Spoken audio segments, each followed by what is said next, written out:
Hey there, guys. Good evening, good evening. Thank you very much for joining us today. Okay, so for people who don't know, today is going to actually be a podcast day, which means we won't actually have any live games, but we will be going over Alpha League.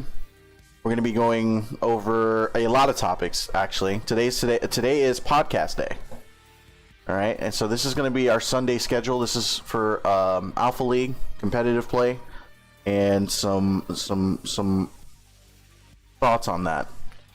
And so today we're going to have a lot of people joining us. It's not going to be just a few people. We're going to have actually at least we're going to have 4 other people joining us today, and we're going to be raking their thoughts and just do a good and traditional Alpha League podcast. So I hope you guys are interested and enjoy. And I thank you very much for coming. All right. So we're going to go ahead. Let me unmute myself and we can get into the introduction.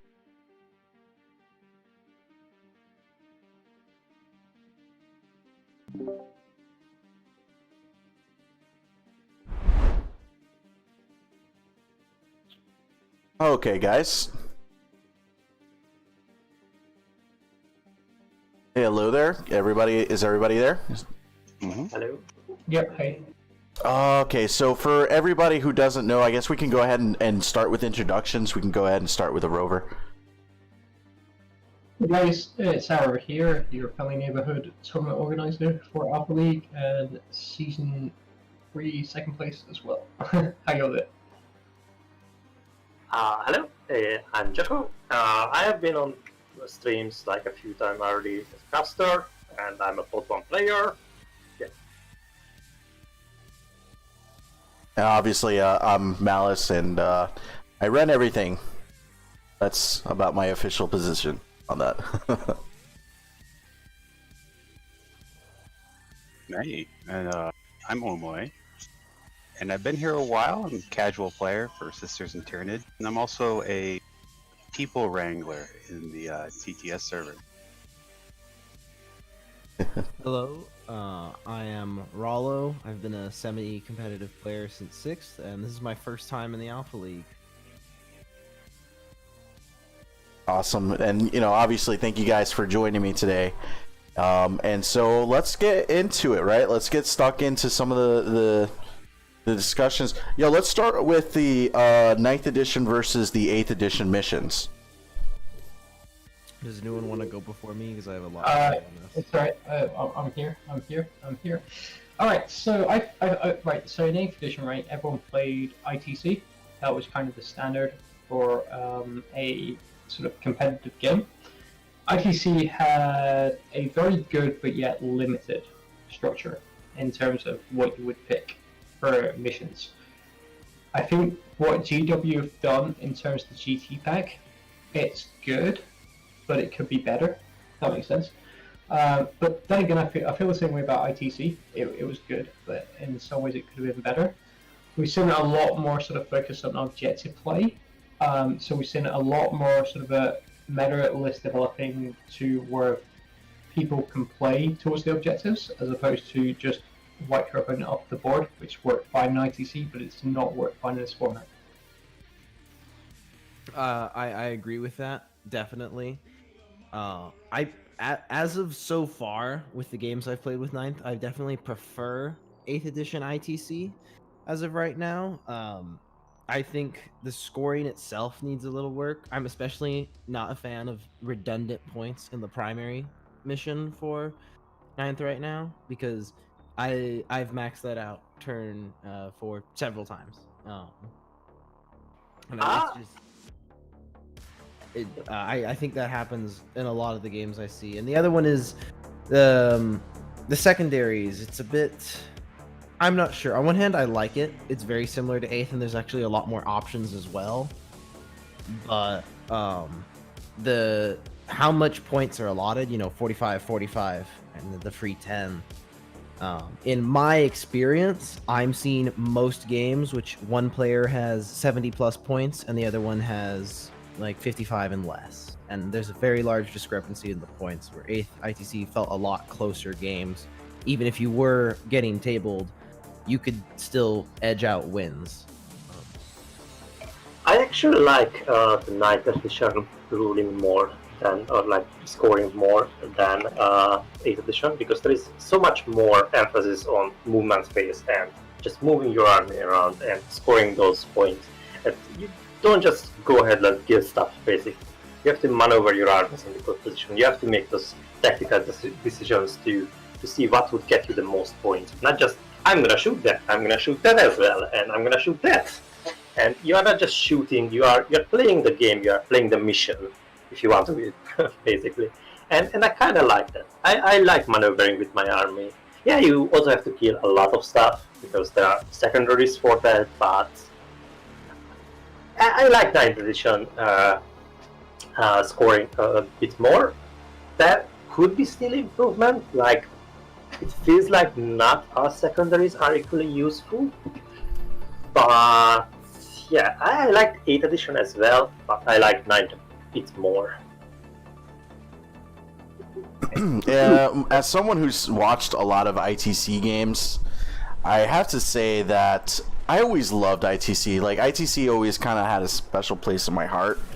I thought it was very simple. It was like, you know, a rendition of the objectives from the official Warhammer 40k stuff, but it was simpler, right? And the secondary objectives were pretty, you know, varied in a sense. But what we saw in that meta was that, you know, castles and being able to table your opponent, or at least maim your opponent in a way that they can't really do much on the board. Well, now with the 9th edition increases on the points, and oh my goodness, all the missions feel so much more interesting. They feel more thematic, and this is definitely an objective pack that is definitely that, right? It's very important. You have to play tactically. You have to play to the objectives. That's how you're going to win your games. The one thing I will say about this compared to ITC 8 is that the GT missions punish you for your mistakes a lot harder than 8th edition did. So say for instance you've got an enemy unit on an objective, and you choose to shoot that unit off the objective as opposed to whittle them down and then charge them and kill them in combat to stop them scoring that penalty. That makes a huge difference. So there's little subtle sort of mistakes. Terrain plays a much bigger factor as well, actually using terrain on the maps to your advantage. It feels more like a war game than ITC did, if that makes sense. So I definitely feel that it's more of a thinking man's game. It's not to do with list building is still a big part of it, but I feel like the list building of I must bring the most OP units, stack 3 of those, stack 3 of that, stack 3 of this is less impactful than actually having like a good commander at the table. Yeah, no, I think what you're basically breaching, I totally agree on it, right? And so that's fantastic, because then that means that, you know, these vacuum situations, these math hammer situations where players are looking at the stat lines and deducting the point efficiency, right? That is kind of something that I feel is going to be phased out a little bit, and what we're going to be seeing is a little bit more viability spread across all the factions and all their units, right? So, I mean, there's obviously going to be units that are going to be auto includes and must takes, and there might actually be a faction out there that is going to dominate this meta, very well. But, you know, with the matchups and how they're varied, I think we're going to see a lot of back and forth kind of games with nothing necessarily popping out too hard. At least based on what I've seen so far. I definitely think it's putting a lot more focus on having troops, infantry with staying power. You've noticed that there's a lot of people that are building for the objectives, which cool. I'm actually a huge fan of that. I do like that the mission has a lot more emphasis on the mission rather than just blast your opponent off the table. It is a bit of a shame that you can't really just build for that and kind of get away with it. You have to build for the objectives. Part of me likes it, part of me thinks, but that is what it is. Again, there's some people that don't want to get super into the meticulous part of wargaming. It is still a game, although for competitive play, of course, you have to come with that in mind. Well, basically, what I've been seeing is that even with like those units that are like, you know, supposed to really dominate well, just because of their stat lines, like what we've actually been seeing is like games being won through objectives, right? And having like, it doesn't matter like too much if your units have a lot of staying power, right? Because we've seen games where we've had that, like elite armies versus more of the horde armies. Like having a lot of infantry can also be a viable way to win as well. And really, the secondary selection, like actually looking at the lists, reading what they're capable of doing, and then optimizing your choices on what your secondaries are to really maximize. That's where a lot of the game's going to be won, in my opinion. I'm still a bigger fan of the, like, right at the end of 8th edition, the secondaries they had there, we had to take 1 search and destroy, 1 maneuverability, and then you got a free one. Most of the time it was old school. But for there, it especially felt that almost every secondary in some situations could be maxed out, could be useful, depending on the list you built was all right. As That's is true. right now, there's a lot of secondaries that I feel are just, you're never going to take them, you know. Thin their ranks, there's maybe 1 or 2 armies that you're going to ever really make your points back on. And of course, a lot of the, I forget the name, like the special operations, a lot of them are just terrible. And the Slay the Warlord and the First Strike one also, like, not that good. I mean, it depends what army you're facing, right? Like, if there's going to be an army that has like Mortarion as their warlord, you can probably grab that like turn 1 or 2, and people are probably going to take that for like having him as the Supreme Commander. The one thing I will say about the GT pack though is that it punishes like certain armies that are designed around that turn 1, sort of turn 2, like Alpha and Beta Strike, like Eldar, for example. The army that is my personal favorite, as you can tell from my avatar, big Google fan.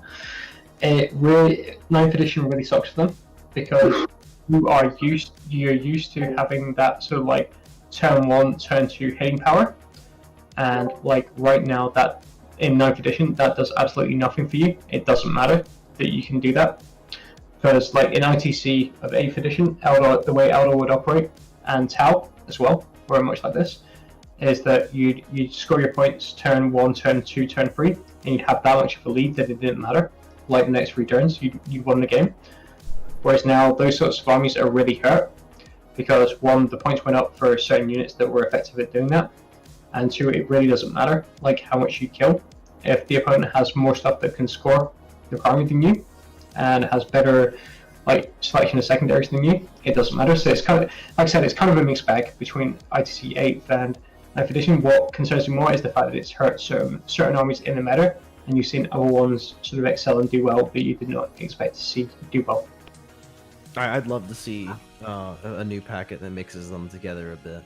Sorry, Joko, you can go ahead and go. So I was gonna say, like, not all of the shadow operation secondaries are bad. Like most of the secondaries are bad. Like there are a few things that you are never gonna take. You are never gonna take First Strike. You are never gonna take Slay the Warlord. But Raise the Banners High is a really good secondary, and most of the time you can achieve like 12, 13 points on it if you are playing well for it and you have the army to score it. But yeah, the secondaries need work. Like they gotta be changed so all of them are like usable and not just a selected few. On the other hand, I really love the new terrain. It's just so varied, and I especially love the obscuring part of the ruins because you can hide your stuff and dense cover. Like this kind of different cover is also my favorite. I do love the terrain. I love the obscuring, the dense cover. Light cover, of course, you know, that was all we had really back in 8th was light covers. Oh, you're in it. Okay, +1 to your save. I think that's a very interesting topic to kind of to swing by. But how about you, Asterith? You offer a very interesting outlook because you haven't really played too much of the competitive, but you know how to play. What are your thoughts on it? What, on the terrain or on the actual change in On the points? objectives. We took a look at those. Oh, yeah. I mean, I agree with most what they're saying on these secondaries. There's quite a few that are very bad, but the selection between a few of them can be. I mean, as we saw yesterday, we saw both sides take a thin in their ranks, and both sides scored a lot of kills, but ultimately it doesn't really give you that many points. And they brought a lot of units. We're seeing what, like 30, 33, 40 something units killed on per side, and it just doesn't add up to much. As opposed to the guy could have taken the points to destroy vehicles, where the entire opposing army was nearly all vehicle, getting 2 points apiece for them, and then 3 points for bigger things like trucks. So I think it'll change quite a bit. I mean, for my NIDs and for sisters, Joko probably has already felt that their secondaries will work really well. Raise the banner seems pretty good for a sisters army, because you can get onto that objective very quickly and then hold it. Yeah, I could definitely agree with that. And so I think that's another interesting topic that Rallo was talking about, and he was getting into the terrains. Like, what are your thoughts on the terrain overall as we've seen these games being played? I think the terrain is good. I like the new changes. There's obviously going to be a lot of issues with some of the gunline armies. So Tau, obviously, some of the old IG groups, maybe some Eldar. I'm not sure. I haven't really seen a lot of the Eldar games yet, and I did like seeing them. Even some Orc groups, I guess. We saw a shooty Orc army the other day, which was unusual. And I would argue that it's very usual to see shooty orcs over melee orcs. Sorry. Yeah, well, I mean, my hope is that it would be unusual. I like choppy orcs, but yeah, they seem to be shooty, and the terrain was pretty bad for the shooty because they could not move anywhere. So it chokes up stuff a lot a bit. With the new coherency rules, I don't know how you guys feel about that. For if you have those larger groups having to stay in coherency of, was it 2 model? It's only come up once so far out of my 12 games. I've seen instances where people really try to push it, like to the point where it's like, wait a minute, that's definitely not in coherency. Right, because that looks like with a lot of those choke point areas, you could potentially lose a lot of models just because of some bad placement and just not knowing how you're moving through someone. Because you can't Congo line as well as you used to, obviously, to stay in those auras or to reach multiple targets for multi-charges and stuff. So that's all been changed. You can continue, Erebor. There's 2 armies that play around with coherency, right? There's the Harlequin Shrieker for the Death Chancellor, and where basically you shoot the Harlequin Death Chancellor into a unit, and if a model for morale flees, he gets pick it. And I believe there's another army that has another rule that carries similar, but it's so niche that those sort of things rarely come up. The way that me as a Harlequin player personally is dealing with coherency, with say my Skyweavers that have a pretty big sort of base, is that I just run them as units of 5, because 1, it gets around the blast. 2, it means that I don't have to do a model within 2 of the model. It means that I can just have them strung out as well. And same with the troop as well. Running units of troop is fine, because you can just do string them out. So I think it is people more getting used to it and thinking of ways to get around it. Imperial Guardians, 10 Guardsmen are fine, because you're going to have them pretty much rank and file anyway. So the thing it affects and hurts is hordes, because it just takes time to make sure that everything is in coherency. And there's a lot less sort of stringing to 90 strike, it's actually more effective. It's weird in 9th edition. It's actually more effective to have a unit of 5 models for screening than it is to say have a unit of 30, which is really strange. Especially with Blast, hordes are definitely on the short end of the stick. Have you guys actually seen any games with Blast? I've not seen. It's come up for me a couple times now. It hasn't been massive, but then again, most people just flat out gave up on running hordes. I have yet to see an opportunity where you really get the free 6 shots. I don't have a problem with the new currency rules. I like them personally, and I'm running groups of 9 sisters basically, so I have to use them. But like you can like if you place them right next to each other, they are still going to be coherent, and it's not gonna be a problem. On the other hand, like I think the morale changes helps like big blobs a lot, so it's kind of balanced out. And I don't think blast weapons is that huge of a change. Yeah, it's definitely gonna affect horde armies quite a lot, but yeah, I think horde armies are not totally dead. On the morale point, I'm not sure if it really hurts or helps hordes versus elite yet, because I've in two different games I've had that my opponent has lost 200 points to morale, and one of them was a big brick of Harlequins, and I killed 5 and then 4 ran away. He only had 1 left, and then the other one was a squad of Iron Striders. I killed 3, both of the last 2 ran away. And every single time it was because of the 2s rolled. So with the math of that, I'm not sure if hordes really get that buff or hurt from it or not, especially because a lot of them had ways to mitigate how much morale damage they're taking. That's true. I think morale helps, like the. Sorry. I just wanted to say, I think more, like the new morale rules help like mid-sized groups the most, like between 10 and 15 units, I think, or between 8 and 15. The only other thing I have to say about morale is there's a couple of niche lists that got really hurt by it, such as Night Lords, where they have this whole effect built off of getting this stacked, -6 leadership on you, potentially. And now it definitely feels a bit less impactful, especially considering the amount of armies people are bringing, which have less and less units. You're not getting that 20 model unit to try and get this stack effect on anymore. So they definitely need a bit of a rework. The armies over the morale system. I personally enjoy the new morale. I think it's great, and it's a buff for the hordes in a way, because the hordes used to be able to just you fail morale and then you lose a shit ton of models. You get melted. Yeah, Asterith was telling me about that.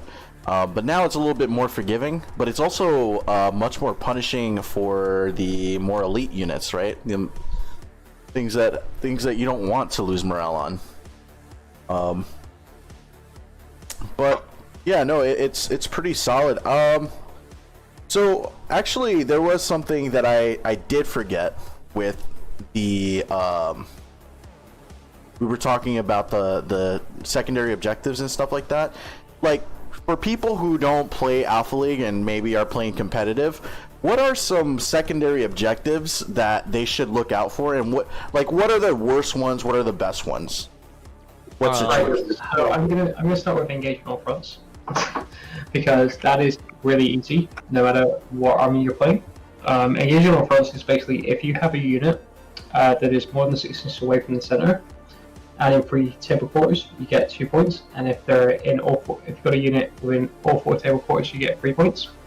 You need to move forwards and grab those center objectives anyways, no matter what army you're playing. You can't just sit in your deployment zone and shoot the enemy off the board because you'll lose the game. So that is like the immediate sort of like go-to, like right away. Is you should probably take that in the majority of your matchups, because it's super good.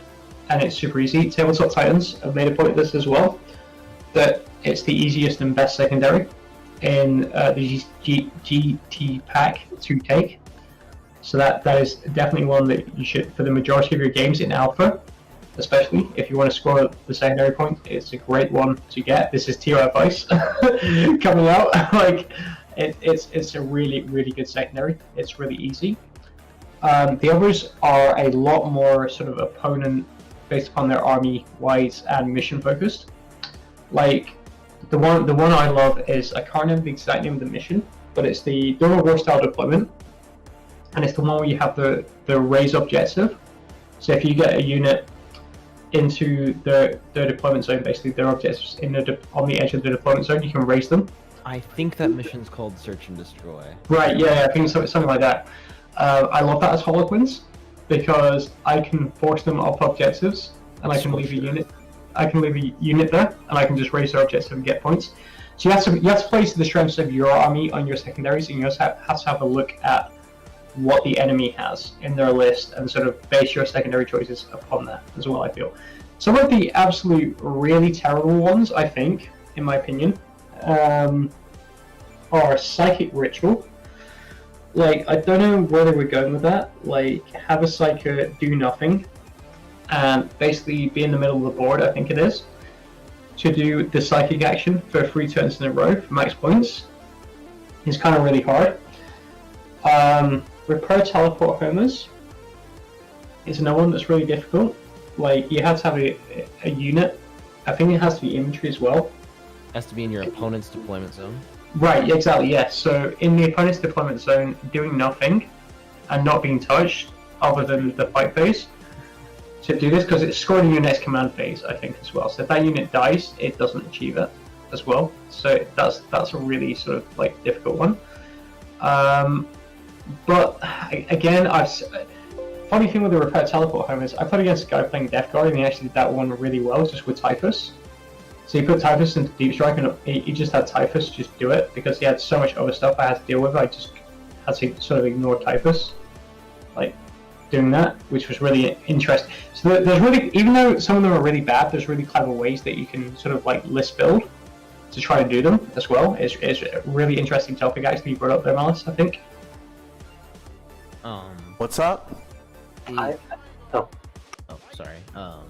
I was just gonna say he hit the nail on the head pretty hard. Engage in all fronts is an amazing one. I've taken that almost every single game. Most of the Psychic Ritual ones, the Warpcraft, most of them are pretty bad. The only one you might see is Abhor the Witch, and of course that really depends if your opponent has that many Psychers. Shadow Operations, Raise the Banners is a very obvious one. You see that one lots. The other ones you don't really see that often. Lots of people try to take Deploy Scramblers. I don't know why. I have yet to see someone get it off. And the only other ones is don't take the ones that only give you like 7 points or 10 points, such as Slay the Warlord and First Strike. They're just, do not take them. There's so many more points you could get out of that. So I got to agree, Engage in all fronts is probably the best secondary of them all, because it's just really easy to achieve.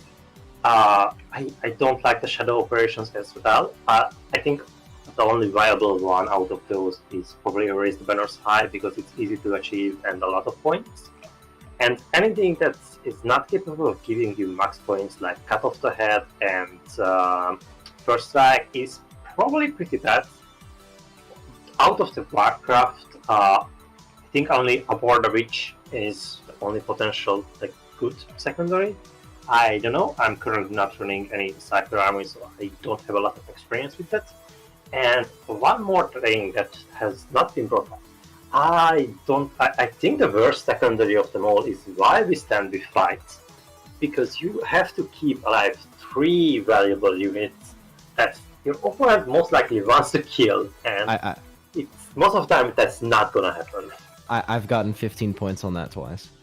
Jesus Christ.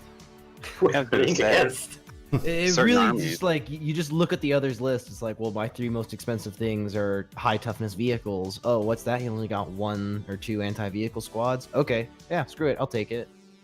I mean, I'm gonna throw in the mind games and applesauce right here, so to speak, which was my Harlequins list. And I probably shouldn't be playing this because a couple of people that I'm playing games against are probably listening right now. But I run about 6 or 7 characters in that list, and as soon as they take Headhunter or the 9th edition, assassinate. As soon as they take assassinate against me, I go, okay, cool. I put all my characters in Starweavers and I leave them on my deployment zone, and they score no points off it. It is Because I don't actually need those characters too much for my army to function. I need my Shadow Seers like turn 1 for the 6-inch extended range, and for the +1 to wound, and then the strats who apply that to like my vehicles and the Star Reapers. But after that, they can just jump in the transport, and they can just run around the board all game if you get too close, going 22 inches and just avoid you. And so, I've had 2 opponents go, shit, I totally regret like taking that secondary against you right now. And it's just like, yeah, it's mind games. Absolutely, we've seen that. Yeah, we've seen that on stream. We've seen that on stream a few times where it's like we're just looking and we're seeing these secondary objectives and we're like, huh, I wonder why this player took that. And you know, the game plays out and we watch as yeah, they definitely picked the wrong one there. So yeah, totally agree with the Rover on that. And I'm sorry, I didn't mean to interrupt you, Kate. I'm sorry, Rollo. Me. Yeah. Well, sorry. I think we did it 3 times where we just repeated what we said, hoping the other person wouldn't say anything. But no, I was gonna say I've totally made that mistake. I played against a Harlequin list. He was the first guy in my bracket to beat me, actually.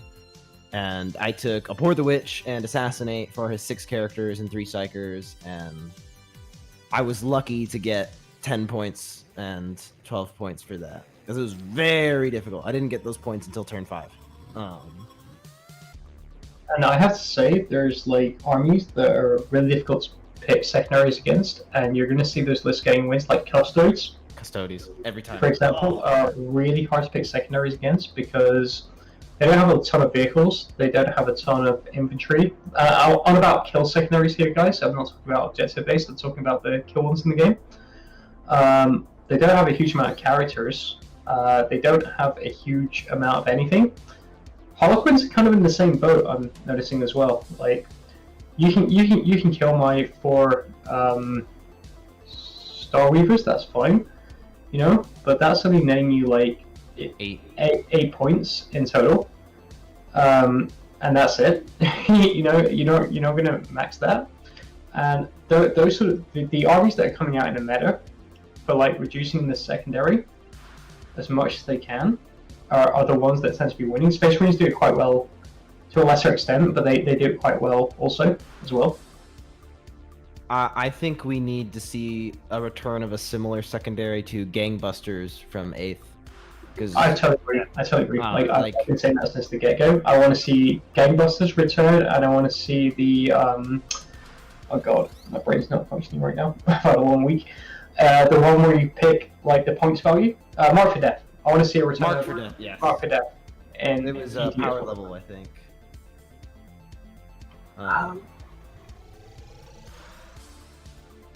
Would you agree with that, Joko?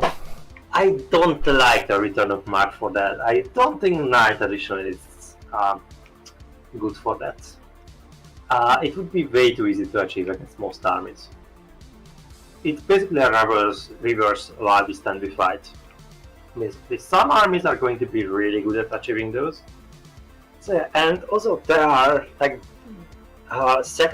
the amount of points you can get from secondaries is not the same for our missions, because there are primary missions where you have to hold 2 objectives for 5 points, and there are primaries where you only have to hold 1.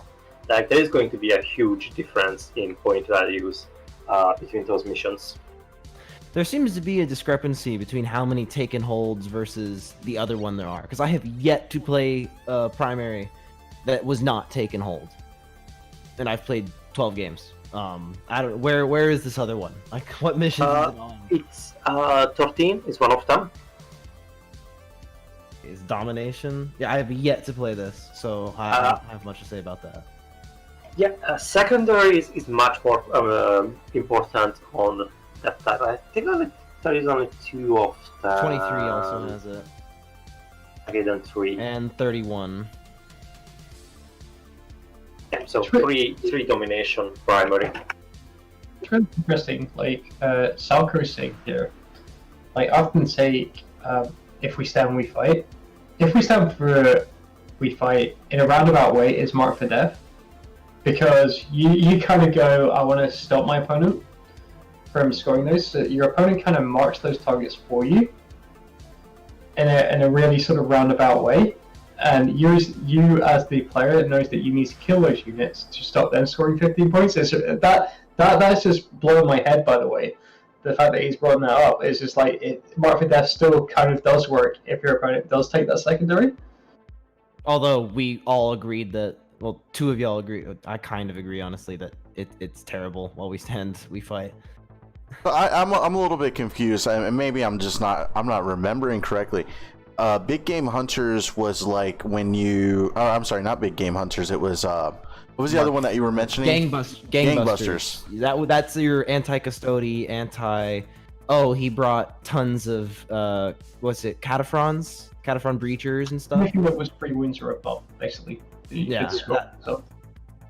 Oh, okay, gotcha. So it was for every 6 wounds you took off of units, models that had 3 or more wounds, you would get a point. What do you guys think about the more... I think of them as weird. I think they're kind of weird, but like, what do you guys think about the like investigate sites or the deploy scramblers and mental interrogation, psychic ritual? That's like... they need to be reworked big time. I would love to see more people play them, and I look at them every time I enter a game. I look at them like, oh, do I want to try and do this? And then I read, and it's like, no, I really don't want to try and do this. It's not gonna happen. So with deploy scramblers, my biggest problem is it's only 10 points and not 15. I have never picked investigate sites, so I have no experience with that. My list is not really good for teleport homer, so I heard that card can pull it off quite reasonably, so it's kind of good for them. And I really like raise the banners high. I take it almost in all of my games, so yeah.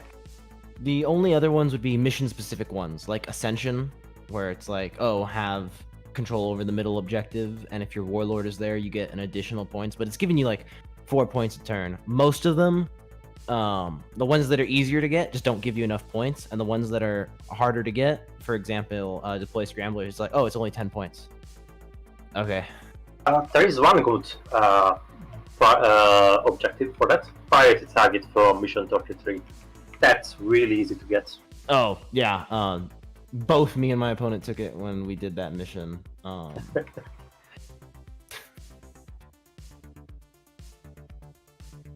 Deploy scramblers, huh? That's pretty interesting. Don't get me wrong. The thing is people in here seem to be against like this, like the Warlord sort of thing. But what a few lists are doing right now to save on the CP and gain more CP is they're making Mortarion or Magnus their Warlord, and you no longer have the, I forget the exact name of it, but there was one in ITC where basically you could score like max points. It's like those big monster guys. It was for every 3 points you took off of or for every 4 wounds you took off of a monstrous warlord, it would give you 4. Exactly. It was like Kingslayer. It was like Kingslayer, I think. Yeah. So people are saying it's really bad, but I've noticed a few people are like, when I was going through like list checking and stuff, a few people have made Mortarion, Gilliman, or Magnus their warlord. And if you, I'm not saying that like these Alpha Strike lists are good, like right now, but there is still a play that you can do where they can bring like these sort of like big characters, and if you've got the means to kill them, like turn 1 and they're their warlord, you can like pretty much max the points on it. I think if you kill a warlord like turn 1, 12 15, points. 12 points. That's still really good. So like, you know, those uses, it's not that they're unplayable like any of the secondaries, I don't think. I think they're just very situational, and I think the secondary, like picking your objective stage, means like a lot more than it did in 8th edition, where you kind of have to really analyze like what your army is going to do against this enemy list to achieve that, like as many points as you can, and look at what they have as opposed to what you have to achieve them as well. It's like I said before, it's like a proper war game. You've got to be like really sort of tactical and actually sort of think about it for a few minutes. I just think it's a bit too niche. Something that I kind of find, I mean, from what I've seen so far, is that a lot of people get baited into objectives that they think they can take, or they get baited into objectives that sound good on paper, right?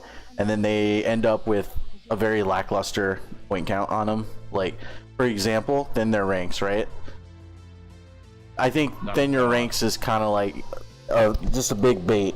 Like, it's bait, right? Like, oh man, horde army. Thin your ranks. There's always going to be counterplay though, right? Because you get to see the secondaries. So, say for example, I have more target as my warlord. You take Slay the Warlord. I go, cool. I'm just going to make sure that I don't use him all game. You know, Just and make put it him in really deep difficult. strike. Just outflank him. Bam. Yeah, exactly. Or anything like that. I don't think you can do that because I think reserves has to be declared before secondaries. I think it's after, actually. Maybe you're right. Yeah. But there's counterplay to secondaries as well, which is fantastic. Which was something that didn't really exist in 8th edition. And like I was giving like the Harlequins example with Assassinate earlier, like there is counterplay for sure for secondaries as well, which is absolutely fantastic. Yeah, absolutely. And yeah, no, yeah. My final thoughts on it. I do like the objectives that aren't so. I like the way that the direction that they're going in with these secondary objectives. Like, obviously, it's not perfect, right? Like, there's some things that need to be changing. But I do like the idea that it's not just like kill, right? Now objectives matter. Now staying on objectives matters. Like, you could literally, if you're not on top of the objective game, like the game could literally run away from you. So It most does. punishing. I mean, put it this way: back in 8th edition, there were lists that you can't beat on paper. Like I with like my Eldar, I could really struggle against Tau, for example. I know that sounds really weird because Eldar have minuses to hit Tower and you're like forward ballistic skill. But they have ways of getting around that forward ballistic skill, which a lot of people like used against me. And I really struggled against that army. And on paper, it was a really bad matchup for me. In that edition, that matters a lot less. It comes down a lot more, I think, to player skill, deployment, and picking the secondaries and counterplay against the opponent's secondaries. I have to mildly disagree with you on if you can't beat the list on paper, odds are you're not going to beat the list points-wise. And this might just be because I happen to my game store I went to had people that were very good at the game. But for example, I knew a man that ran Dark Eldar, and he's one of the best Dark Eldar players in the world, according to ICT points. Take that with a grain of salt. And I've tabled him 6 times. And he has beat me every single one of those times that I tabled him in 8th edition. And of course, there's several times where I didn't table him, and he beat me even more. And I don't really agree with that. Just because I know several players that got away with, I'm not here to kill your list, I'm just here to score points and beat you that way. And they won whole grand tournaments and just 3-game tournaments. Sorry, I might have missaid that in a way. What I meant was like if in 8th edition I look at a list and I go, I can't beat this, and it doesn't matter if we play the game or not. At least now in like 9th edition, when I go to that same sort of mentality, like their list is literally guaranteed to counter mine in every conceivable way, I can kind of outthink it a bit more and have a bit more of a chance. I'm not saying it's a great chance, but I'm saying it's more there on the page. It's actually worth playing the game, if that makes sense.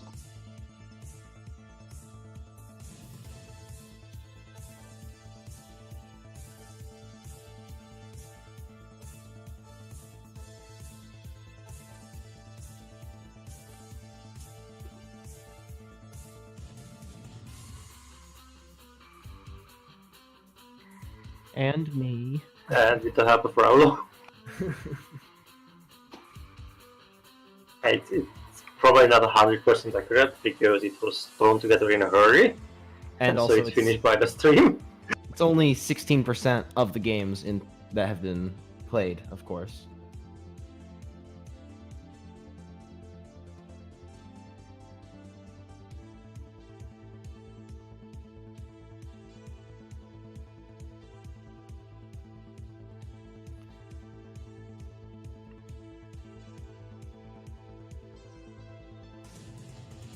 So we got the Imperium armies together, so everything that's not Space Marines.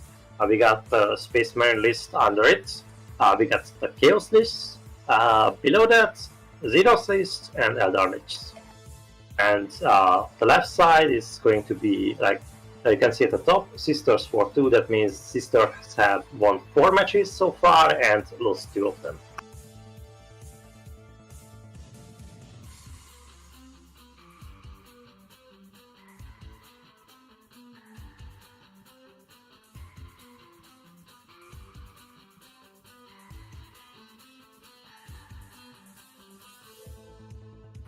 It's not really. From Sisters, I think we're seeing a lot of Valorous Heart. There's of course a mix. For example, Joko's running Valorous Heart with Bloody Rose, but from the lists I've seen, you can tell all of the points are put in on Battle Sisters surviving, holding those objectives, and overall it's doing very well. Yeah, pretty much. Just out of curiosity, Joker, how much is a Sisters of Battle troop? Like one person? I think 11 points. So for 11 points, this was the problem with like Codex SM when it came out.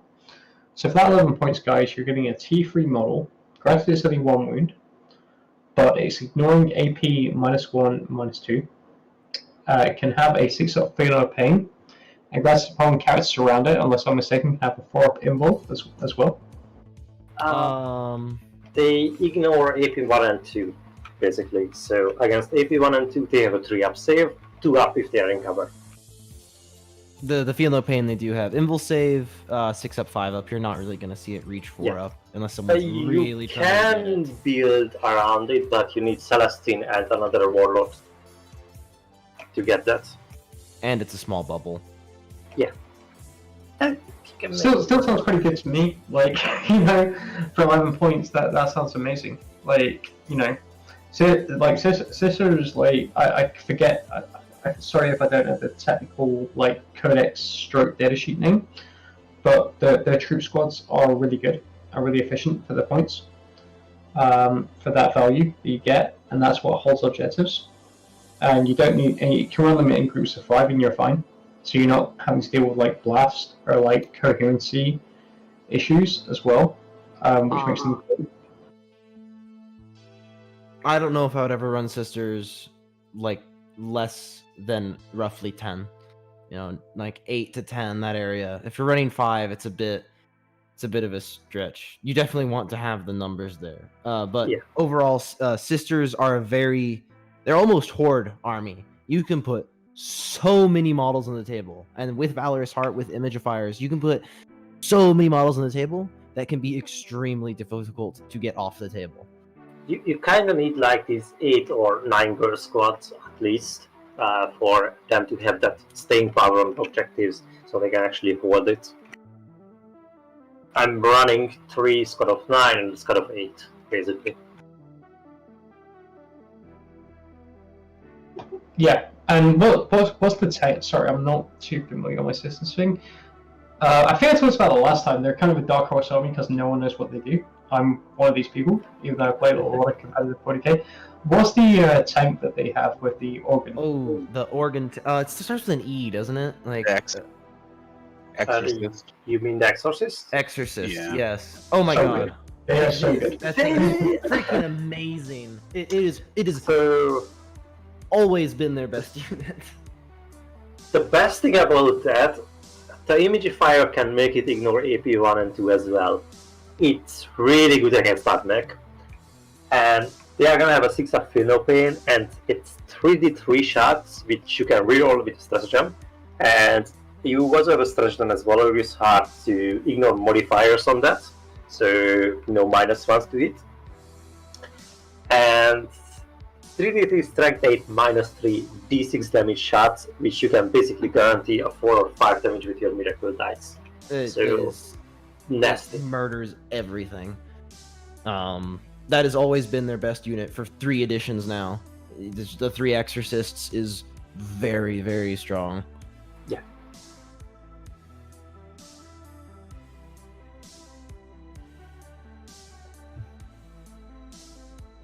I have not checked that. We only got the win and lose rate.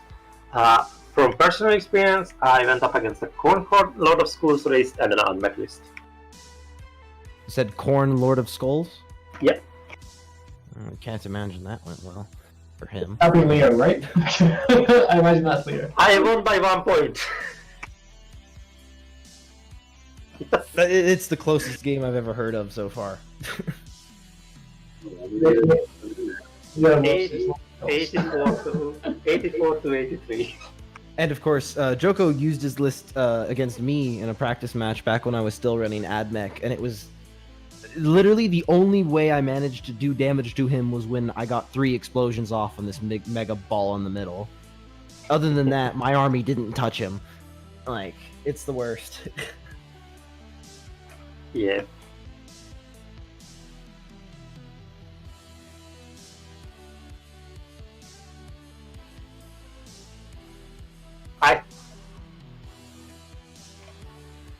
I think 5 out of those wins are custody soup, and the rest is rest, but I'm not sure any longer. Do you know what they're souping with? I haven't gotten a close look at, like, are they souping with Space Marines, Militarum? What are they mixing with?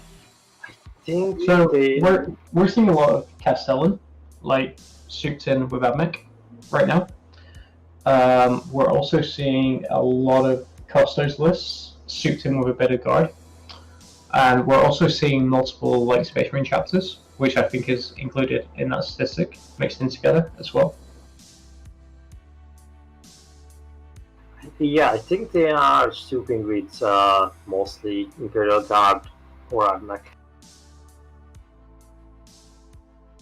I would argue it's never been dead.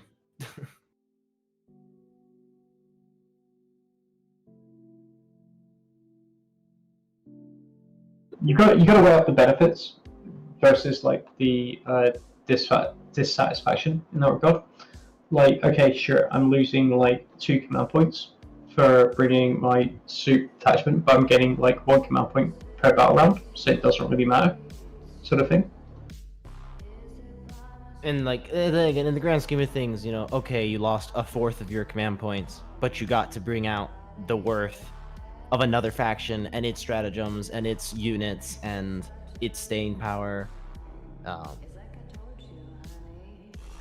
Every single Tyranid list I'm looking at is of course running 2 to 3 detachments, so they get multiple hive fleets, and it's always been that way. It still works. It's still the only way they really get away with it.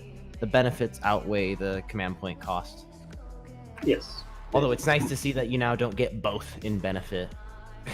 Also, keep in mind it is only like soups like Knights and Guard, or Knight and Admech, or Knight and Space Marines, or Custodes and Guard, Custodes and Space Marines, so stuff like that. Not the same faction soups. Like, not Raven Guard and Ultramarines. I'm just saying something. I don't think there is actually a Raven Guard and Ultramarine soup there, but yeah. I don't think anyone's running that. I don't know.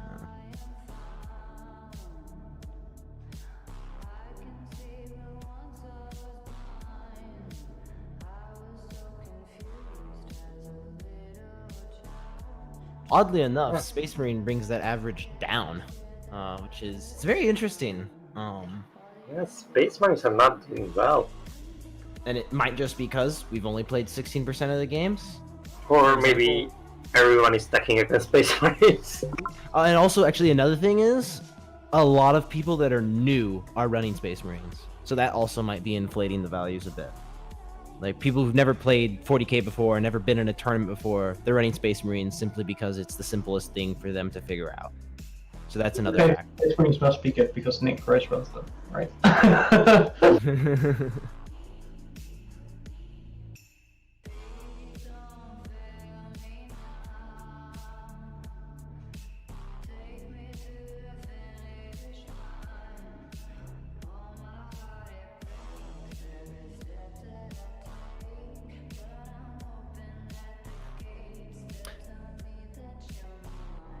That's why they're losing. We've just had a really good question in the chat, by the way, and I love these sorts of questions. So question 3 is, I'm a new player to 40k. This is the first time I've ever played a competitive game. What can I do to speed up my turns so I'm worried about slow play? Bison. I've actually got a really good answer to that. Go ahead. This is actually how I learned to speed up my games, and at face value, you're probably not going to like it. Force yourself to play with a chess clock.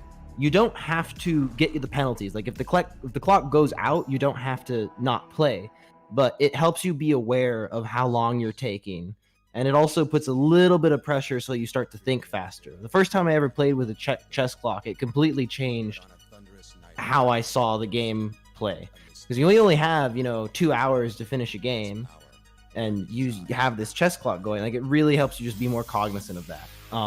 If you just have it going, keep yourself aware of it, that is one thing that can really help you pick things up. It'll make you think a bit quicker. Also, I think you should try and memorize most of your weapon profiles, so you don't have to look those things up. Memorize your stratagems, memorize your rules, so you don't have to look up anything, or you just have to look up stuff in rare cases. That also speeds up the game, and yeah, try to be fast with dice rolling, basically.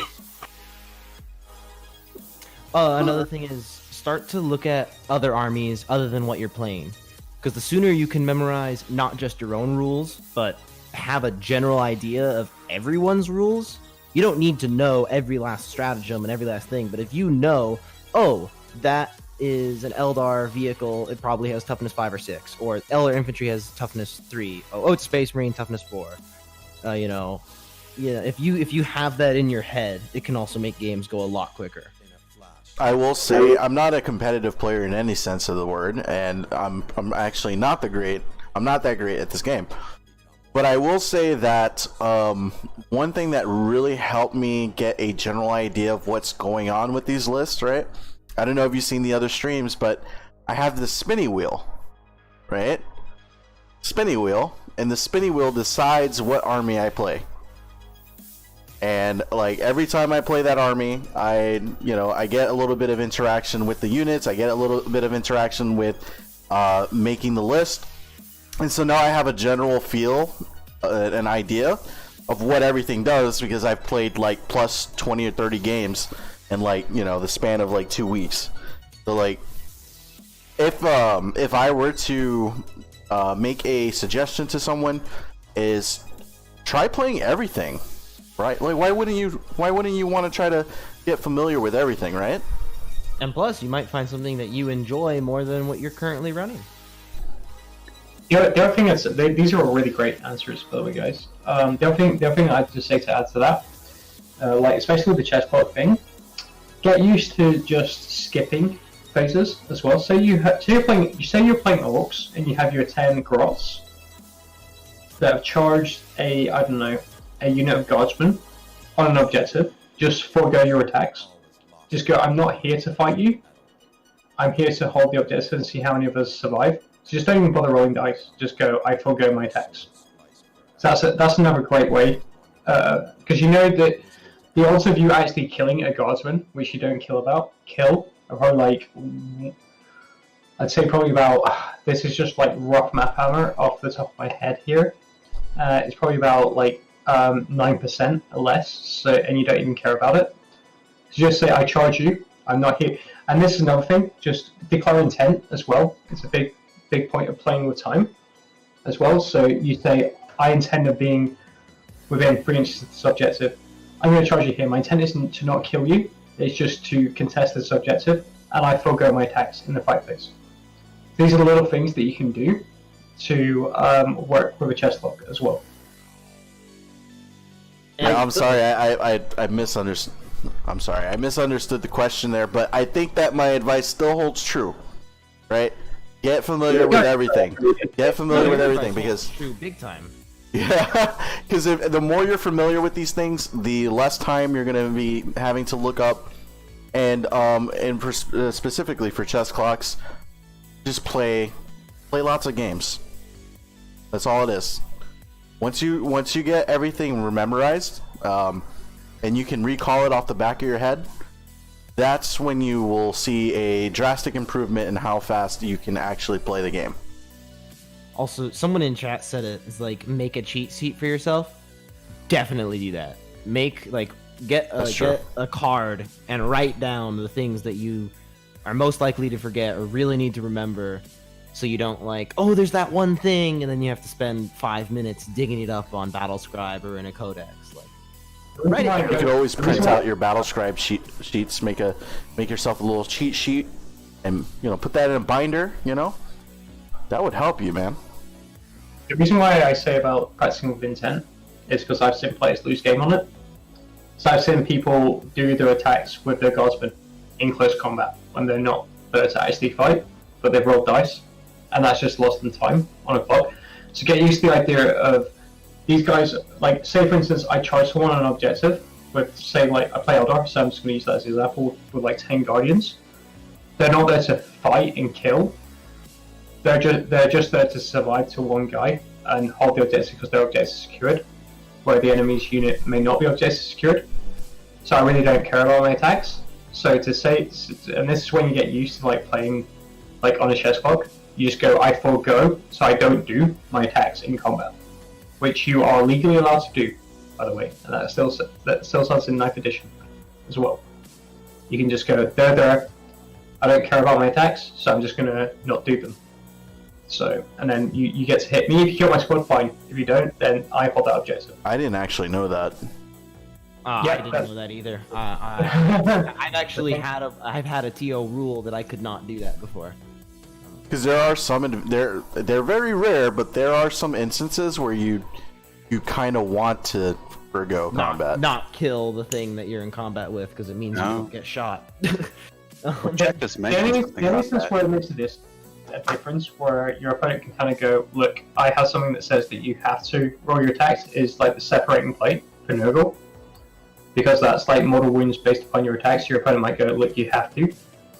But other than that instance, and that's why intent, talking intent, is very important with your opponent as well during your phases. Now, it doesn't matter if you're playing on TTS or in real life. When you're moving models, for instance, in the movement phase, I know in TTS a lot of people get very finicky with rulers, and because it's very easy to do so. Whereas if you're playing a real life game, you go, my intent here is to be within 3 inches of this objective, and you both might, say your unit moves 7, you both kind of go, without getting tape measure out, you kind of go, that's 7 inches. And yes, all your the time. intent's really free. Or you measure one model and you just kind of scoot the rest of the unit up. So for sure, you can actually forgo attacks. Someone in chat says you were specifically not allowed to, and I'd love to see a quote. If you guys can give me the rulebook page, I can check that while everyone else talks. Yeah, because that could be. I don't think you can forego them, but You can Yeah. you can I mean, conveniently forget. if you charged a vehicle with grots, I wouldn't make you roll that. Now, if you charged guardsmen with grots, I might, because that the possibility is there. yeah. I don't know if that was the best example, but What about in situations where you need to have you get into melee combat with something that's especially vicious, or maybe you want something to be able to cast powers or something, and so having them tied up in combat is actually beneficial for you, a situation where it's beneficial to have that concept like that. How do you treat that? Let's just say in the case that you're not allowed to forego them, right? What if you conveniently forget? That sounds. I mean, your opponent could also very conveniently remind you. Yeah, Ooh. that's kinda. Or, of course, very conveniently also forget. I don't know. It really depends who you're playing with I and the guess. level you're playing at. You don't do dodgy things like that. Okay. This is more in the case of foregoing the attacks if you are like pretty sure it's not gonna do anything. If it's going to do something, that was actually the incident where I was specifically told I could not forgo my attacks by a TO because I was in close combat with something I was almost positive I would kill, and I was like, I don't want to kill that. He's surrounded. He can't run. I don't want to get shot at. Can I just not do that? And we called the TO. In that and he case, said, no, you have to. In that case, yeah, you have to attack. I'm talking more about the case of Grots attacking a T6 tank or something. With a 2-up save, or Terminators or something that it can wound and has a 2-up save. Like, I feel like an actually thing, because like I feel like there would be situations where your opponent is like, this guy has a lot of melee units, right? And we're playing with chest clocks, eh? Hey, you can't forgo any attacks. You got to resolve like all these little individual attacks here. If you're playing with chest clocks, that's huge. If you're running a horde army, that was actually why I started playing with chest clock, is because the guy I played against was like, I'm running a horde army. I need to know how to finish my game in an hour and a half. And you just have the dice ready.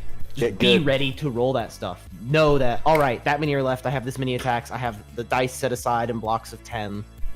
Let's go. You know? Yeah, and you know, and one thing that I find that is so that takes a lot of my time, and I struggle with it on a lot of different melee armies, is like determining the amount of attacks and like, you know, kind of adding them up, right? Like that's a huge deal. Like obviously once you get familiar, right, you'll eventually get that number in your head, but like I don't know, like I struggled with it a lot, and it determining the amount of attacks was something that I was dreading, because it was like, oh my god, all these special rules interacting here, how many attacks is this guy actually gonna get, and at what strength, and at what, you know,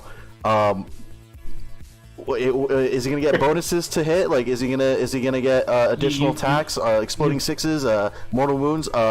You know, you probably shouldn't be playing with a chest clock if That's you're at true. that point. Like, you do need to have a base understanding of the rules before you can put the time pressure on yourself. Otherwise, it will be disastrous. so if you're, obviously get good. In that case, get good. Remember your rules and get used to determining your amount of attacks and your special rules and how they interact with in the game as quickly as possible. So really, yeah, that's about it. For shooting, I don't think you have to shoot with a unit if you don't want to. If you choose to shoot, you can't choose to shoot only one of them, but you can choose not to shoot. Like, you either shoot all of them or you shoot none of them for shooting. Oh really? I think, yeah. I'm not 100% on that. Can someone in chat confirm that? I'm also not. No, I'm trying to think of a situation where you wouldn't want to shoot something, and that's a lot less than. That becomes annoying quite a bit, because sometimes you don't want to shoot something to then charge it and then get outjetted. Yeah, you like if you want to slingshot your unit onto it. Yo, he just said it. Yeah, I guess that one's fair. No, that's fair. Although I also agree. I've never heard of a case where you're not allowed to not shoot. That's well, you gotta. Well, actually, that's an interesting question. Don't you have to? You have to pick your. Huh. Because I've seen it, like, you know. Of course, I mean, we're we're getting very much into semantics here. Yeah. Like the exact wording right now. Right. But my point was, guys, is that if you and your opponent agree, because you're both on a clock, like, because there can be like, it doesn't require like TO or judge interference, but if you go, we're on a clock here, my point with these grots or these guardsmen or whatever is to charge your elite unit. They're not really going to fight you because I don't want to waste my time, and because I'm not going to kill anything. You're welcome to attack me back, by the way, with your 4 aggressors, whatever. If you wipe the squad, then fine. But I'm not going to roll any dice because that's not my intent. My intent is for that have one dude left that is objective secured that will take the point from you. So I'm going to forgo my attacks. And if both you and opponent agree, even though the core rules may state, like, well, you have to roll dice, you have to resolve the combat. But if you both agree, because your opponent's probably going to do something that might not necessarily be like 100% rules written in the core rulebooks. I'm talking from a time clock perspective here, and that was my point. Is that you have to declare intent, like to help you with working with a chess clock. Because I do it all the time, and my opponent does it all the time as well. And people have done it, like in the top 16 of Alpha, like last season, and in the season before that they've done it, and in the season before that they've done it when you're running with chess clock. I would be interested in doing streams where the chess clock is utilized. To be honest with you, I think that the chess clocks add another layer of complexity to the game. This might just be because I've only been on TTS for like the last month. I'm not sure how I feel about using a chess clock in TTS because things. Yes, not that bad. The dice rolling specifically is faster, but a lot of other things take a lot longer in TTS. So last season we had to play with a chess clock in Code 1. It wasn't that bad, but I was running kind of an elite army, so I didn't take up much time. It was really good for me and not so good for my opponents. Oh yeah, one more thing. If you play an elite army, you are going to take up a lot less time because there is a lot fewer models to shoot with. There's a lot fewer models to think around, so yeah. Custody turns really fast. Yeah. Honestly, guys, when it comes to the point when this season of Alpha, we're running chess clocks in the second stage bracket, so not right now. Right now we have chess clocks as an option, but when it comes to the bracket stage, and if someone does go, it's my intent to have, because there'll be a judge present for all these matches. So if someone does go, like my intent here is to have this squad of grots charge that, not fight, so I stay time on the clock. Then that becomes a judge call at the time, whether it's not, that's fine or not. I feel like most judges would be okay with that. I don't know, I'm not a judge. I think that chess clocks really put the pressure on game, right? Because you have to make your moves. It becomes a different game at that point. You do have to be I ready. think you answered the question really well. Like, Oh yeah. So we got Yeah, you sidetracked. want to speed up your games, just do all that, don't worry about it. It's like when you're under pressure like that, that's where you really, that's where your game knowledge is tested, right? It also really shows what kind of a player you are, you know? Like, are you ready for that level? Well, the chess clock will really bring that out. I also think that one of the contributing factors for extending these games are the damn collider meshes. Oh, I have so many issues with those. The collider maps, okay? We need to set it, like, if we're gonna be using maps from people, absolutely fine, 100%. Please, if you got a good map that you want to see played on Alpha League, that's fine. But we need reasonable collider meshes. Like, we can't be bumping models around for like 5 minutes, 6 minutes, trying to adjust things, you know? Every piece of grass. Nah, it's the worst. Like we've seen like they've been relatively okay, right? Like I've seen some buildings that have very sensible meshes where it's like no meshes on the walls, right? So you can slide your units right in there, and there's only a mesh on the second floor, and that's it. And slide your units right up there.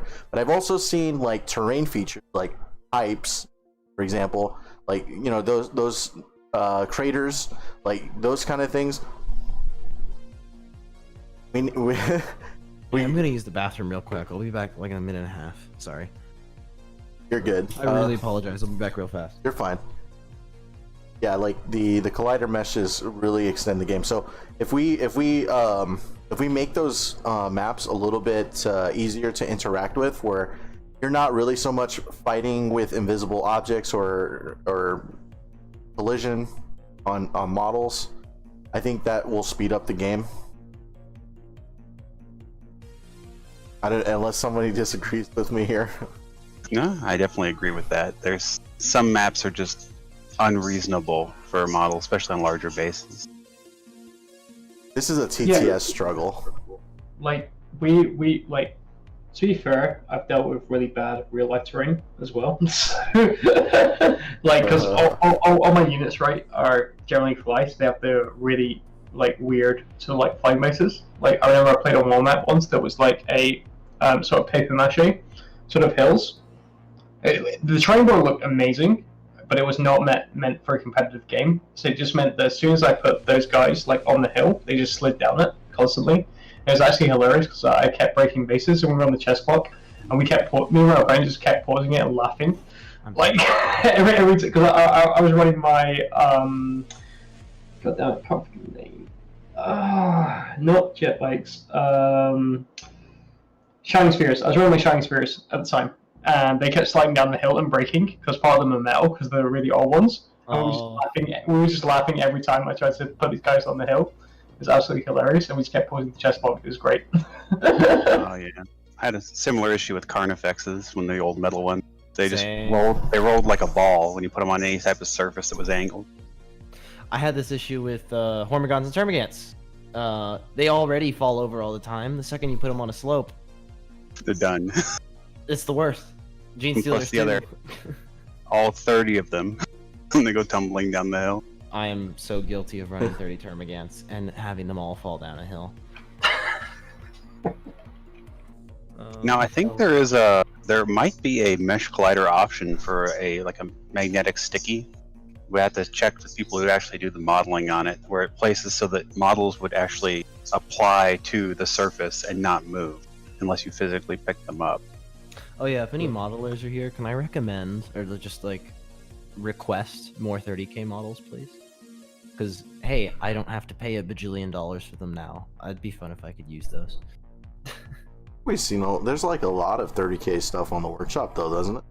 I have struggle finding them. If it's out there, I saw some crazy Night Lord one. Have you guys seen the Night Lord? yes, I do actually. I did find those. I do have a lot of Night Lord ones. Oh. But yeah, just collider meshes, bro. You need them, right? But you only need a little bit. A little bit goes a long way. Well, yeah, you put them on the ground, and you put them on the actual immovable terrain. You don't need to have every stick, every tree. That doesn't all have to have collider meshes. Honestly, the terrain, like the only reason you need it to have colliders on if it's got multiple levels. That's Yeah, the only and real even then reason. it's the floor. Yeah. All you need is the leveled floors. Like the walls are, you're either behind the wall or you're not. It doesn't. Pipes. Pipes. Pipes with colliders that are 3 times larger than the pipe. Yeah, that we saw that a little bit, and it wasn't super bad, but you can tell it was definitely a factor. And I mean, it was unstable ground anyway.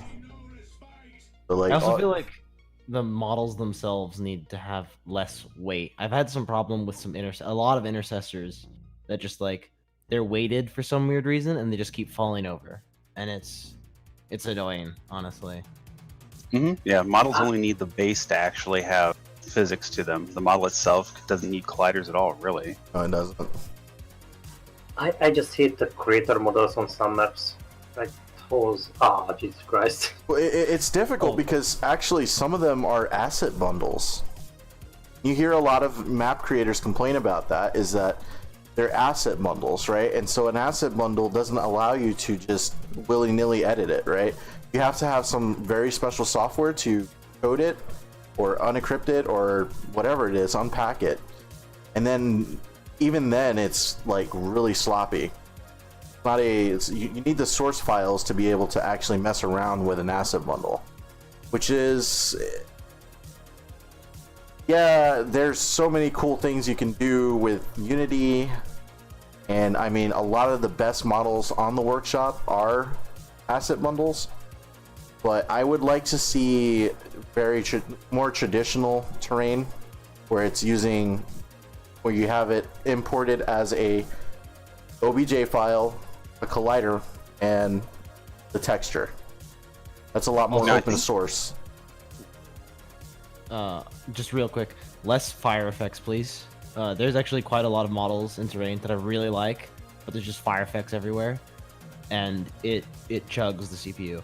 So please reduce usage of that. It checks the. I haven't had that issue, but if you're, yeah, I mean, we have to think about it in all directions. Yeah, So. some of these people are running potatoes, so That's true. But obviously, we don't really have too much to do with that. But yeah, I mean, you know, maybe that consideration comes up if someone is catching this right now, or making their next map. Or I know you guys are really good at making maps. I've seen them. But yeah, I think we can go back to the Yeah, go back to the dreams. armies. Yeah, the armies. Oh yeah, that. Because we were about to touch AdMech, which I think is really interesting because I used to run AdMech really heavily in 8th edition, and you're not seeing Castellans anymore. If you are, it's costing them. I still stick with my initial comment that I made. It's a wheelchair class, a wheelchair faction. The more knowledge that you have, and the more game knowledge, the more you're gonna have success with AdMech. I will stand by that. Oh, of course. It's interesting because the whole I'm gonna bring 6 Castellans Mars. It's kind of not that strong anymore. Which on one hand, cool. We get to see the rest of the army. Love it. On the other hand, I am totally guilty of like, I'm just gonna run it like my 8th army and see how it works, and then getting my ass handed to me. I think the only point like 6 custom was strong is at the end of the 8th edition, basically, when you could get multiple engine or warlord traits for your characters, and you can actually afford those Castaneer robots because they were like 60 points apiece. Oh yeah, they whenever the phosphor blasters they reduced them in points, it was like, oh hell yeah. But yeah, you're seeing the return of the Iron Strider spam. You're seeing the return of Cadfrons all over the place, and it's interesting. There's definitely going to be some working out. People are they're testing all of the Forge Worlds, all the Psychic Awakening stuff, because that's brand new. I'm not. Continue. Go ahead. I just wanted to say the most broken unit the AdMech currently has is the Raiders, the Siberian Raiders, the Dog Boys. I have Jesus yet Christ. to see them I as have not useful. seen a game where they made an impact. Same. Yeah, because you are so scared of them, you hard block them. Honestly, I it's don't like they're target not that them. I target survivable, the robots on the back. Like I target they don't do that much damage. They really don't. Maybe it's just because your sisters. I've yet to see them have that much impact. So basically, they are snipers, and I'm already scared of snipers for my sister list. They are really fast, so they can shut down my tanks. And yeah, I just basically spent 3 turns to kill them because they have 3 wounds apiece. I don't want to shoot really heavy weapons at them, and like you can't even charge them. Okay, I could charge them because I could auto get a 10-inch charge for my sisters, but yeah, they have a stratagem for basically when you declare them as a charge target, they get to move. They are just a nasty piece of work and really damn annoying.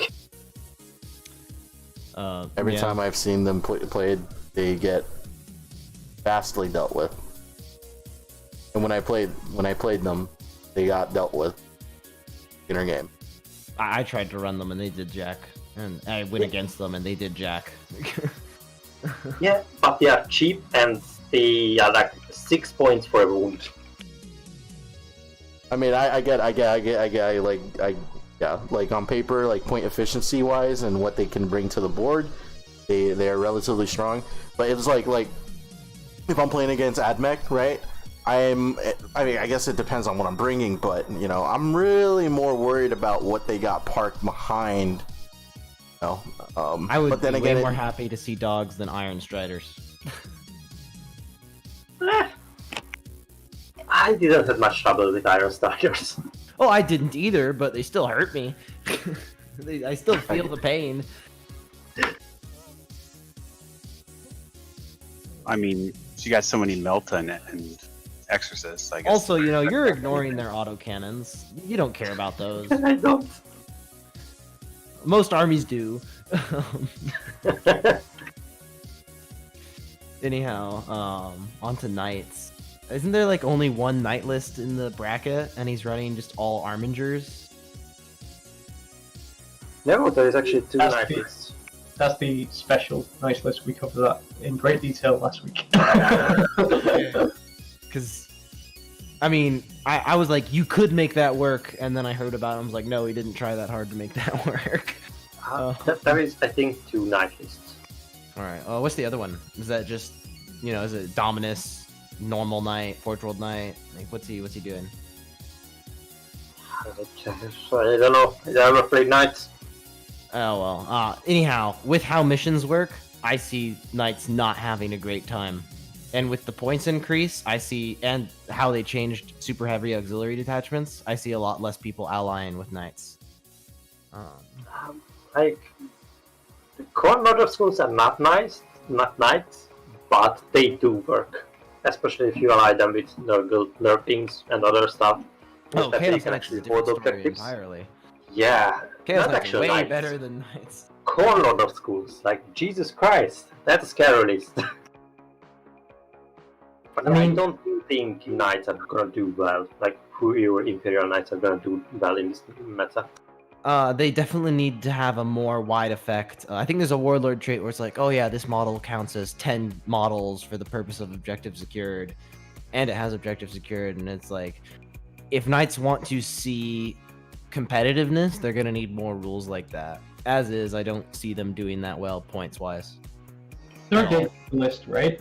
And towards like the midpoint in 8th edition, towards the late 8th edition, everyone was going, does my list have enough anti-tank to bring down a knight a turn? And that was something that a lot of people still spec'd into towards the end of 8th edition.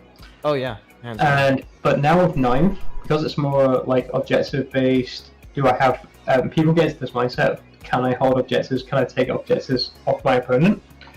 That sort of mentality of can I bring down a knight sort of goes out the window. Which is why we're seeing a re-emergence of knights lists. Like it doesn't I mean, okay, they can't hold objectives as well, but can you deal with this 28 wound 4 pinball T8 model, of which I have 3 of, plus some smaller models? Can your list actually deal with this? Because knights have really good fire. The rate of fire that they put out is still really good. And if you're like unprepared for that, they'll take games off you for sure. I think there's still a lot of lists are ready to take down a knight. Because I'll admit, my bigger priority was, of course, can I get infantry off of objectives and grab it? But I still had that thought in the back of my head. It's like, can I deal with a knight? Can I deal with a T8 24 wound model? I don't think you actually have to deal with them. You can just outscore them with points. Dude. Score 15 points a turn on them. They'll do fine. Well, then again, I'm only running like a 20 model list. So it affects me a lot more than it affects, Joko. So up to Imperial Guard. Well, we don't have much data on them. Only one game has been played. It was a loss. I still think Imperial Guard, like Tyranids, they need a new book. They need a new codex. They're really outdated, which is a shame. 'Cause I really like to see more Guard on the table again. I think the meaningful, like, we're talking about mono Imperial Guard, but I think the brunt of Imperial Guard competitiveness is in the soups, right? Because everybody's souping Imperial Guard, but obviously they're not taking them because they're Imperial Guard, right? Like, taking tank commanders. Which is of course not Imperial Guard. And the Alpha Strike that Silence can put out is still really good. Like, if you're running like a pure Silence list with like Valkyries, the firepower that can bring upon you turn 1 to box you in your deployment zone, so that you're not scoring and you lose a lot of units in turn 1 can be absolutely devastating. But they're relying on a number of variable factors to do that. They're relying on their shooting phase to be amazing, and then for your subsequent shooting and fight phase to be really bad, in order for them to kind of secure the game. Like, it's kind of a flip coin list at that point, which is really risky. It's sort of like high reward, high risk. at that point, It which also is what a completely lot of people depends don't like on- playing Knight, because the turn 1 shooting phase as Sounds list can break your army if it's done really well and really correctly with like target priority and everything else. And then if they survive, like your turn 1 pushback, that can just win the game right there. It also heavily depends on what the guard player is playing against as well, though. Okay, I think about like the. Yeah, well, go ahead, Jogo. So I think the new moral rules actually helped God a lot, but they got heavily fucked over by the new blast rules because all their tanks got blast weapons, which means that they can't really shoot in melee, and you still just have to bet that those tanks. But again, new moral rules like make those infantry squads stick a bit better because you like out of those 10, you might going to have like 1 or 2 staying on the objective, which in 8th edition you wouldn't have any left basically. So the right money. I think that the roster for Imperial Guard is, in my opinion, I think it's still strong. Like they have a lot of really great units, right? Lemon Russes are still pretty threatening. Basilisks are, I think they're always going to be a good pick. And the fact that you can bring lots of cheap infantry, right? So in my opinion, like, if you're going to be running competitive Imperial Guard and mono for some reason, bring lots of threat and then bring lots of infantry. Like control the board, but also present, but also bring something that can really threaten your opponent. So he'll be making decisions on if he wants to be tabled or if he wants to play to the objective game. Like present him that option so that he can pick the wrong choice. That's how I feel about it. You might have to hold your guard in higher value than just screening if you want to win with them. The actual, company soldiers. I forget what they're called. Other than that, I think what depends. Veterans or conscripts? Veterans. Why would you ever run conscripts? They're just worse in every way, and they cost more actually. But definitely, I think commissars need a rework, and that's of course on GW. But there's quite a few things in Guard that need a rework. I think their orders are still pretty strong. Like, I agree with that. Orders Although they're still will really definitely help them. They're still always going to be like, oh, first rank fire, second rank fire, bring it down. It's like you very rarely see the other orders. Yeah. But we saw a lot of Tempestus Scion lists. But yeah, like this is way too much of a sample size to really determine how well they are. But yeah, from what I noticed, a lot of Tempestus Scions were brought. Pretty much every list brought Tempestus Scions. So, Or what are they? That's a good question. I haven't seen them in action ever. Period. Yeah, we'll probably have to wait a bit before we see how it fares. So Space Marines, huh? All right, Space Marines. Tons of Space Marine lists, and there being 3 Space Marine lists in my bracket, it's very interesting because you can tell, well, he's never played Space Marines before, and he's got a plan, and then it's interesting. I'm a little disappointed. I love how Alex highlighted that Blood Angel's Note 2 right now. I'm sad. I saw one of those games where the Blood Angel player was playing Mechanicus, and I was like, oh no! Ouch. Those Death Company, no! The only meaningful... Okay, so we got a lot of games here played. 17 to 25. Raven Guard at 5 and 4. That's a lot of games for Raven Guard. Yeah, 3 wins comes from 1 player for Raven Guards. 3 of those losses come from my bracket. Oh. And one of those wins. That's pretty interesting because everybody were kind of in that Raven Guard were big winners. One of the more stronger factions or sub factions, like you call them now, for Space Marines. They didn't do that great. Well, one of the guy has literally only been playing 40k for like the last month. He was playing Age of Sigmar, and he's playing Raven Guard, and He's not having the best time of it. And the other guy, I don't even know what he's trying to do. I took a look at that list and I was scratching my head for 10 I minutes. think the loss ratio is probably due to a lot of new players are picking up Space Marines as their first list, and like for older players, a lot of them are attacking against Space Marines, and that's the main list you want to counter, because you know there is going to be a lot of Space Marine lists, and you want your list to be good against them. I think we're seeing a big mix of all of that coming to fruition, like a combination of new players and a combination of everybody over preparing for Space Marines. It turns out if you prepare for Space Marines, you're probably going to be doing good with against Space Marines. So I think that's what we're seeing. Who would have guessed? Yeah, pretty Then much. moving on, Iron Hands. Those 3 wins are mine. I don't know what the other lists, where those other 3 losses came from. Hmm. So how do you feel about Iron Hands? They're definitely, the nerf still hit them hard, but I still think they're great. There's tons of different ways you can build them that works out fine. Okay, something that I should clarify is I've been playing for 3 editions.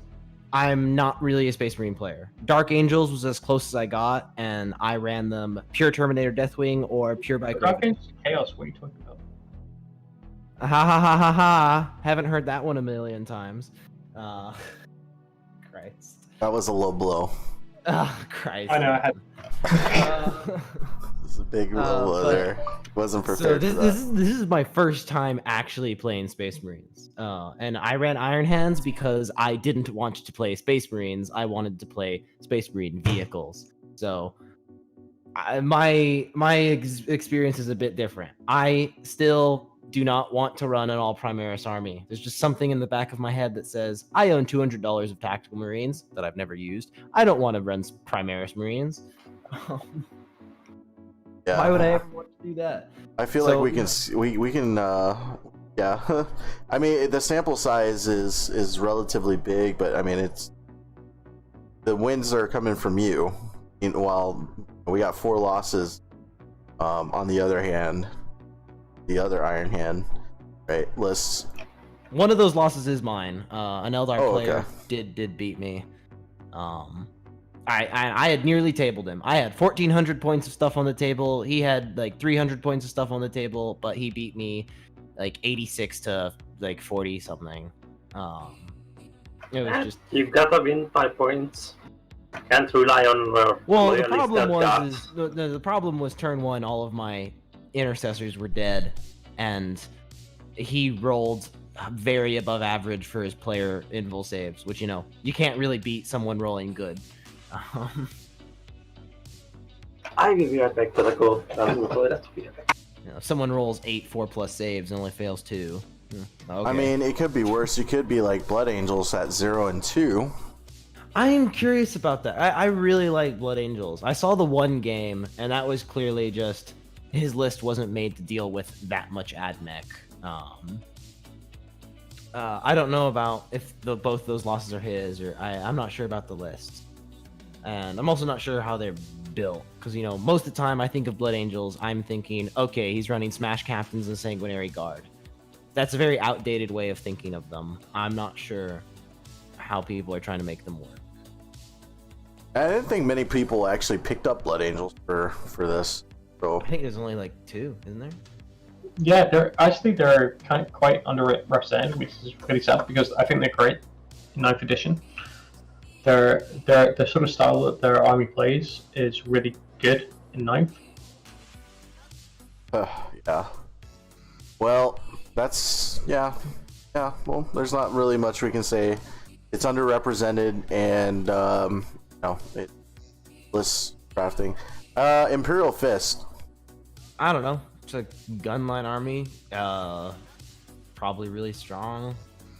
I could see it doing great in some matchups, not so great in others. I don't know. How many Imperial Fist armies do we have? How many people are running this? There's a few for sure. Right, so with this, you still have I think they're one of the best armies with contenders, and I will stand by that. because consensus you can put heavy bolters on them, which is great, and you can actually move those guys forwards.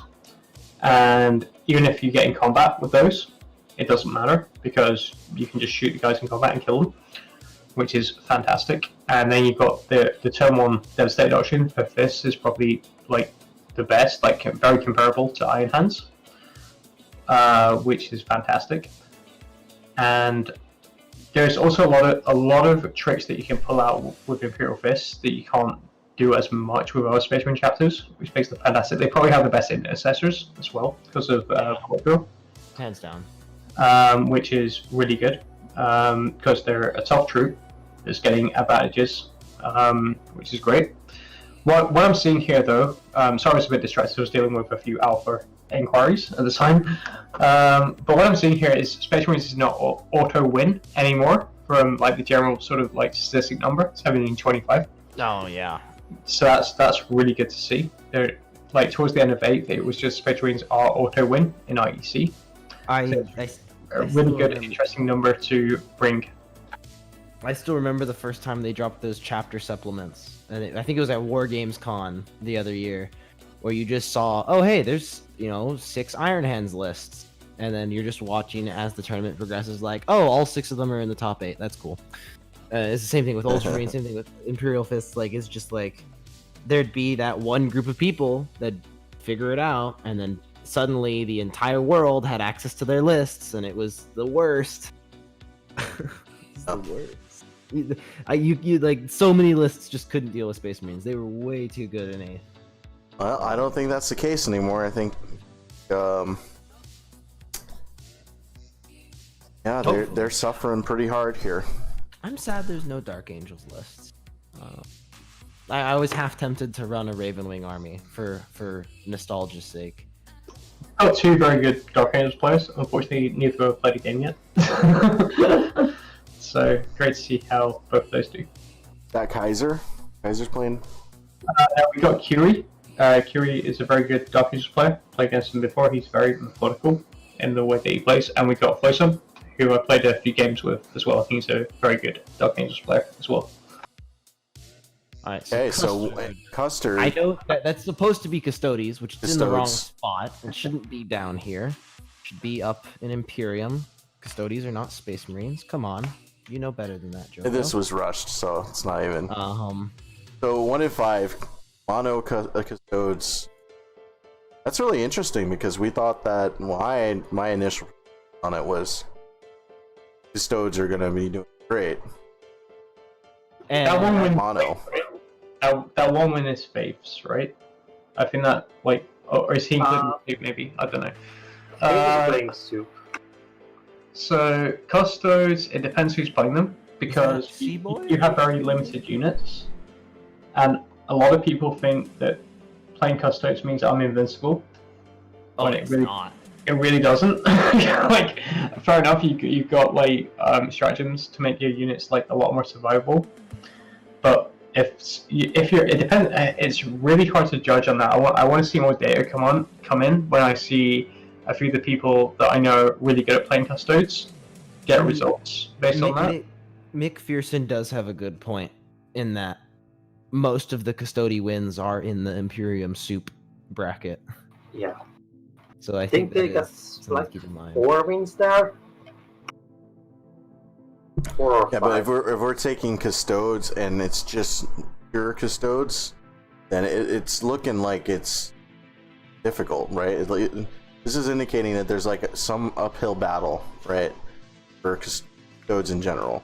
So while there might be some really good units, and hint Alaris Terminators, then Custodes, but yeah, like maybe the sample size is too small. Maybe it's players not being great. But Soup is at 9-0, but 1 in 5 on the mono. Genuinely surprised there's not more Ares gunships in these lists. So there is 11 Custode list. Wow, 11 of them, huh? Yes, so 8 There's is a a lot of games to really, play. really small sample size. There's a lot of games that need to be played. But I think I'm still surprised at the lack of Ares gunships. What could that be part of the reason? Just the choice of units in those custode lists. There's not a lot of Forge World units being chosen, which like half of the Custodes roster is Forge World units. I think they were the least affected army by the change in point update from 9th edition, right? Yeah, they made out like bandits. Mm-hmm. Yep. So you would think people would be capitalizing on that, but it sounds like just model choice, like army mix, is playing a problem with these people. And it could just be that a lot of these people haven't played Custodes before, and they heard, oh, they made out like bandits, I'll try that, and they didn't actually look super far into everything. Right. Also, keep in Always been mind, the like, case. we had a custode win against a needs list that had 800 more points than it.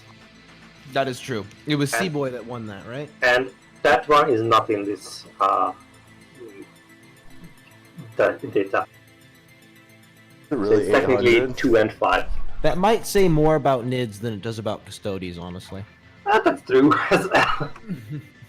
That was like that was a very awkward game to cast, because it's like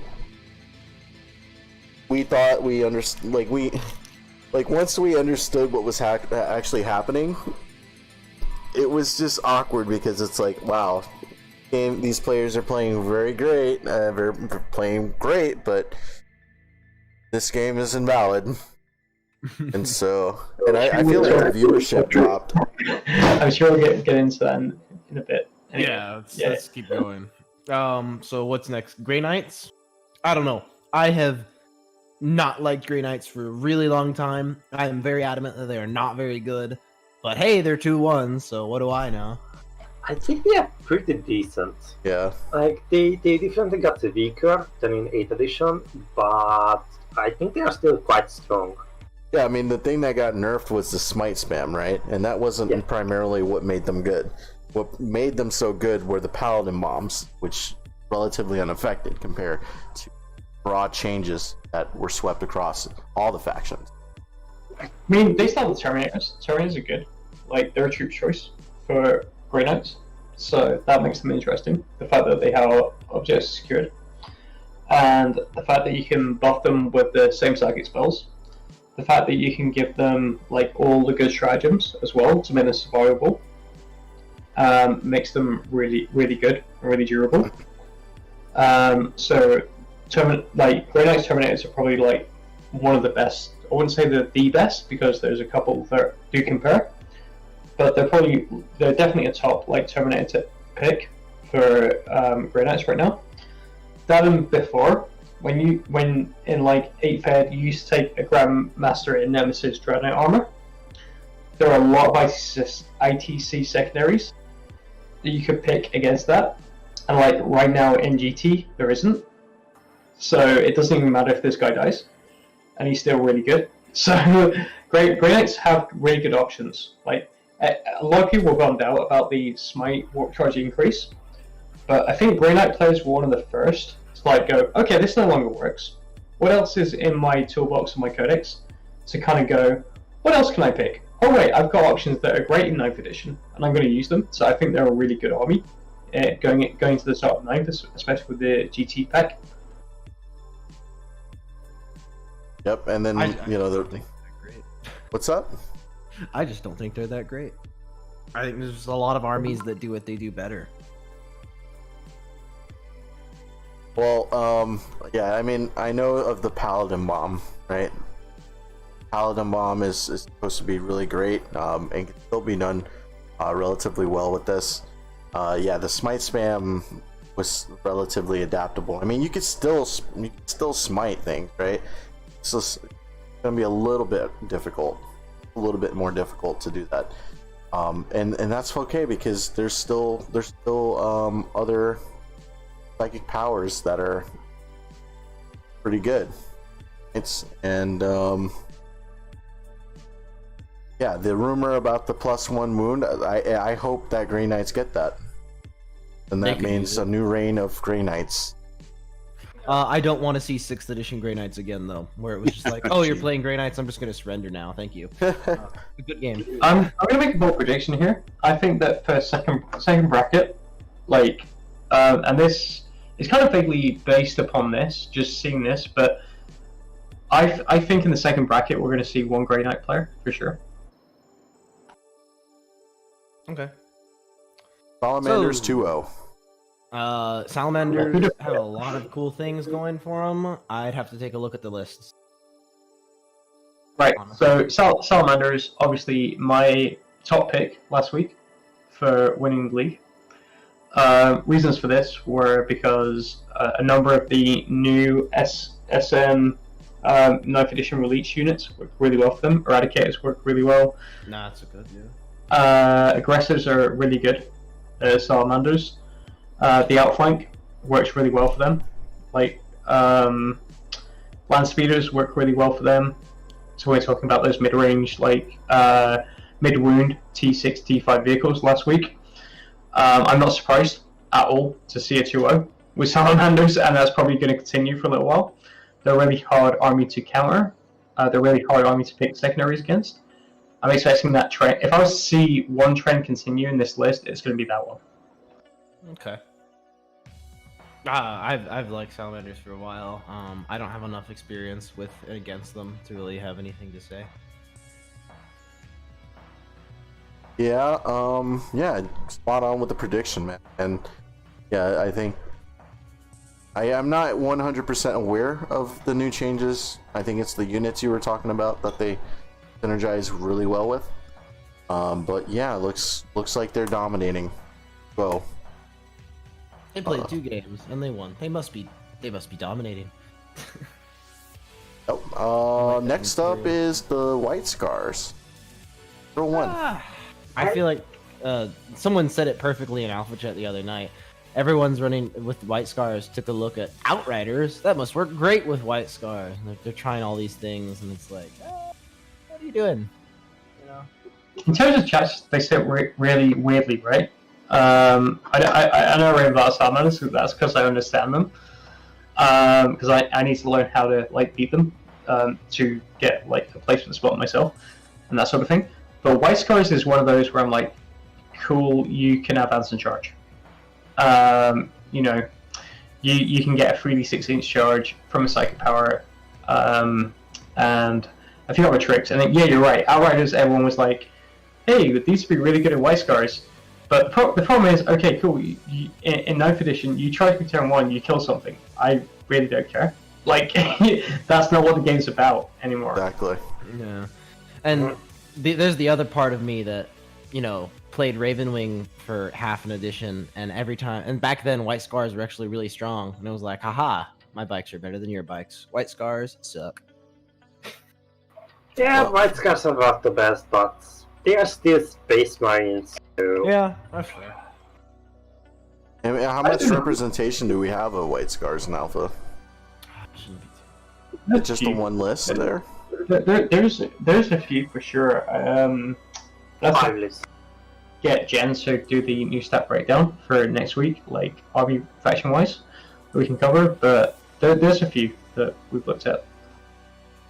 Okay, well, we'll have to see how they do. I mean, it's just one game, so. Oh, but hey, Ultramarines 1-4. This surprises me. I'm willing to actually. Roy, you take it. So You this too one really unexperienced. That I was gonna say that, yeah.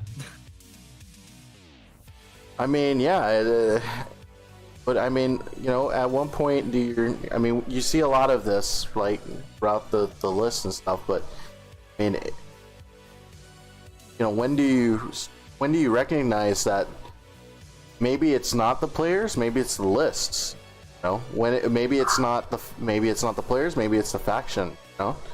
I have to see the I list. think I think. Ultramarines are probably the worst Space Marine factions. And because they rely too much on Gilliman. And basically they start with a 400 point disadvantage because Gilliman is not gonna do too much. Like, the way you win against Ultramarines is just shoot the entire list except Gilliman. And just let him be there and stay away from him. I'm pretty sure there's a lot of people that are happy and fine with the 1-4 Ultramarines. I am very They're just happy. boring, right? God, when they dominated, it was the worst. Saw Gulliman everywhere, and it's like, okay, I'm dead. Hooray. Well, now what you're seeing is that Goleman is not get right. This is mono Ultramarines, right? But you're still seeing Goleman being played and picked up just for this. That's fine. Erebor, you were gonna say something about it surprising you. What was up with that? I spoke really highly of Ultramarines like last week, so I thought they had like a lot of tools for like knife ed.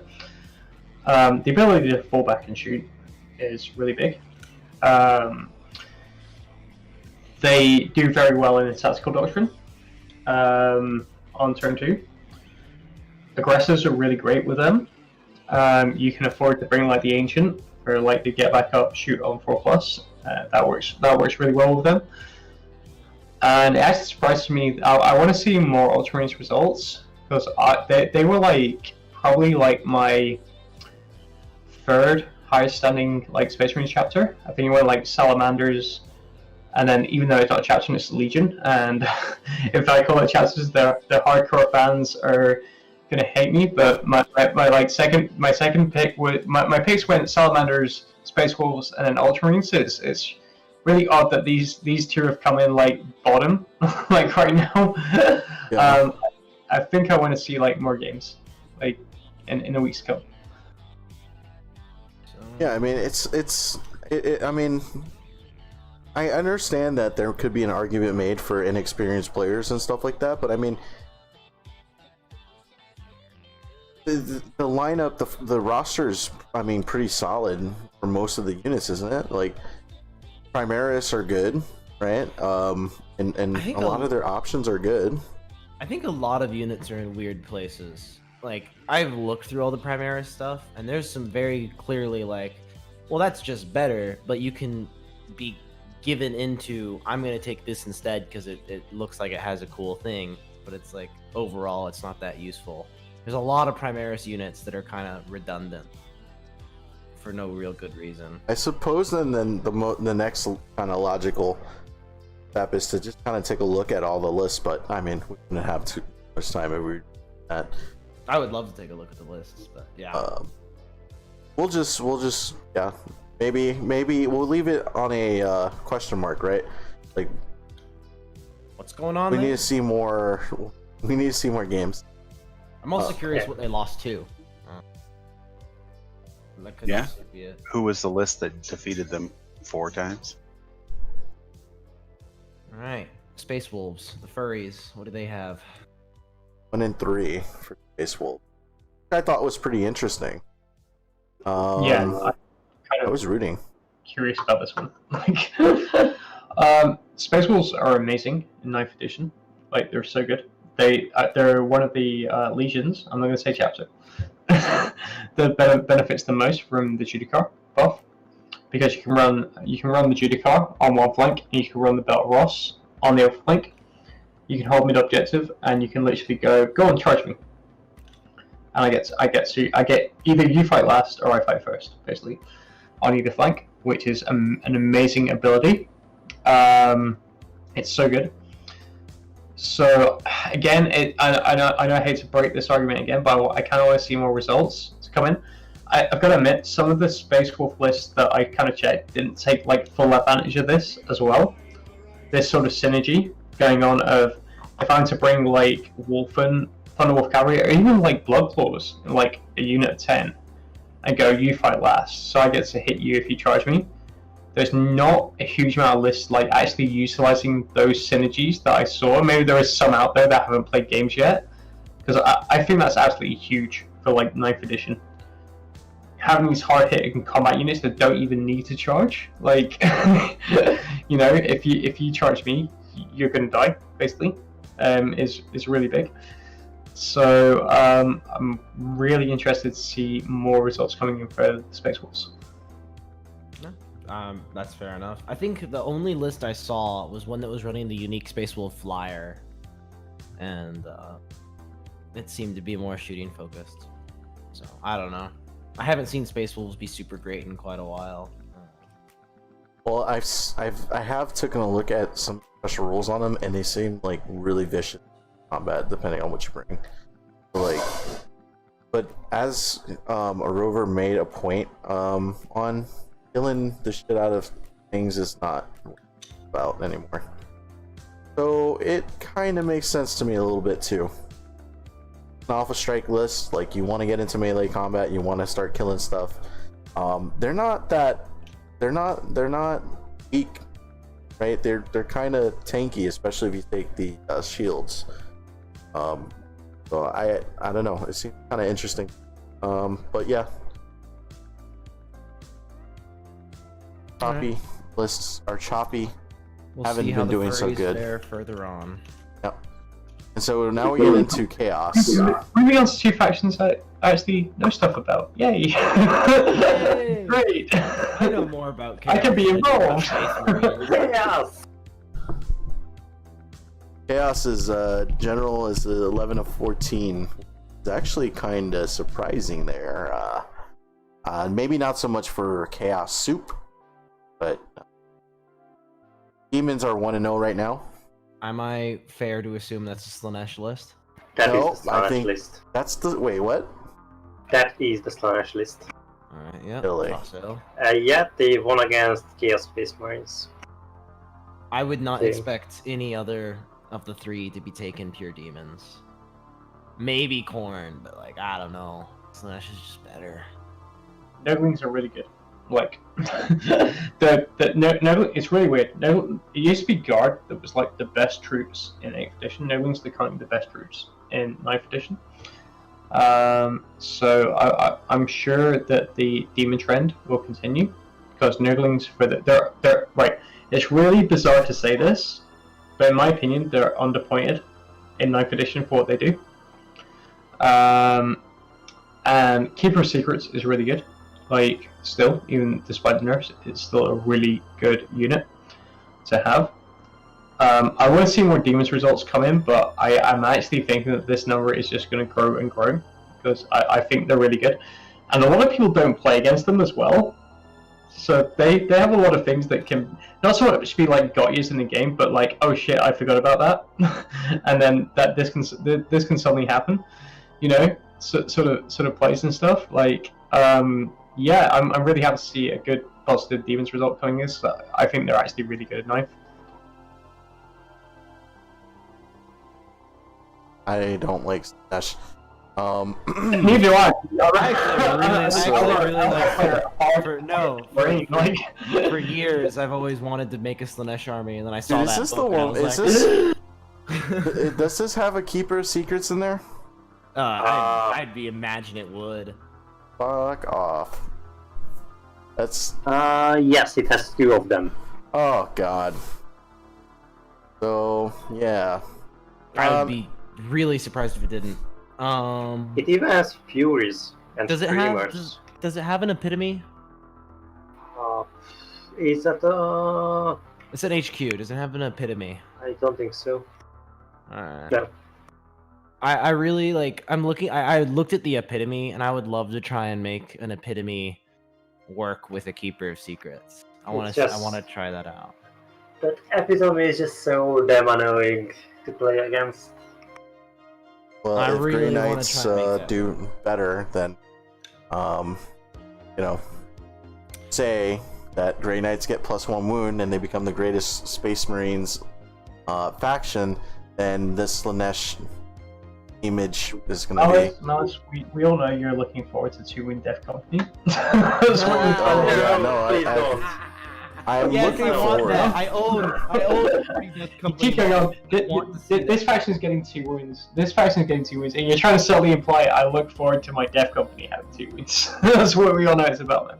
Not just them, dude. I'm looking forward to 2 wound Death Guard. I'm looking forward to that +1 wound to Death Guard, fucking Terminators. Like, yes, please. I can't wait for +1 wound on Give Vanguard. my sisters +1 wound, and I will do everything. Dude, plus- You don't deserve that. You don't deserve that, and you know you don't deserve Yeah, that. like the +1 shit is so crazy right now. When is that gonna happen? Like, is that happening? Probably when they get a book. I'm gonna assume. Because like, if they give +1 wound, that changes. That makes so many factions that would be good, even better. And of course, it would kind of. What? Okay. Sorry, my phone. Anyway, what was I saying? Right. +1 wound on, like, just think of like all the other factions that have Space Marines or Chaos Space Marines that just barely make the cut. Like, I would love for some viability to come out of like Khorne, I would love to leaders. see Ravenwing Bikers get another wound. That sounds fun. No. By the way, No. guys, we can ignore the Chaos Knights 1-0. We can ignore it because that match is going to be a rematch because the Chaos Knight player in there, his list was overpointed by 5 points, which he hadn't realised, and he got a few of his rules wrong, and his opponent wasn't happy. It was a situation I had to deal with, and we all got agreed that that match is going to be a rematch where there will be a judge present if they require it as well. All right. What's he running? Is he running the relic with? Let's just not go there. He made quite a lot of mistakes that had nothing to do with his list, so that he submitted. He's apologized. He's apologized to me. He's apologized to his opponent, and they both agreed that a rematch will be being played. All right. Cool enough, I guess. Okay, I get that off the thingy. Death Guard 2 to 3. Wow. How many Death Guard armies are there? I'm curious. About 5 or 6. 5 or 6. Okay. I was gonna play them myself. They're really good fun. Sounds about right. And I imagine they can abuse the hell out of the primaries and stuff with. Yeah, their- hopefully there's not a Death Guard Demon Engine list, which is where I think they come off the strongest. Like if you run like 3 Defilers, a couple of Blood Drones, and like 3 Plague Bear Crawlers, it's really strong. Like because your opponent just can't kill it, and you can just keep moving forward, and then the rest of your last 500 points you can do what you want with. You can bring Mortarion for like the turn 1 sort of like deal with this. You can bring like Plague Marines. You can bring like Nurglings to hold the midboard. You can do various things like that. 500 points is yours to do what you feel comfortable just with bring this player. Foxwalkers. Yeah, all that even. Yeah. But we haven't seen that list being ran, and I think that's like the strongest like way that you can play Death Guard right now. What we are seeing is like Plague Marine spam, which is still good. We're seeing Blight Lords, which are good. The problem with Blight Lords is some matchups you want to deep strike them, and some matchups you want to stop them on the board. But when you stop them on the board, they really struggle with dense terrain when you advance them, because obviously they only get D3 advance, and then when you're minusing 2, it's you just don't. They just don't go anywhere on some maps. Yeah, which it makes it really hard for them. I think that the Blight Hauler, the Mythic Blight Haulers are overpointed right now, what they do. Yeah, I agree. But people still bring them, which is really strange. What we're seeing success with, and I can guarantee that someone is running this in the wins, is the Rhinos with the Disgustingly Resilient, and then the 5-up invul on them from the Relic Belt is really, really good. If you can maintain the auras and play it well, it can make those Rhinos like really difficult to bring down, which is a really good play. And then you put like MSU squads of Plague Marines in them as well. So grabbing that midboard and then holding it, they're really good at that. Definitely looking forward to seeing more sort of Death Guard results come in. Okay. Yeah, and something that I really appreciate with Death Guard is that they're a very humble and simplest, they're a very humble and simple faction.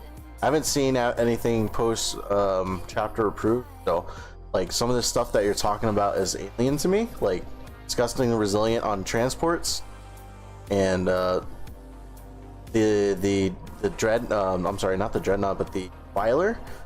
I only know about the Plague Hulks, right? And those guys are legends now, aren't they? I think so. Basically, Psychic Awakening did a lot for Death Guard. It really put the faction up there, and towards the end of 8, people were picking it up because the specialist detachments that they got are so good. And then 9th edition just played into their favor even more with the way the missions works and the fact that they are really difficult to kill. And so basically, you can use the stratagem pre-game to give like a vehicle, well, any unit in effect, disgustingly resilient. But it works particularly well on vehicles. Say like a defiler, you can a 14 wound defiler, which you can give disgustingly resilient, and then a 4 invulnerable save with a character with a relic too. Oh, Is and then it regenerates a wound every turn as well. Stop it, please, no. That's gross. quite Yeah, disgusting. only no one's running this. Like, and this is kind of like the list like Ember Gem came up with, and when we were discussing like Death Guard before, and we were like, this is broken. Like, this is so good. There's so many ways you could buff that. Oh, that is nasty. And oddly, no one's running that in their Death Guard list. I think the biggest problem with them is the hitting on force, right? Yes, Yeah, but but you you don't care. can buff that. That's actually not that hard to deal with, honestly. There's a lot of ways around that. I'd be more than happy to just play the objective game and just, deal with my toughness 5 Marines. And and my toughness 8 Plague Burst Crawlers. That's fine. Disgusting resilient. Yeah, Vox Demonic. I just saw that in chat. Vox Demonicus. Oh, I love Night Lords. Oh, you have an aura? No aura for you.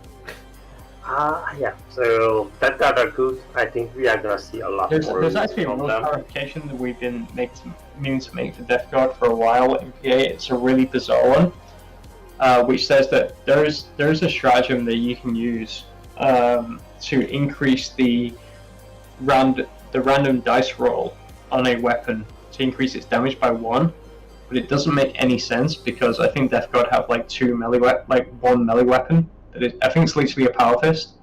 There's literally a D3. So I think GW actually meant that it just increases the damage by 1 in melee for 2 command points, but we're not entirely sure. And we debated it and we're just like we're not sure. Like what do I actually mean by this stratagem? If it specifically says, oh, if it's rolled for damage plus 1. Yeah, exactly, and it doesn't make any sense. It's really strange. Like I think like there's a Power Fist and that's it. Huh. That's wonky. I think Death Guard are in a good position. Yeah, like people are gonna catch on to what make Death Guard that threatening. We're gonna see that. Is that attrition? Thousand Suns though. They're good. 3 and 2. How many lists are running Magnus? A few. There's some without though. Scour Cult Terminators are good. Like when they're amazing. especially when you put like all the buffs on them. They're so good. Cult of Magic is still really strong. Probably one of the things that didn't get affected by like the smite increase is the fact that you can, if your opponent's sloppy and puts all their units like really close together, bunched up for buffs, you can kind of negate that by going, okay, this takes this many mortal wounds, these that then take this many mortal wounds, is really powerful with that power. So Thousand Suns are really good. They have a great catalogue of psychic powers to pick from, which I think have only become stronger now. The fact that they can do Gaze of Fate as well to reroll any die in the game as opposed to like the new restrictions on command point reroll as well is huge. The fact that they can the only faction that can change their psychic power as well is amazing. They've got a lot of things going for them in terms of chaos. So I think pure Death Guard and pure Thousand Suns are really, really powerful. I think I touched on that last week as well. Yeah. Yeah, Looks like they're doing good, man. They didn't rely on Smite spam as Grey Knights because they have a lot of good psychic power, so they are still strong. Yeah. Magnus, still a really powerful thing. And so getting access to that Supreme Command detachment, I think is a very good thing, right? Oh, it's worth it. It's worth it for Magnus, definitely. Same with Mortarion for Death Guard. That's why a lot of if you're running Demon Agent list, he's a really good fit because there are lists out there that can't deal with Mortarion, and the fact that you can just like in a Death Guard list, you can soup in a quick 1,000 Suns patrol detachment to warp time Mortarion, like turn 1 as well, is really big. It's like turn 1, deal with Mortarion. If you can't, then you die, basically. Yeah. It's a threatening kind of thing. Yeah, and they're doing great, and I'm rooting for them. I hope that they continue to do good.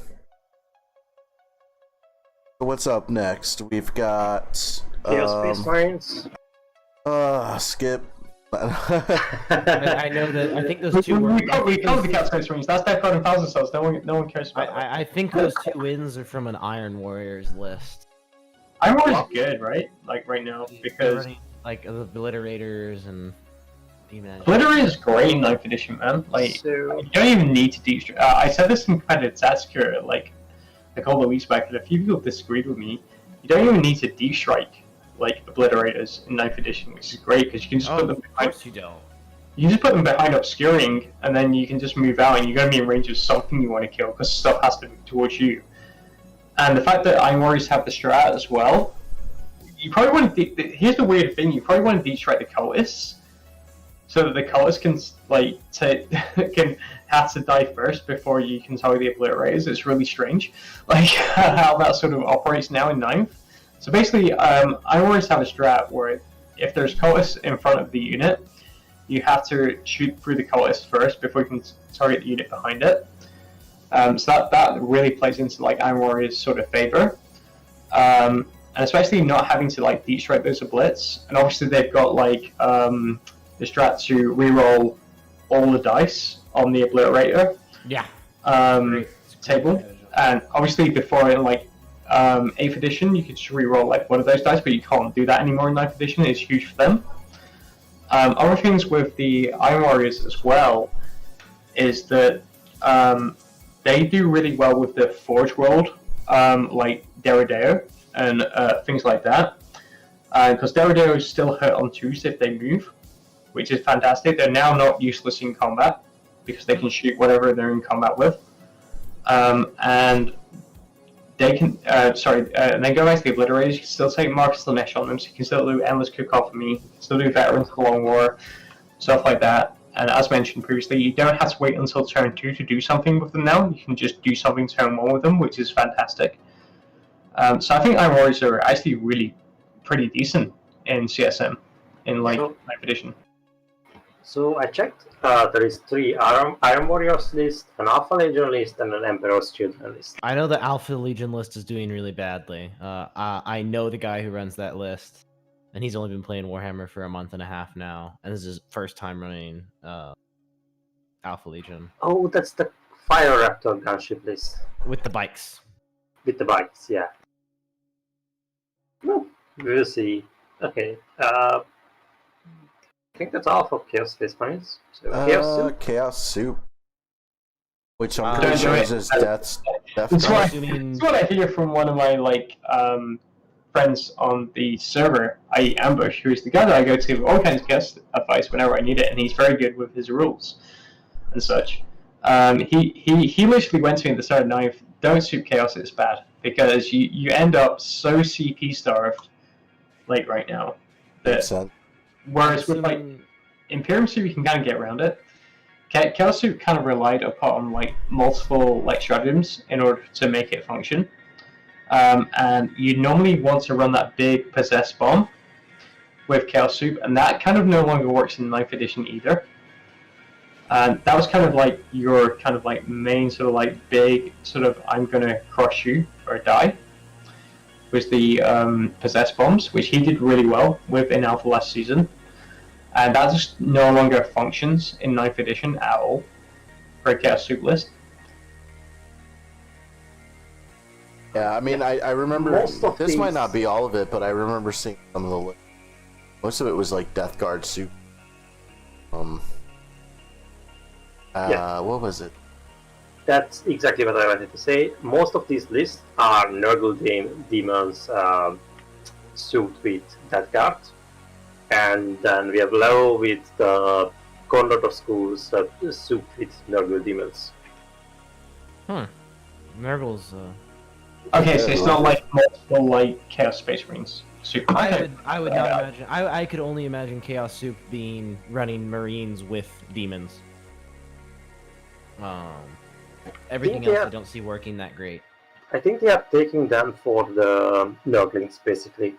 So just for tough troop units that can hold objectives really well, because it's quite hard to remove a 5-man Nurgling squad from an objective. And they have obstac, so they are pretty nice. I'm surprised it's not people just trying to get the Slanesh Death Ball combined with Marines. I would have expected more of that. Yeah, well, Nash is relatively new. Like, I didn't even know what they were capable of until not too recently, and so I think that people are gonna start getting some attention drawn to this, and maybe we might see more playing, more reflections towards that. But for the souping of chaos, I mean, they took a big hit, right? Like, Chaos Soup in general took massive hits across the board, right? You're not going to be seeing the Plague Bear spam anymore. Seeing Nurgling,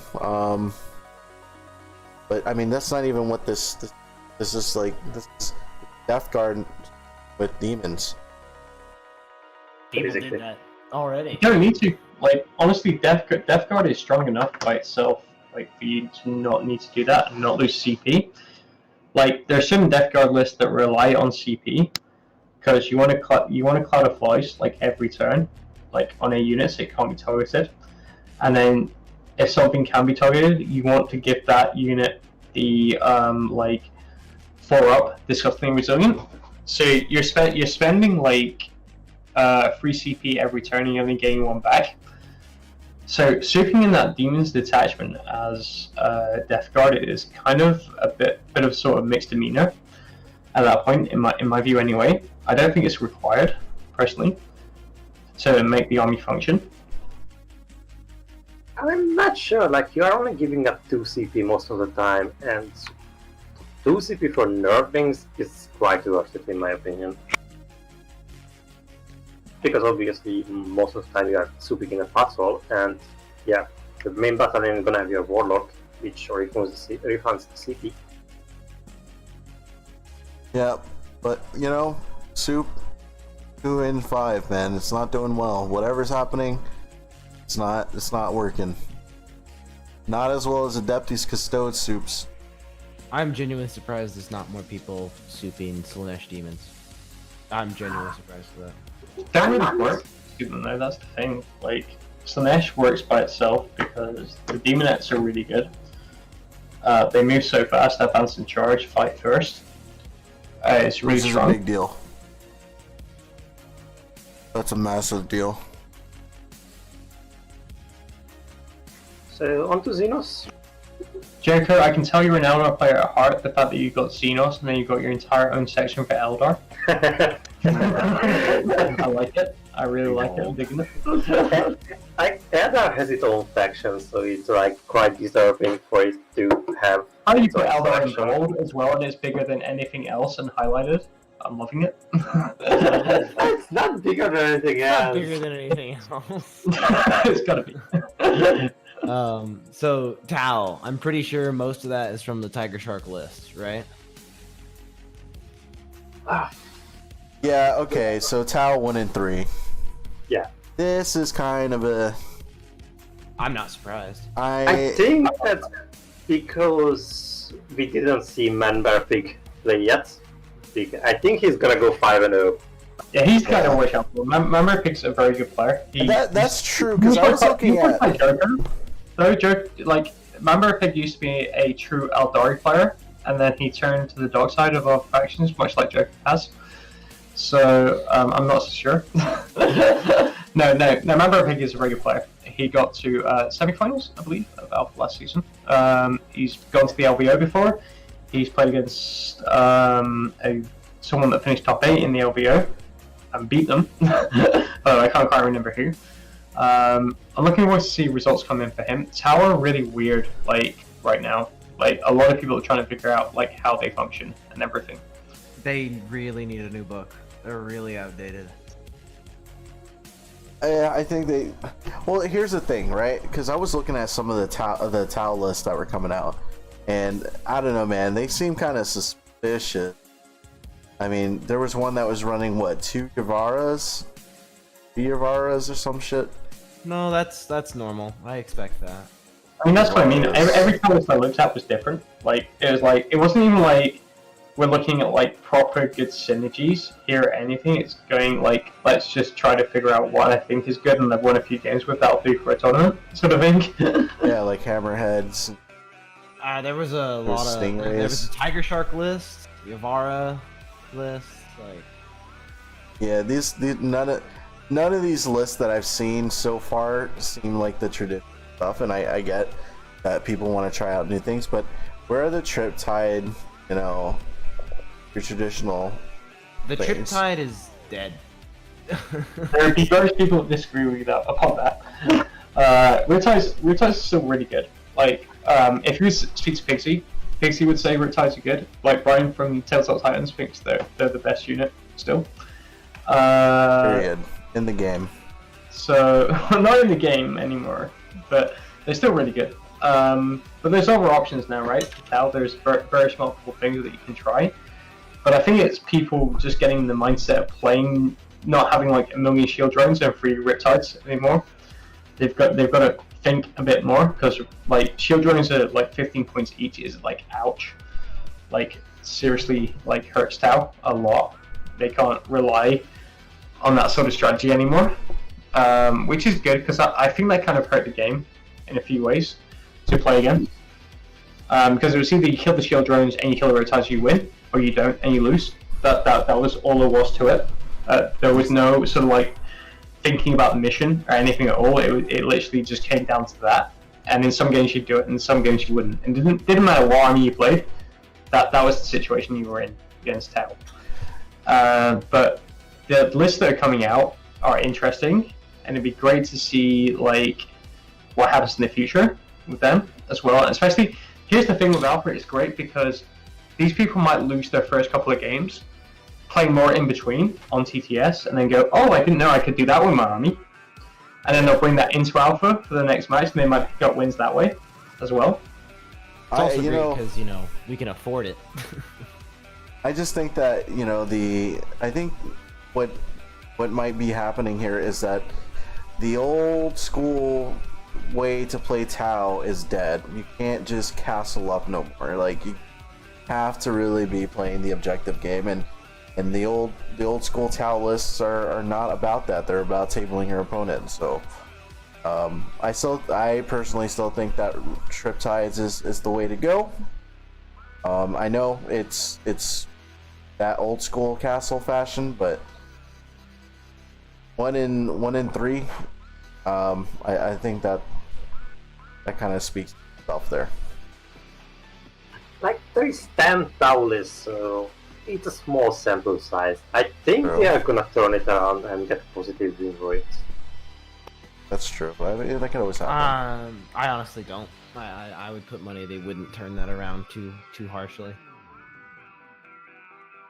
But yeah, I think it's going to be like a 50-50 win rate at least.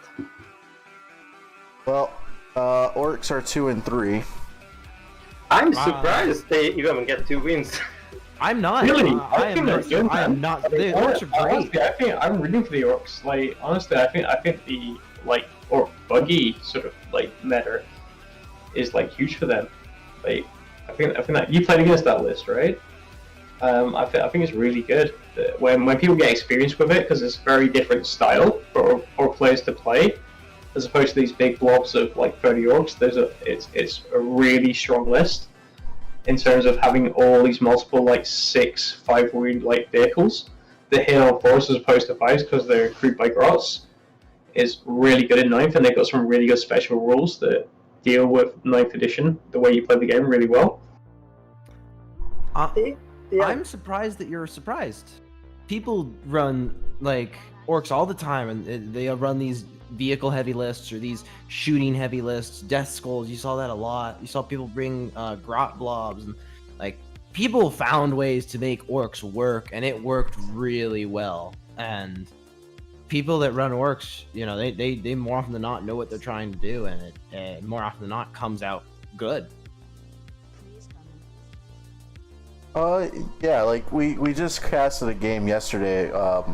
It was orcs versus Necrons, and it was a very interesting game. This was the list that brought a shit ton of the biker units.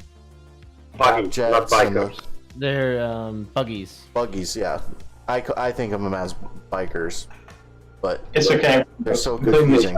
There's so many of them. You don't see orc bikers anymore. They got phased out a while ago. People just don't run them. They're not that great. Yeah. Buggies, scrap jets, and trucks. Daka jets. Daka jets are still really good. Yeah, and whatever the teleporting one was. What's the Las Bang bomb like? 20 Yeah, That's a lot of utility though. Like the teleporting of the teleporty of the scrapjet one. Yeah, that's It's not the scrapjet, is it? No, it was. There's two other. It's like the jump bug, or like the jump rocket, jump Johnson or something. Also, Gretchins are still relatively cheap. Like they are 4 or 5 points a model. Yeah, Yeah, he was using Something those like for that. objectives to sit on the objectives for him. they're very also little cost. surprisingly good at stealing objectives away from people. Yeah. Their shooting can do more than most people are prepared for. flash kit. The flash guy really flash good. kits are amazing. With the zap guns or whatever they're called. Yeah, dude. When he a saw Morknot, that, right? when that thing took a shot, like he just like, wait a minute, what am I doing? Shoot the truck. Like, and he still wasn't able to deal with it all the way up until round 5, I think, round 4. Yeah, he let an entire truck full of flash kits move up to the center of the map and then just start wiping Necron units. The flash gets Oh, pretty yeah. much dominated. Wild. Mm-hmm. I really want to see how that Gorkanaut Morkanaut list does. You don't see those really big ones anymore.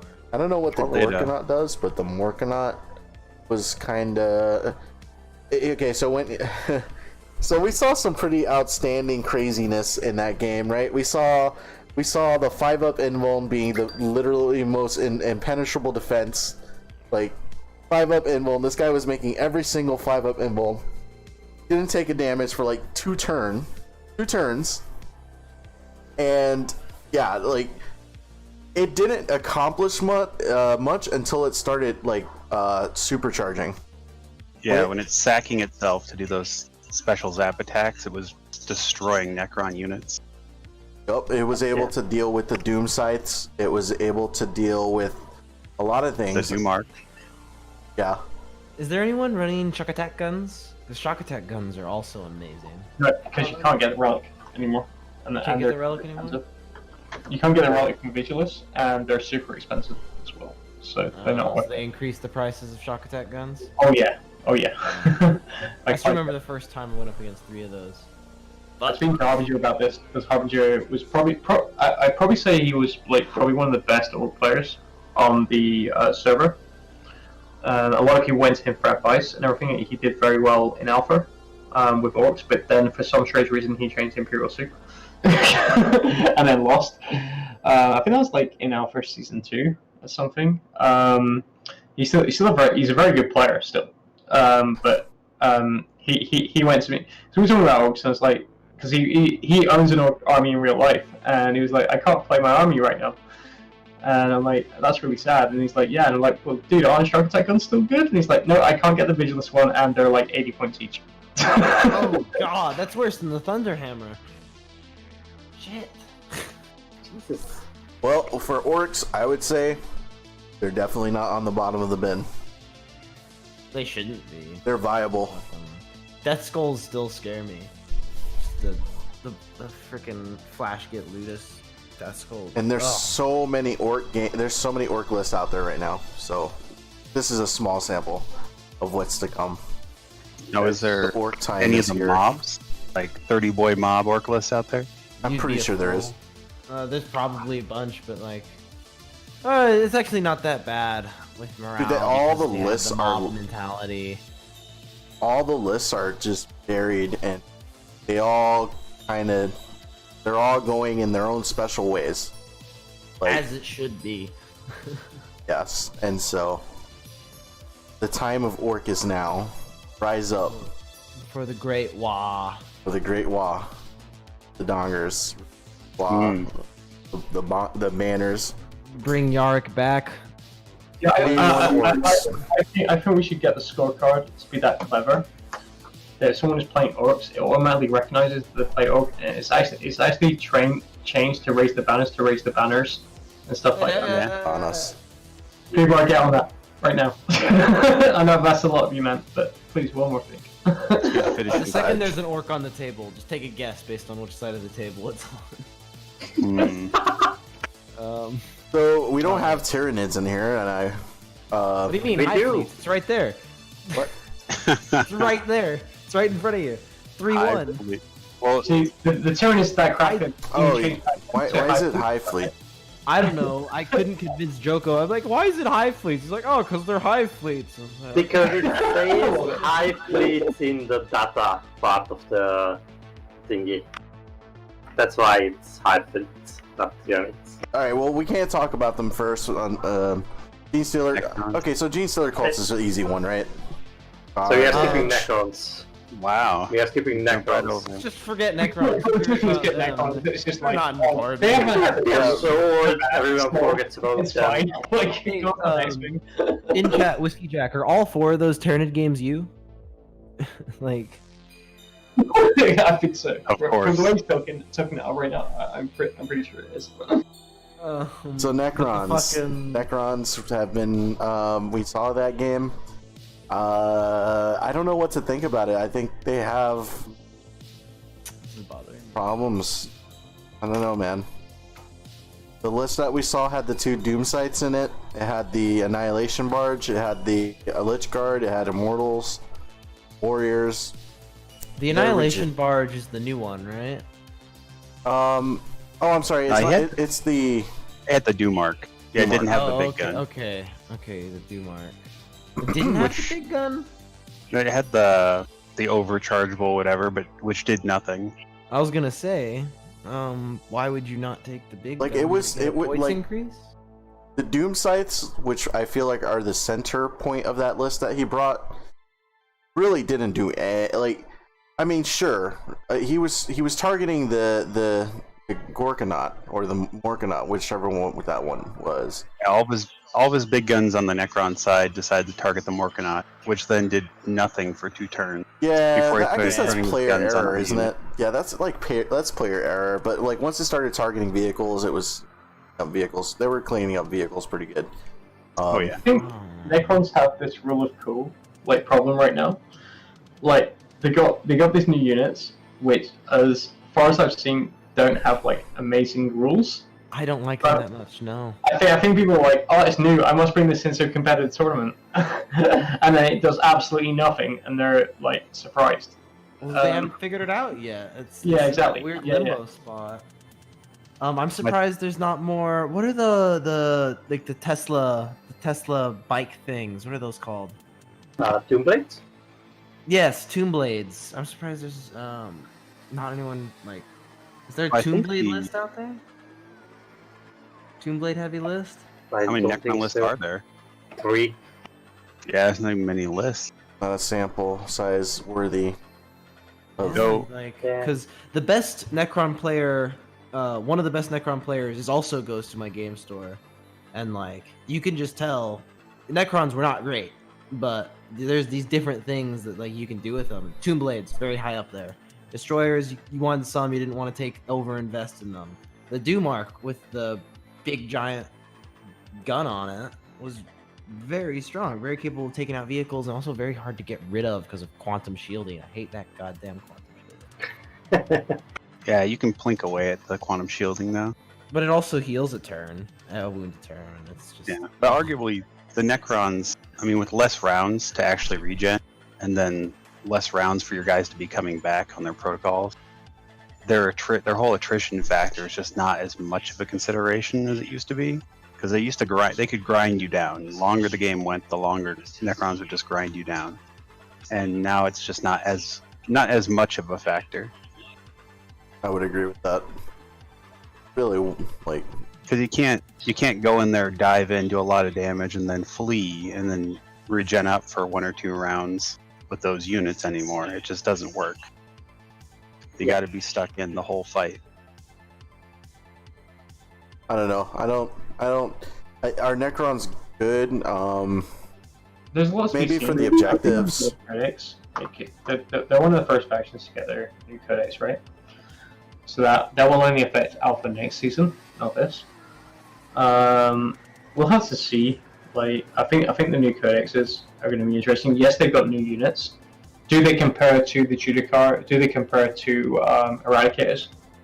So far, from what I've seen, no, they do not. Which is really sad. Like, I wish they did.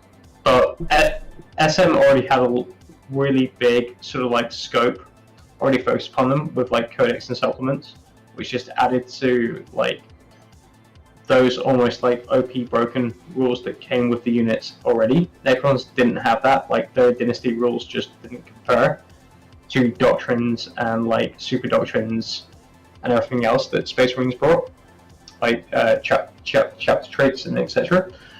So I think when they get a new codex, those units might actually start to shine, but we just got to kind of wait for that time to happen. Yeah, That's fair. yeah, I would agree. Yep. All right. Next up is okay. So now we can talk about Genius results. I back. am still in the opinion that Index Gene Cult was better than Codex Gene Cult. Like, Gene Cult is they're just I don't know, man. They're were really hard to make to work. These were the hardest hit by the points changes, I think, too, right? Yeah, for no good reason. Yeah, I actually voted them as like last week is my worst like faction. They Yeah. are. They're terrible. I mean, hats off to the guys playing them. I don't want to discourage you or anything. If you guys get wins, I'm really happy to see that. And if you top your group, that'd be awesome. You know, that'd be great. That's the kind of thing I want to see. I'm always rooting for the underdog. Like, honestly, I think you guys right now playing decent belts are the underdog. Like, you know, just because I was pointed out, like 9th edition points changes really didn't help. They got all these really odd nerfs in 8th edition as well that I thought were really bizarre. Their codex hurt them. Like- They got hobbled. Weird. It was weird. Their codex hurt more than helped. It was. I think the codex when it first came out was fine, but then the nerfs to the codex were really strange. Like, When it first came out, it was like, okay, yeah, it still works, and then like 2 weeks later, a month, like it's just like, oh yeah. Yeah, I think it's all punishment because they didn't. People wanted to punish the GS Colt for mobs of infantry tearing knights down with chop saws and drills. like this army's winning that isn't like Imperium. Let's nerf it. It's not Imperium. Yeah, it was- Eldar, sorry. Let's nerf it. And also, they extremely reduced the viability of running Tyranids and Gene Cult together, which I used to Yeah, do. right, in yeah, A. yeah. That makes That sense. was that. I think that was the tipping point of when I stopped running Tyranids. Is whenever Gene Cult got the huge nerf, and then Tyranids by themselves even more just couldn't hold up on their own. What about Brood Brothers? It, They're bad guardsmen. That's what they are. They're bad guardsmen. guard. You want worst guard? Okay, run In it. worse Feel guard. free. Still- You It's want really renegades and heretics without the good units? Cool, do it. I was never interested in Gene Faults, to be honest with you. Like, like, there's nothing about the army that makes me interested enough. So I don't even know. Like, but from what I'm gathering, they're not in a good spot right now. There's some really cool stuff with like Brood Brothers. Like, I love this. This is why I'm a big like Renegades and Heretics fan at heart, because they could have done this really cool stuff with all these twisted guardsmen and everything, like give them some really bizarre like doctrines or anything, and they were just like, no, you just don't get anything. Here's the thing though, is It's like, they're making models for them. Like, if you look at all these Blackstone Fortress models, you'd think, oh, Renegades and Heretics has gotta be up on the list, because they're making all these really cool things that would fit right into their army book. And they haven't been touched in so long. Which is a shame because I actually know like 3 people that love to play Renegades and Heretics. One of which tried to do so in Alpha League, and it's just I don't know. They're I feel like there's like a That was like the worst thing they had to do was go, you can't play this list.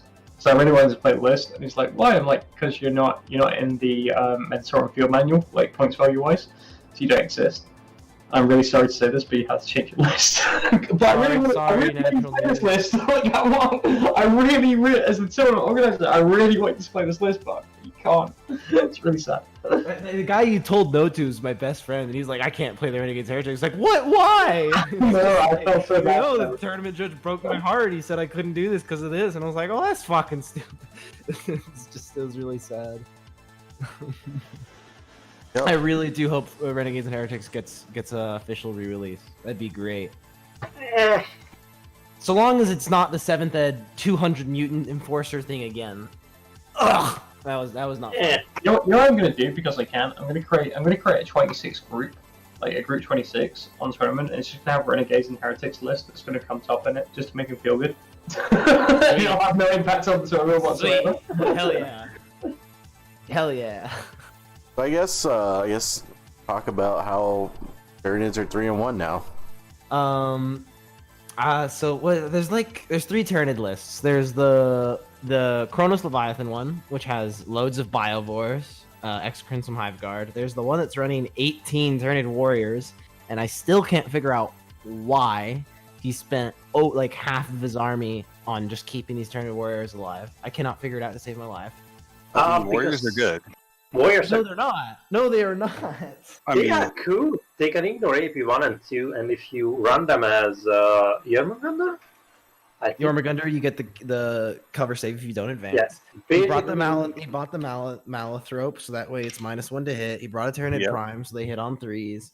He put all the points into the Venom Cannons and Death Spitters, and I'm sitting there and I'm just like, I know very much what he's trying to do, but it's not that. It's not that good. Basically, they are tough troop choices, and they can hold objective because OPSEC. Yeah, you gotta make sure don't try to compare Tyranids to the effectiveness of other people's units. Yes. I'm comparing it to the effectiveness of their own units. I mean, then Warriors got with the point changes. Warriors are really not that bad. I mean, This Yeah, will like work. This still arguably works. Carnifex got a better bump, and the old One Eye, he's pretty cool now. But is anyone running that though? Got extra cranes are still great. Like, Executes are still great, Yeah. Hydron is still great as well. Like, Nids, a lot of people bitch about Nids, and it's really strange because they still have really good units. Is it Neurophobes, Malanthropes, the ones that you can take in unit 6? Zonanthropes. Yeah, that's the one. Zonanthropes. So they're really good. I mentioned this last week. They're really good because you can just like go, okay, I have a 3-up involt, I can have a 5-up field no pain, and I can be -1 to hit. And I'm just gonna sit on this midboard objective, try and move me. Like, how much firepower is the enemy gonna like have to throw into that to try and get rid of it? Well, we saw a little bit of that, but that was DQ'd. But yeah, we saw a little bit of that. Right? Saw a lot of this. What are they? Zoanthropes? Zonanthropes. Brain bugs. The brain bugs, right? Yeah, you bring 6 of them and you do D3 plus 3 mortal wounds with the smite. You bring 5, you get D3 plus D3. They had a lot of staying power on the board, and he did bring the Milanthropes, so they were -1 to hit. And yeah, the 5-up feel no pain. They were stuck in on the board. Yeah, if you don't have the firepower to deal with 3-up invos, they are a huge pain in the ass. The other problem though is Zonanthropes do not have OBSEC. That's But true, but they are tough. That's true, but they can body block an objective because they're unit of 6. Yeah. So they can literally just get in the way of a sideboard objective and make you have to go around them. Which totally know how I use my Star Weavers at all, by the way. And they're also like, once you get on, you can like what we saw was he kind of split them down the board, and so he was able to get his secondary for engage on all fronts or all sides or whatever it was. Engage on all fronts. And yeah, they were something very much that they had to deal with, and you don't want to deal with something with 3-up involved. As to what you said Also- earlier, Eravor, where you're saying you don't get why lots of people are bitching about Tyranids, it's because 80% of their book is useless. Also, Yeah, right. But so's a lot of books right now.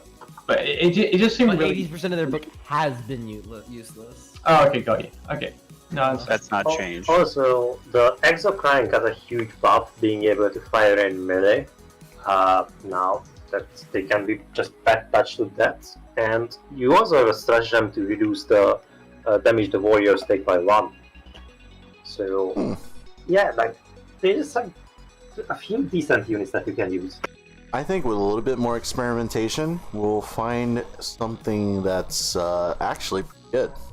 I still miss running 40. And I'm so surprised because I was totally on that board that Rover was talking about. I was being a basic bitch and thinking that all the Tyranid lists were going to be garbage, but nah, that's not the case.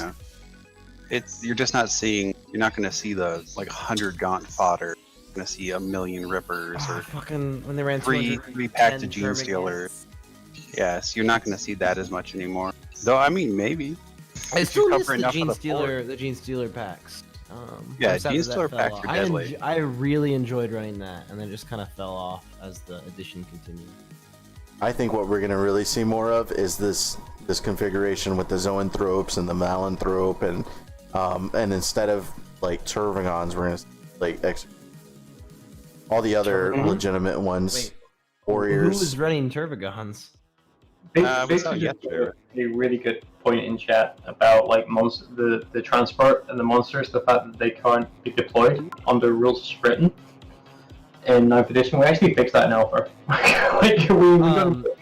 we got into one of the huge debates we've had in the judge chat about that. And I had to make the call and go, this just doesn't make sense. It was much like the Space Marine Dreadnought drop pod as well, with some bases not fitting. When a unit on its datasheet is saying like it's designed to transport this, and then the fact that 9th edition was saying because its base is bigger than 3 inches, like it can't, because it has to deploy fully within 3. And to me as TO was like kind of going, well, the datasheet says that it's meant to transport this unit, right? But the rules of 9th are saying that it can't. That makes like no sense in my head, like logically. So I took the call to house rule it that it's fine. Like as long as you put like the base like touching and as close to the transport as possible, then it's absolutely fine. And I think a lot of TOs would do that as well. When you have a situation where a datasheet is saying that you can do something, but because it's a new edition, it's saying another thing. It's kind of one of those you like that doesn't interact like properly with the rules. It actually breaks the rules in a sense, as well as like going assault weapons in advance, like back in 8, and you're kind of like put in a situation of. Whereas the rules, it's not even a rules to written thing; it's a rules conflict at that point, And you kind of have to go, how do I fix this, like one way or the other? And we went on the route of, as long as that unit is touching the base of the transport, it's fine. But back on that, even though you did that, Tyrannicides are still garbage. I will make that. That's fine. But They're still extremely overcosted. We had done that, so Tyrannicides are still extremely overcosted. Yeah, they are. They can put out a lot of blast though in the new edition. Yeah, but it's like If you're fighting an army that matters against. you hit on 5s. I hope you're happy with that. Your guns aren't even that great anyway. So It's not they are heavy correct. venom. It's just normal barb Right. stranglers and venom cannons. So Chet might be right on that when we were talking about if a horde is big enough, right? If it's big enough that it doesn't matter, like because you only have 5 rounds, you can just out body their dice. 120 Gants has always been viable. I'd be surprised Yeah. if that changed. So I'd be wondering how unit cohesion and stuff's gonna work, or even just how the maps are gonna handle such large numbers if you try to bring it. No collider meshes Yeah. whatsoever. Also, like, nades are surprisingly reliable until you run out of CP. Yeah, I always liked the waves of bodies from Tyranids, and you didn't see it as much. It was more monster spam. But now, I mean, with less turns and less chance for them to chew through them, and if people aren't bringing these blast weapons, a lot of models on the field might be an interesting way to just coat everything with objective security. I don't know. I'd say you saw a lot of Gant spam. That was always the Tyranid list that made it to the top tables. Was the one that brought 120 to 200. Well, yeah, but have we seen it this edition yet? That's what I'm wondering. People didn't even realize that half their weapons had blast. Like I didn't even realize that my Skyweavers had it. And so when I actually cared and actually like came across like models that had like units that had more than 10 models, then because I was getting into a bit of a hole in the game, and I actually looked up like, oh, they do have blast, and then that completely turned the game around on its head at that point. And I just wanted to, yeah, we did kind of see a little bit of that, right? In Set Custodes, like what happens when you have swarms and swarms and swarms of fucking Termagants. That actually happened. Yes, Jormungandr monsters do get cover, Victor, so long as they don't advance. Sorry, just to answer that question. Anyway, let's. Rule. I know it's No, Horospecs cannot be viable, Whiskey Jack. Get that out of my Oh man, I'm so Get that glad. out of my chat. You believe strong enough, it's fine. So let's talk about Eldar quickly. Really quick. Is that sick? Oh no, do not spend the next hour and a half talking about Alpha. Well, dude, because look at this. Okay, 9-4. Fuck. Okay, Harlequins 1-0. Okay. People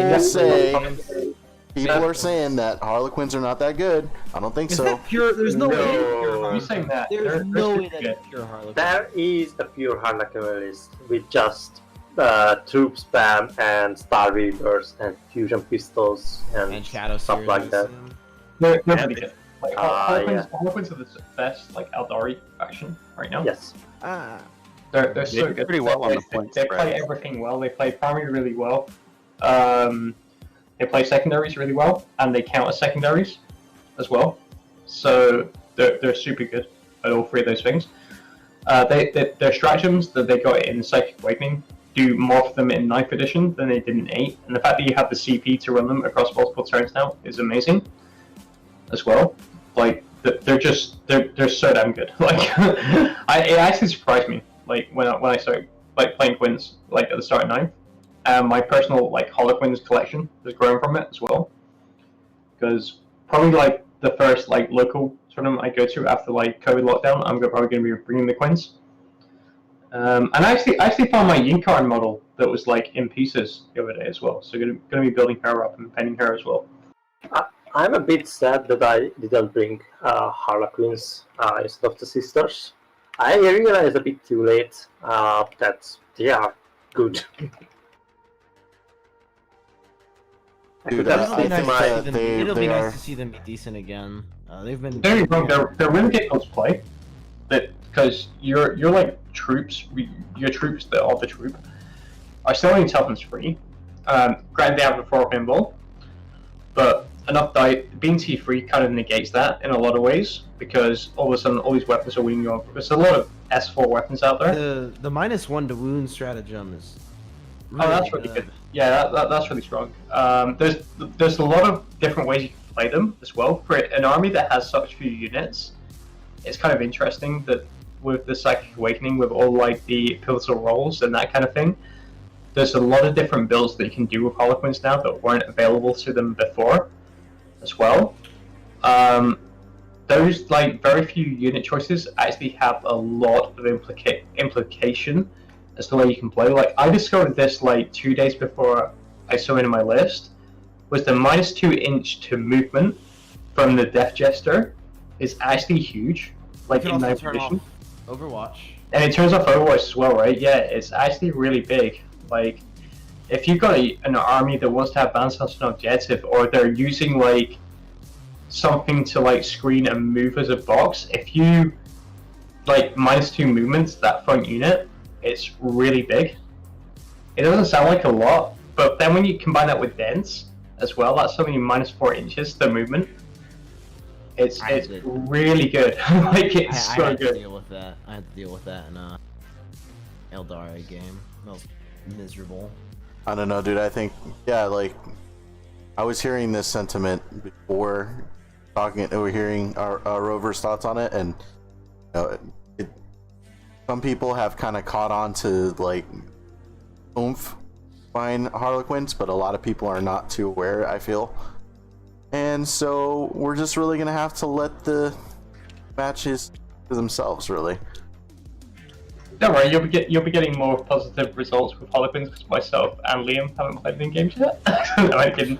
I don't know. Depends how my group goes. I've got a couple of rough matches in there, so we'll see. Dark Eldar is the one Oh. guy, right? It's just, Yeah.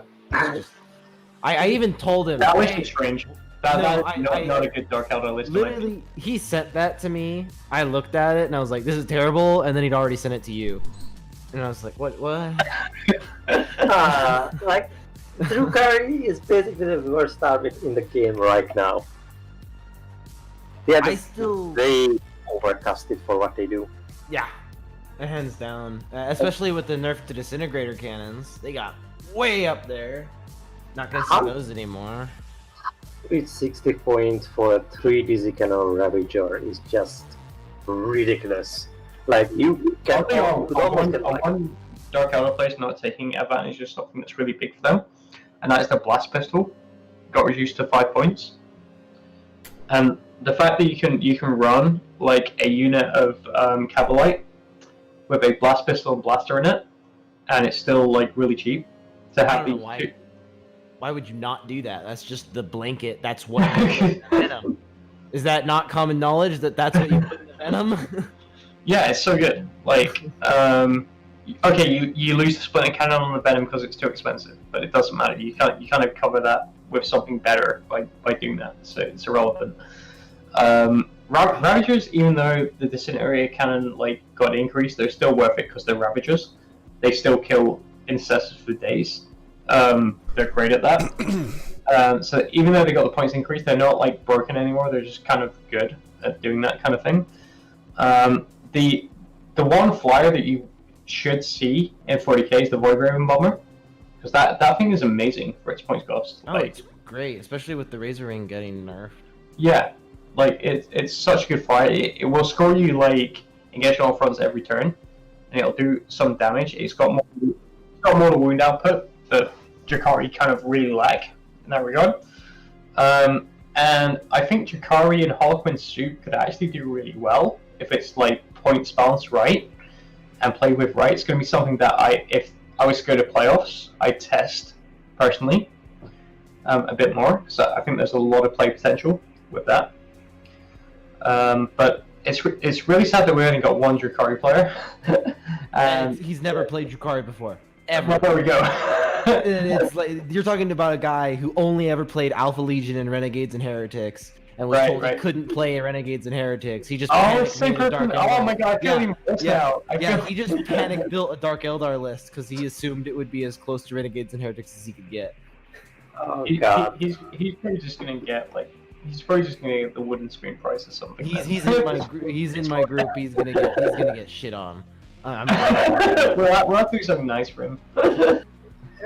Poor Drukari. Like, I think either Ginster Cult or Drukari is the worst army currently. Gene Colt, I think. I think Drukari's Drukari got still options. have. I think Drukari still have a lot of options. But You can still run a couple of- well. Close. And Put it especially- this way, I can guarantee Lawrence from Tabletop Taxes goes to a tournament like early 9th ed with Jakari and still places like top 5. I'm willing to bet Nick Dower from San Antonio is gonna go to a 9th ed tournament with Dark Eldar and fucking win. Like, it's just no way he's not. Like, they still have so much options available to them. Let's go for Eldar Soup.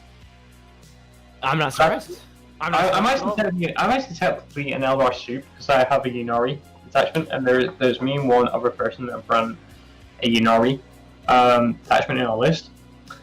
Can Two we of get the those stat wins- quickly, Malice, for the Eldar soup? Because I'm curious. Two of those wins are in my bracket. I don't even know where to begin to find this Aldari list that you're talking about. Okay, don't worry about it. Two of those wins are in my bracket. He's running a Harlequin Craft World soup. Okay. So I'm guessing the Craft World is Hornets because It's Falcons and Warwalkers. Falcons are still good. Okay. Falcons are still good because they're 12 wins T7. They've still got good firepower with the custom Craft World trade to reroll dice. That's what he's So saying. they're still a good unit. They didn't get that hit too hard by the points increase.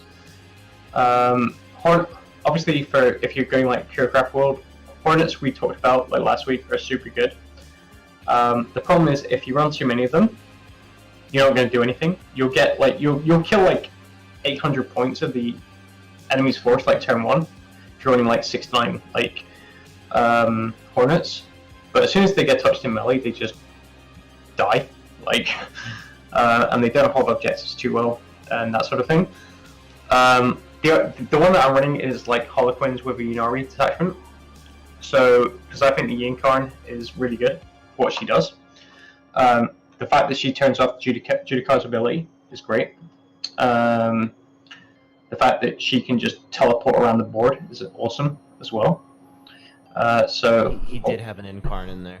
Oh, he did. All right, awesome. Yeah. So this is my point: is she does so much this edition, that character. She's not a beat stick. Like a lot of people like misuse her as that. She's only like 9 wounds, T6, like 4 pinball, 6 up field no pain, which isn't that amazing, and she has like 6 attacks. So she's not the best beat stick. But what you can do with her is you can just harass by teleporting her around the board. She's got psychic spells as well, which can be useful, the odd smite here and there. So she's a really good character in that regard, but you got to think about what you're doing with her. You can't just throw her into combat and expect her to kill like a unit of Terminators by herself. She's not going to do that. But yeah, like Aldari Soup is not dead. This is much like Imperium Soup we were talking about earlier. The only soup that seems to be doing badly is Chaos Soup right now, which is interesting. It's probably because they're all running Nurgle. Yeah. Yeah, I'm looking forward to more like Aldari results coming in general, because people it's really weird. People have ruled Aldari out like at the start of 9th. I don't know why. Yeah, right. Eldar Because aren't bad. They've never been bad. I Like, think they the kind of describe the objective very well, and the objective is the name of the game. But Ulfway, we are still really no one's running Ulfway, and I think Ulfway for Eldar are super good because they're so durable. Like you take Ulfway Wave Serpents with Guardians in them, so you're reducing damage by 1 and having 6 upfield of pain on that Wave Serpent at 13 wounds is still really effective. I think Custom Craftworld is still better. Oh, you can super an attachment of custom for sure, but I'm going on the route. If you want to run like multiple Wave Serpents, then Ulfway is really good. Yeah. I'm just happy it's not Iandon spam anymore. Tons Yeah, of like, yeah. cannons. Still really good against Space Marines because they can just have -3 AD on everything, and they have to do multiple damage. They just chew through intercessors, and they have those pulse lasers from the Crimson Hunters. Like now you don't have to take Hawkeye for them. You can go for Aerial Hunter. So basically 4 damage pulse lasers against fly units, which you already reroll Puntos against, or you can go for evade, 5-up invul on them, which is also very nice, makes them tankier, but like they still have the firepower, they just don't have the turns to use that firepower, and they don't have the objective game, I think. Players are surprisingly good at getting objectives, I think. They actually do a really good job at it. They are still And of going course- to do well, but I don't think they are a top tier army. No. I think they are B tier, high B tier. I also still think Dark Eldar are better at grabbing objectives than people give credit for. If you're running stuff in that Venoms. Yeah, I mean you can do it with Raiders as well. You can go with some Raiders for objectives. I highly considered running a Dark Eldar list. I think I'm kind of Dark, sad I didn't send it in. I think Dark Eldar is just way too expensive. We are just not getting enough copies. If I'd have had more time to process Drukhari, I probably would have brought Drukhari to the season of Alpha, but unfortunately I didn't. And then I went for the cop out. I played 3 games of Harlequins, and I won all 3 of those, so I'm going to bring Harlequins. Harlequins, but yeah, Dari's been doing pretty good here. Wait, why is it? I don't understand. Aldari, then Craft Worlds. Aldari is soup. Oh, okay. The Albert category is the best, so they just get the ring. That's all there is to it. And Yeah, then but I Eldar think is- that's pretty much all of them, right? Yeah. Okay, well, alright, so Eldar doing good. So far, Imperium, big things to note. Stody Soup, 9-0. So far, Space Marines haven't been the hottest. Chaos hasn't really been the hottest, but look out for the Slaneshi Demons. Of course, the Death Guard and the Thousand Suns guard everything else. Dino 7 and 10. Really, the Tyranids, or something. I'm waiting for that stat to get hammered. Orcs, obviously. And then Eldar. Eldar. Not too bad at 9 and 4. I think Eldar is going to count like roundup wins, and Crafters, I think it's going to go around like 60% win rate, 55, something like that. I agree. I agree. I think it's- Eldar Soup is good, especially Harley. I'll be looking out for Harlequin. 70 because they're better. So don't worry now. Actually, I want to catch a Harlequin game on stream. I'm interested. Even if I have to come in at a different time than our designated game, do like an extra game that day, I would like to cast for a Harlequin game. Or Yeah, getting Alpha League games are hard. Alright, so what else do we have that we're going to be talking about? I think we are just looked at groups. Players to look out for, huh? This is actually something we've never really done with Alpha League, right? Starting to introduce like the names of the players and who to actually look out for. Participant. Oh goodness. Yeah.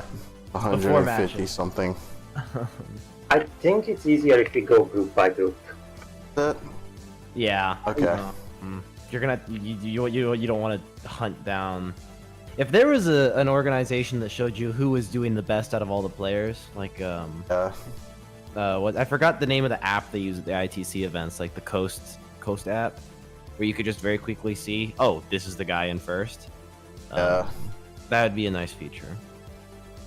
So okay, we'll do it group by group. Hey, look, it's you. Oh, hey, who's this guy, Joko? Sounds like I've an never heard of him. So I think Member Pig or Apostle of Ruin is gonna win our group, basically. Maybe Clark. I'm taking my bets on them. Group 1 kind of seems a little vicious, doesn't it? Yes, I know.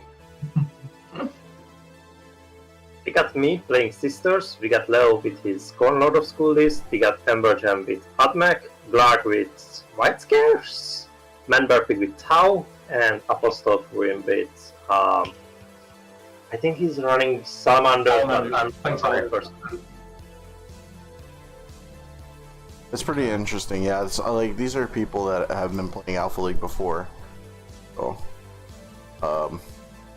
yeah, Group 1 is the one to watch, I think. Just based on this lineup here.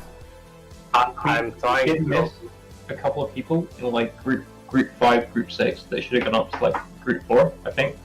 I've spoken to those people, and I've noticed we didn't actually move them up, like because we were very pushed for time to get everything done. myself and Curie. Curie was great help, like doing the back of the tournament to get all the groups sorted. It will be resolved for next season. I've made a note of your names, and if you win, you get promoted twice. So that's even better. So you guys have actually got an easy group as well to get up in. So it's kind of played into your favor in a way. Our mistake is in your favor, basically. You said it was number group 5, right? Sorry? Which group? There was a couple of people from last season, and like I think it was like group 6 and 7. It should have moved up to like group 5 and 6. And that would have increased more because the way that people like left and came in. But it doesn't matter because basically they get like an easy group like this season, and then they get like a double promote if they comes up in that group. I still think we should go through the groups one at a time instead of skipping around, Mel. Yeah, no, I don't know anybody in Group 2. Back to Hobby sounds kind of familiar, Mr. Barlow. I know UC. I play games. UC. I play games against friends as well. Yeah, these guys, Yeah, you know what this tells me, right? These guys need to get on stream more, right? These guys need to get on actual, like, on the Alpha League games. Like, if you want recognition, and you want to be like the topic, right? You need to actually be inside these casting games. You have any idea how terrible I felt when it's like, "Hey, do you want to stream your games? Let us know." And I was like, already finished 4 of my games. Like, oh. 4 already? Jesus. Yeah. Okay. I finished 4 games I'm in going to 4 use it as an days. example when like, You guys were like fast. 4 weeks time when someone has played like 0 games, I'm like, well, this guy's played like 4 in a week. Yeah, you announced the pods, and in like half a second, I pinged every single person in the pod, friended all of them. Within the next day, we had a group chat, and boom, I played all like 4 games. Like That's the way to go, guys. Get that group chat going, get your games played. The faster that all the pods can play games, the faster we can do playoffs, and the faster the next season will start as well. Mr. only got one Barlow game and left. back to Bobby are the only ones that pop out in Group 2 here for me. Group 2, I think I've played Bottoms already. Last season, maybe? I think he's a good player. I think Mr. Barlow and Observers are also players to watch out for. I don't really know the rest. So, we'll see. Yep. Yeah. Group 3 is, let's see, Ash C, A, Hipster Lawyer. Actually, very good Sisters player. Say rings a bell. Basement I played against. Other than that, I'm not sure about the rest. Great Devourer. That brings me back bad memories. Good Ted player. and Ben. 16-hour game. Dark Eldar versus Tyranid. I Sounds think fun. in this group, we should look out for SC and Tyranid Ben. But I don't know the rest, so yeah, I Exactly. can't really do any predictions. Let's see. Group 4 is Dan K, Cardo, Yeah, Cardo Go, Okay, it's Nick I Chris. King, Senso, Anubite, Twice Skinless. What do you got? Anybody plays well. I've watched a few of his games before. Never heard of Dan K. Dan is Well, one of Nick Rose's friends, if I'm not mistaken. he's got 4 wins.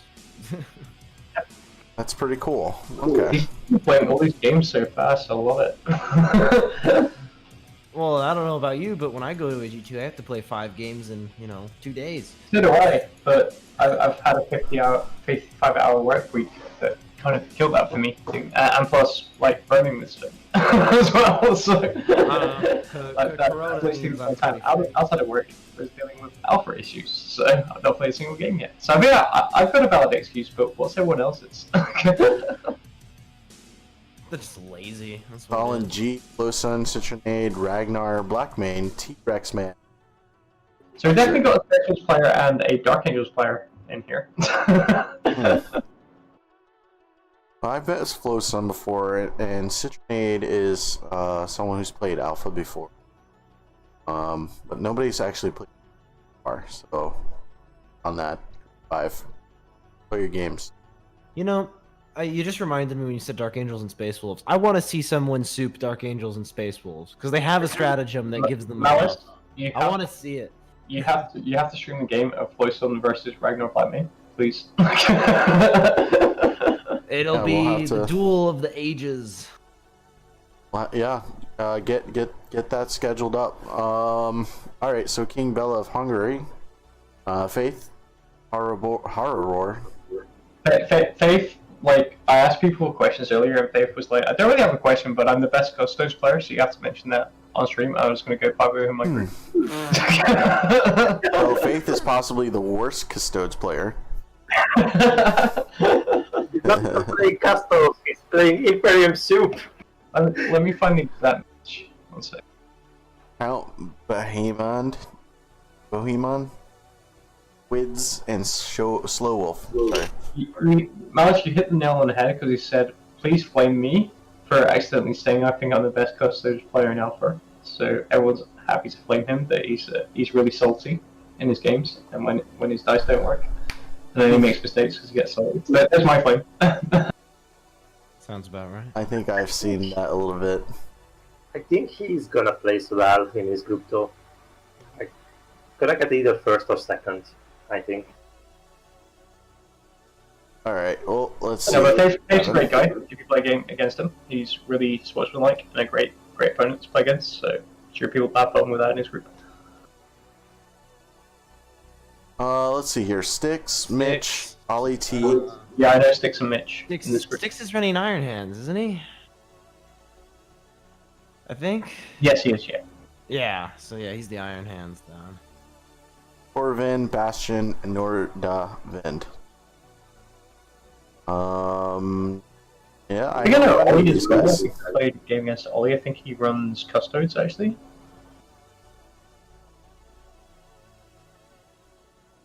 Well, that'd be interesting. Been playing some games, so looks good. Group 8. Take a look here. Gojiki, J Vagabond, Piloteli. That J I've Vagabond. yeah, J Vagabond. Data Thrust, Jeremy's, Axis, Word 3. Data Thruster better be a Mechanicus player. Data Thrust. But we saw Philotelli play yesterday. That was the Orcs player, right? Yep. He's running the buggies then? Yeah, he's the Buggies. Buggies with Morkanot, or Morkanot, whatever. Project Keys, I think, Eldar Soup player. Yeah. Yeah, he seems pretty. He's got a solid head on his shoulders. Little spark plug. Yeah. He also admitted that he was just there to have fun, so that was a little awkward. A competitive competition. I think we have 3 players to look out for here. Kojiki, Jay, and the Data Trust. This is gonna be an interesting pod. Yeah. Let's see Group 9. Max GW. Graisley. Maj. Got Fails. Drac. Listener. I know Bears. Custodes. He told me 50%. very active in the alpha chat. So I do know. Yeah, Know any of these he guys? actually watches a lot of the games that are streamed in the Discord. He definitely knows what he's doing. He's a chill guy. I'm sure everybody here is pretty chill. But Some like, who's people are- actually like popping out as dominant players that know their stuff? I out of this group, the only person I'm familiar with is Glisnir, and he very much knows his stuff. That'd be a name to watch out for. What else we got? Group 10. Alright. Anti-Realist, M-Luck, Welshly 323, Love Dave, E-Rail, Sunbur. Just a mysterious group here. I don't know these people. I know a couple of them because they've given me questions and stuff. Like Love Dave had a couple of questions about things. Well, she had a couple of questions with things. Other than that, not really too familiar with anyone in this group, unfortunately. Anti-realist. I'm curious what anti-realist's running. So far. Group 11. Alright. Grunt Rebellion, Valco, Lockjaw, Sovereignty 20, Two Dot Horse, and Evil Muffin. Muffin's a good player. Marco is a really good player. I played against him. I said I couldn't finish the game because I was not in the mood, but yeah, he plays really solid, and I think he's playing Craftworks, so I can commend him for that. Go ahead, Dar. Sovereign T20 is the Alpha Legion player. Feel bad for him. Oh. I think Evil Muffin did Okay, really well so in he Alpha played. Season 1, actually. Like top 4. And then Season 2, I think, like, top 16. So, yeah, so someone that can do well in this group, definitely. Alright, Group 12. Sako in the chat, by the way. I think Go. I read. He was in earlier. I'm not sure if he left or not. This is the most interesting group for me. You got a lot of good players in here. Seaboy's a good player. Curie is obviously a good player. Rat is a good player. Austin, who I played games against, is also a good player. Gravlock and Atom Chin, I'm not too familiar with, but there's probably a group to look out for sure. Because you've got a lot of good players. In his list yet, huh? That's right. B-Boy hasn't submitted the results of his match. Oh, okay. Looks I like. will check on that. he won, didn't he? Yeah, Yeah. he was when he was going against the Tyranid almost player, right? 800 Oh, points. no, that's because that player got removed. So that's Oh, okay. that was why. Okay, I'll get into that in a bit when we talk about that kind of stuff. Alright, what else we got? The End Times, Obi-Jan, Monolithic Hashi, a Rover, and You got that with that player there, Hour 4. I don't know who that guy is, but he's pretty bad. Violent. I think he's going to be the last one in this pod, so we will see. The player to look out for, I would say, is I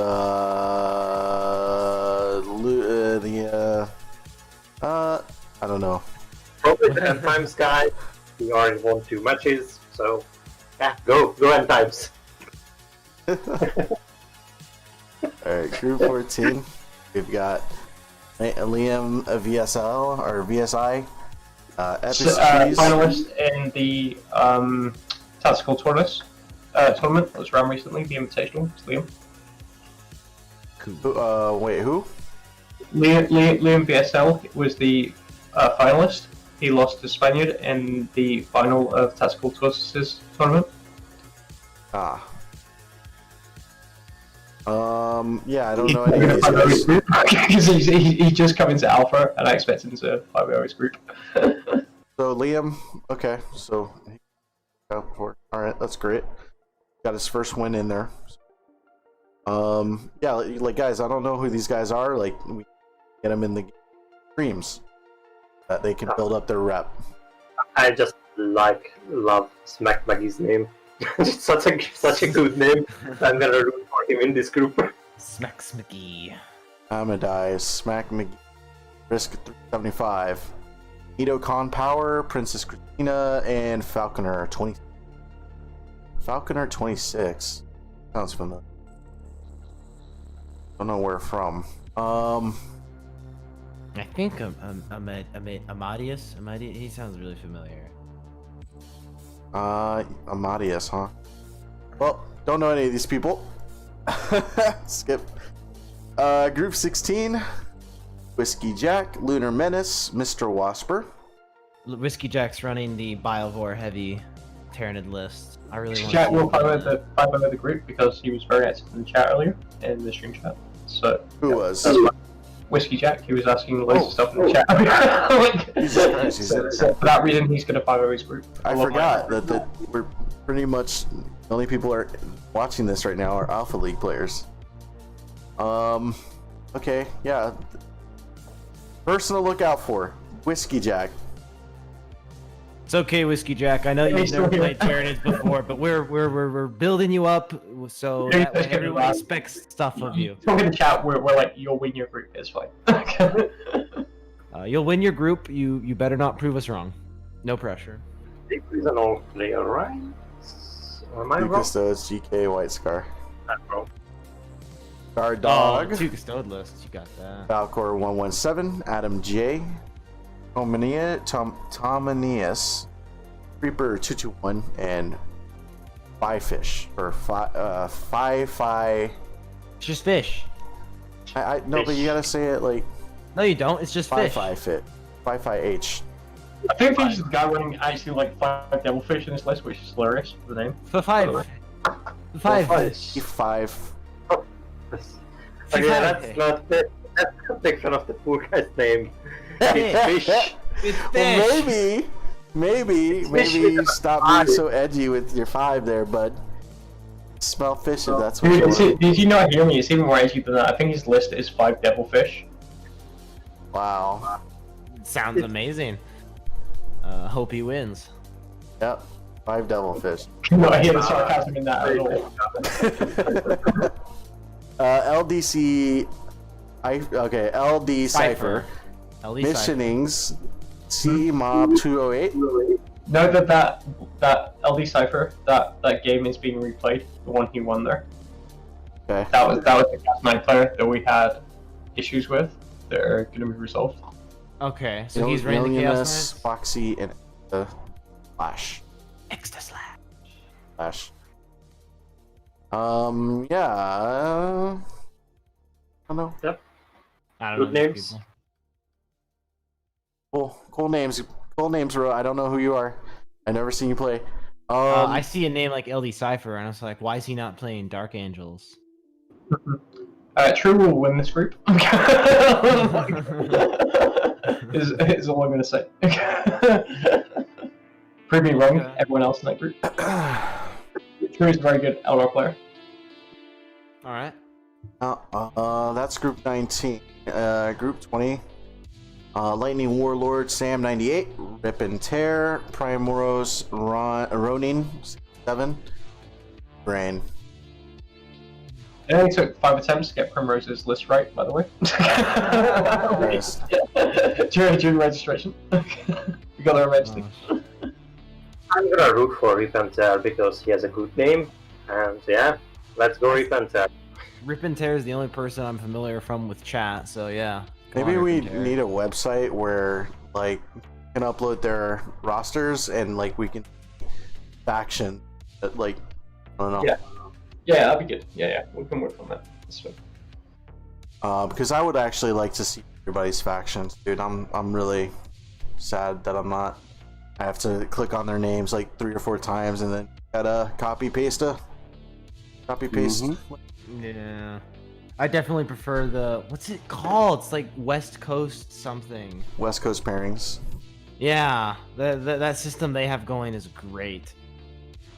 Let's see. In Group 21, we have Justin Temple, 30 Haribo, Acrylics, Ghost 9 p.m., Snepa this, Snappa this. and Snappatis. Bulgarai. It's not an orc player. I'm gonna be really disappointed. I know, right? Better be an orc player. Yeah. Group He's 22. not. I'm disappointed. And I think I heard Dirty Haribo's name somewhere.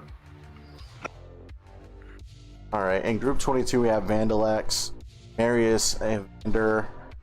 That sounds kind of familiar. Christopher Helgren, Hanzo 395, No 10. What? No Tenach? No ten. No 10 Notch. Not Notch. Hunt. Hunt? Cage Psycho. No 7. tenach. No, I Notch. don't know any of these people, and I'm you guys never heard of them either. Well, Marius Evander sounds They're gonna make a name familiar. for themselves in Alpha. It's fine. Like in like 5 weeks' time, we'll be like, this guy's 5-0'd. Like, who is this person? Yeah, right. Like, I mean, Might be thinking go of in. different Marius, but his name sounds familiar. But yeah, and then again, I'm not very named. Oh, I see. I feel okay. So, Group 24 is with Patrick, Pask, Kato Azalala? Azazalala? Kato Azazel. Kato Azazel. Mm. Pask and Kato are both really good players. Oh, okay. Interesting, they played a game against each other already, from the looks of it. Derpy Mimeo, Perchless, 83 and to Lucas. 82. That was a close match. Interesting. Ah, yes. Close, yeah. Well, yeah, Pask I've heard of. I think I played a game with Pask. Tank Commander Pask. Also, you Vanguard. skipped Group 23. What's that? You skipped Group 23. Did I? Could've sworn. Yeah, you did. Really? Aw, you're fucking with me. Padex 239, The Ender Prime, Mobius 01, Windbleed, Reliable Red, and Tuna. Tuna. I'm looking for Tuna here because he has a good Cow. name. It's just the So, you know, Padex sounds familiar. I think I know. That sounds familiar. oh, Raulo, who's that? Jonathan, Justin Dangersmith, Natural Nuke, Foggy, and Wonder Steak. Yeah. It's either gonna be me or Jonathan that goes to playoffs, hands down. Jonathan's running the Harlequin. I love how you say that, and I'm like, yeah, my group, I'm just gonna go 0-5. Well, no, Jonathan beat me, so he's either gonna take it or he's gonna mess up. The only person that I'm worried he'll lose to is Froggy, and he's running Admech. I actually thought I was fortunate to beat him as harshly as I did. Yeah. The other three lists in here are something else entirely. It definitely feels like I'm seal clubbing. Feels bad, not gonna lie. I'm gonna be disappointed if you don't win your pod. Arwar. How is the playoffs gonna work? Who is getting in there? Okay, so we kind of ended up with 25 groups, which was interesting, because obviously that doesn't divide by 2. But basically, it's the top 2 players from pod 1 and 2, and then it will be everyone that gets top in the group. Now, because we have 25 groups, and this might irritate people in pod 2, it's actually going to be the top 2 from pod 1 and the top 1 from pod 2 now. Oh, No. And I'm really sorry, but that's the way the groups worked out. So, Why don't we just get someone why don't else you just from- take 2 from pod 3? Yeah. okay, we can do that. Why not? No, That don't works do as that. well. That was okay. a lot. Yeah, that makes sense. Okay, yeah, let's just do that. that will irritate less people. Well, Better we can yet, do just that. take 2 from pod 23. Yeah. We'll just roll dice or something on Just roll, this. just roll a d25. Yeah, we'll just decide that that's the one we're taking 2 from. I think that'd be really cool actually if Malice is up for that. Are there still divisions? Okay.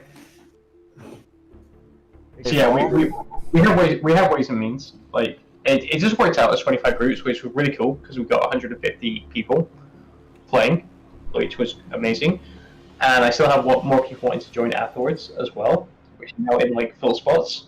So we've had like 1 fill spot taken. We're having another fill spot taken in the next couple of days as well. I'll sort that out tomorrow. And then we have ringer spots as well for when like we get to like week 5 and some people haven't played games and they're uncontactable via Discord. So we're gonna have ringer spots as well. But yeah, I think it's gonna be good. Like the fact that we are only like 4 days in, and we've had 70% of matches played is really positive so far. There's been issues. I mean, I can talk about those now if Malice is okay for me. Oh yeah, we've got that as a topic. Got list issues. Okay.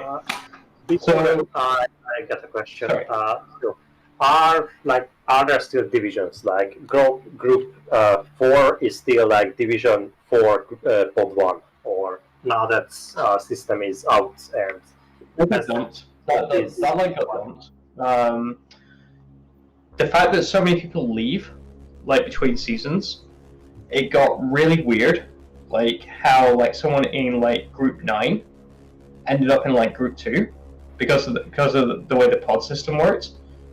Like from like season 4 split 1 to season 4 split 2, yeah, people in group 9 ending up in like pod 1 and pod 2, which was really strange, and it made like no sense, like how that was happening, and that was because of the division system, which was like really bizarre, and I kind of wanted to like kill that.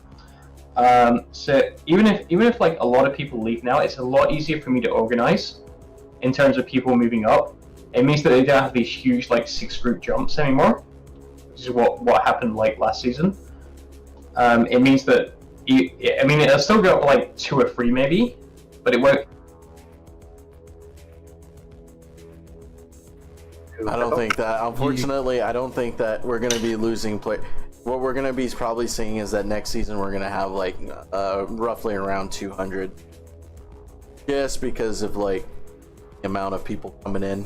I think the Also, Twitch stream helps with that.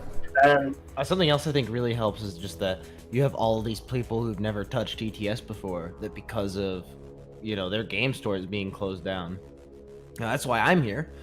Like, just all of a sudden this whole new thing is the only out for our hobby. So you're getting a lot of influx of players from that, I imagine. Yeah, no, without a doubt. I've got the stats, like I've got a heat map that I can look at, and right around that time when the COVID news started making its way out, that's kind of where we started seeing an upturn. Of course, we did have this feature on Magikarp Used Fly's video that was roughly around the same time, probably because he was also playing Warhammer 40k because of COVID. On TTS, and so it just kind of like it just went up, and then it kind of slowed down a bit, and then we got partnered with Discord, and now we're listed as a server on their directory, and so now we're getting another uptick, and hopefully the Twitch, YouTube will give us another uptick. So there's just lots of motion going on with the server right now. Like, out. Always what we've done. So yeah, at the sorry, Twitch Mike. stream. And the list problems, I'm sorry. Tracking. Right, so yeah. Right, so obviously we had 150 lists to check, myself and Curie, and Flowstone helped out a bit, and Embergem helps out a little bit. There was a couple of things that got through the net in that regard. Now, in one instance, I will not name and shame, and I don't want anyone else to do this, but a player in that person's group pointed it out to them, like that their list was like using 8th edition points, and it was like 300 points over. They did not mention this to like a judge or any alpha staff at all. They then proceeded to go on the stream with that list,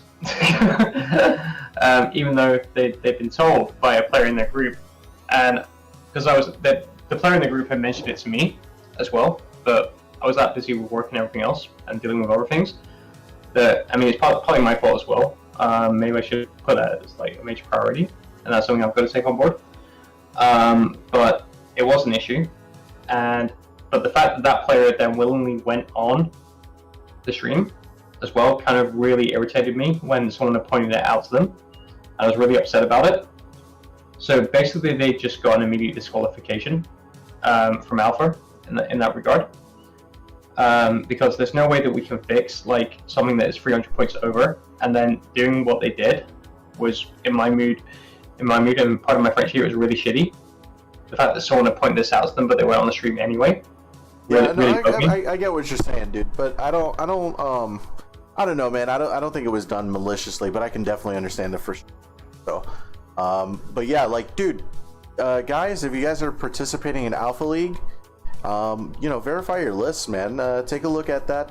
Spend the extra time to your list because of all the extra time that we have to spend. Like, and then obviously, nobody wants to watch a game that's going to be, or nobody wants to go against someone that's not putting as much effort as other people are. Like, and I know everybody understands this too. Like, I'm just saying, you know, just, you know, spend a little extra time just reviewing your list and making sure legal and sharing your lists with other people. Not okay, maybe not share your lists, okay, but I mean, Have a friend that you could confide your list in to double check. Even better, just ping Alpha Judge and go, or just DM them and go, hey, is my list look okay to you? Like, the staff have like no issue like doing, and I think that's been one of the major problems is that people have left everything. Even though we announced that the season will be starting in 4 weeks' time, everything happened like those last 2 days. Like it put so much pressure on us as a team because all of a sudden we had a million rules queries, we had issues with lists, we had map issues, and everyone left it like right until the last minute when they had a month. Because the maps went out weeks ago. You all got pinged with the maps. We literally had no one say anything about the maps until the last stream. So all of a sudden we had to fix maps, and then all of a sudden there was rules questions coming in, and then all of a sudden there was list issues, and then me and Curie, like I was up till like on Tuesday I was up until 4 a.m. like getting this out to go live with Curie.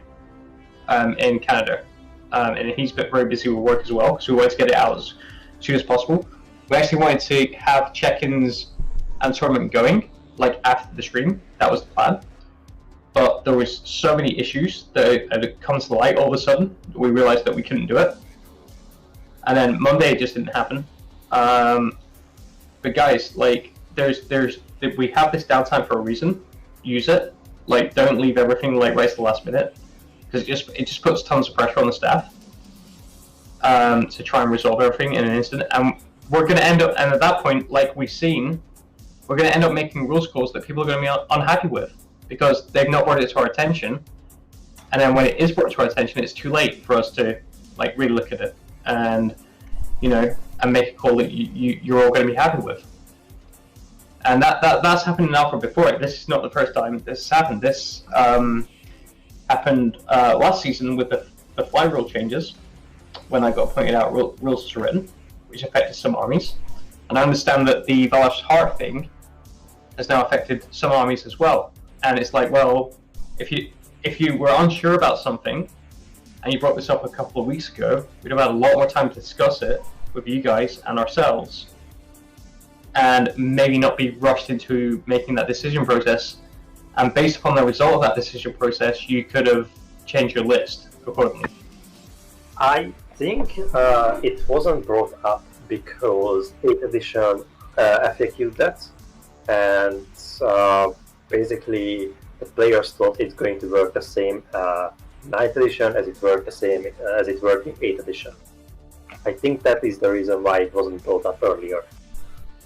Right, but if you have the slightest doubt in your mind about anything, like when I'm building a list for a tournament, and this doesn't matter if I'm going to a local, a GT, or an online event, if I have the slightest, especially with a new edition, if I have the slightest inkling in my mind that there is something that may work differently, I question it like right away. I don't wait till like the tournament started and I'm suddenly made on my list or anything, because I want to be clear beforehand that my list is going to work, and it might be something really dumb, like Well, I can give an example from Alpha, like a few seasons back, where I wanted to make sure that Serpent Shield worked the way that it was rules written, like in the Eldar Codex with Pixie.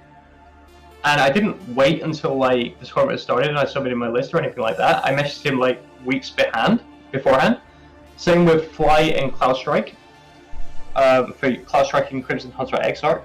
Like, I didn't wait until the tournament started. I messaged him like weeks beforehand to get a confirmation on the rule, and that's what everyone needs to be doing. They're like our hands become really side when we're like under a lot of pressure as well. And fair enough, it's an extreme example of going from one edition to another. But again, if there's any, and there's no such thing as a stupid question as well. Like anything at all, like ask us, and we'll try to sort it out before the tournament starts. Because like I was saying, once those lists are locked in, and then people are bringing stuff up, it's not helpful, and people are going to be unhappy. Doesn't matter which way we rule something, someone's going to be unhappy somewhere. Honestly, I'm not happy with the ruling, but you guys decided it's gonna be this way, so what can I do? Accept it. Rules are the rules. Yeah. Tio's word is law. It never crossed my mind it could even work like this. No, yeah, I honestly, when everyone was arguing over the AP ignoring thing, I was like, that I did not even consider that. That completely surprised me. It sidelined me. People can bring up all kinds of good stuff, especially like we've got a very open forum with Discord as well. Like you would not have this level of communication like at a GT or a local event at all. Like you literally get given your FAQ pack, and then you can query certain things via your email, or like if you're friends with like one of the judges, maybe you get sort of first thing outside of that. So the fact that we have this open forum makes things really good, but at the same time it makes things really bad as well. It's kind of a double-edged sword in that regard, which is interesting, to say the least. So I think just going forward, rather than flooding the rules chat with like random stuff, we kind of have to get clear on the issues. We have to look more into issues that could crop up.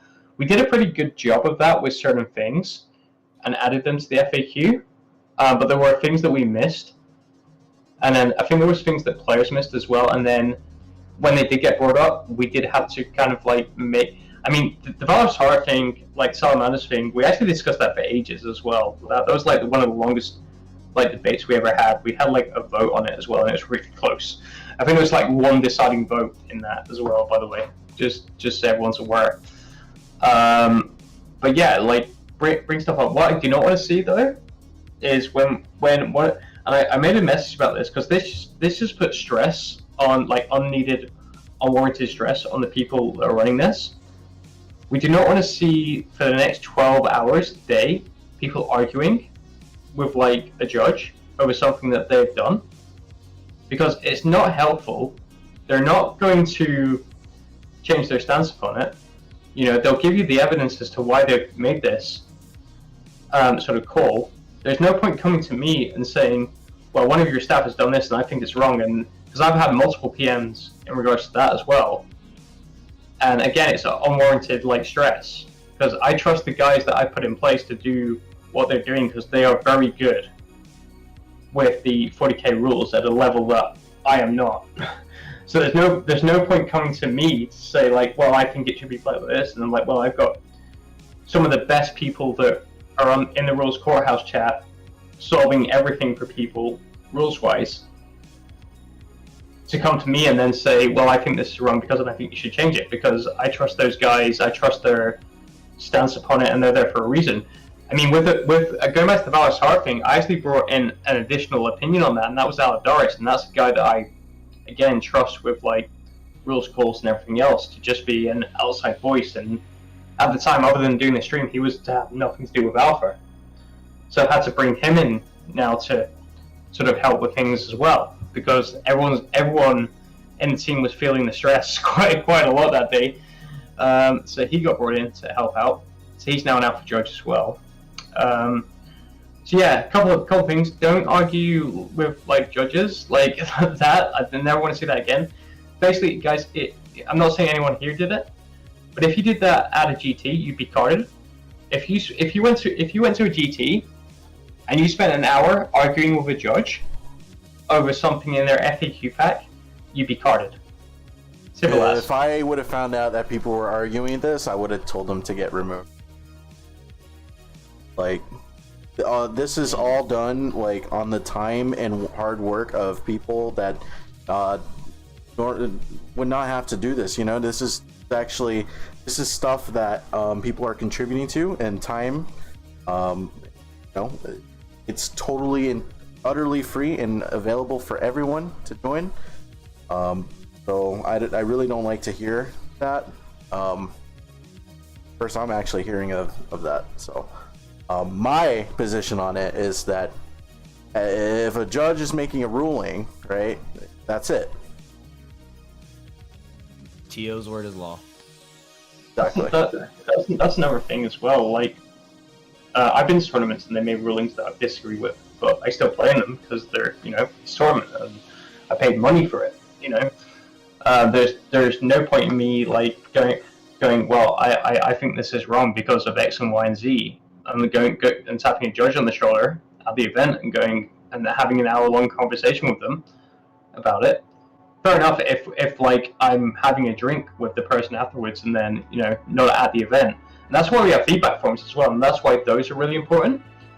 So if there is something that you massively disagree with, you can, you know, just save that. I know it's very difficult to kind of just take a step back, but go, there's a feedback form. I can at the end of the event, I can go, well, I disagree with this, and this is why, and then that will then get looked at because we'll be a lot calmer. Because we've had so much to do to get this going in 4 weeks, we didn't think it was going to be possible. But even despite that happened, we still managed it, which was amazing. But furthermore, they were being really mean. I remember I was in there and I disagreed with the ruling myself, but I was still, you know, there like, oh well, you know, rules. And I made a couple jokes and I legitimately got told, you know, your humor is bullshit, get out of here, by the people that were upset. It's like, that was not cool at all. You don't argue with the TO, you don't have to be a dick about it. I think it's fine to bring up a complaint if you have issues with something, but you have to do it with like reasonable words, not just throw insults. But I pretty much oppose the thing like, yeah, if you have a complaint, you have the right to say it. Just say it in a reasonable manner. And I also disagree with the ruling, but I keep it reasonable. Like, there's no need to be an asshole. There's no reason for that. Yes. I'm out of the loop, man.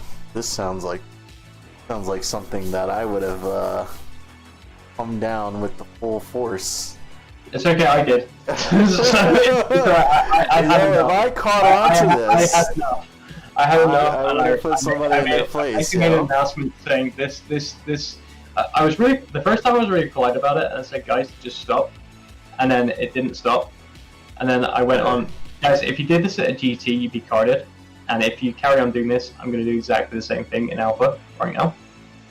I mean, it happened a lot too with players. It'd be like 8 of us watching a game, and just we'd be watching this mess unfold in the rulings chat. It's just like, Jesus Christ, what is going on here? We're just like, oh my god, you know. Consider me alerted, boys.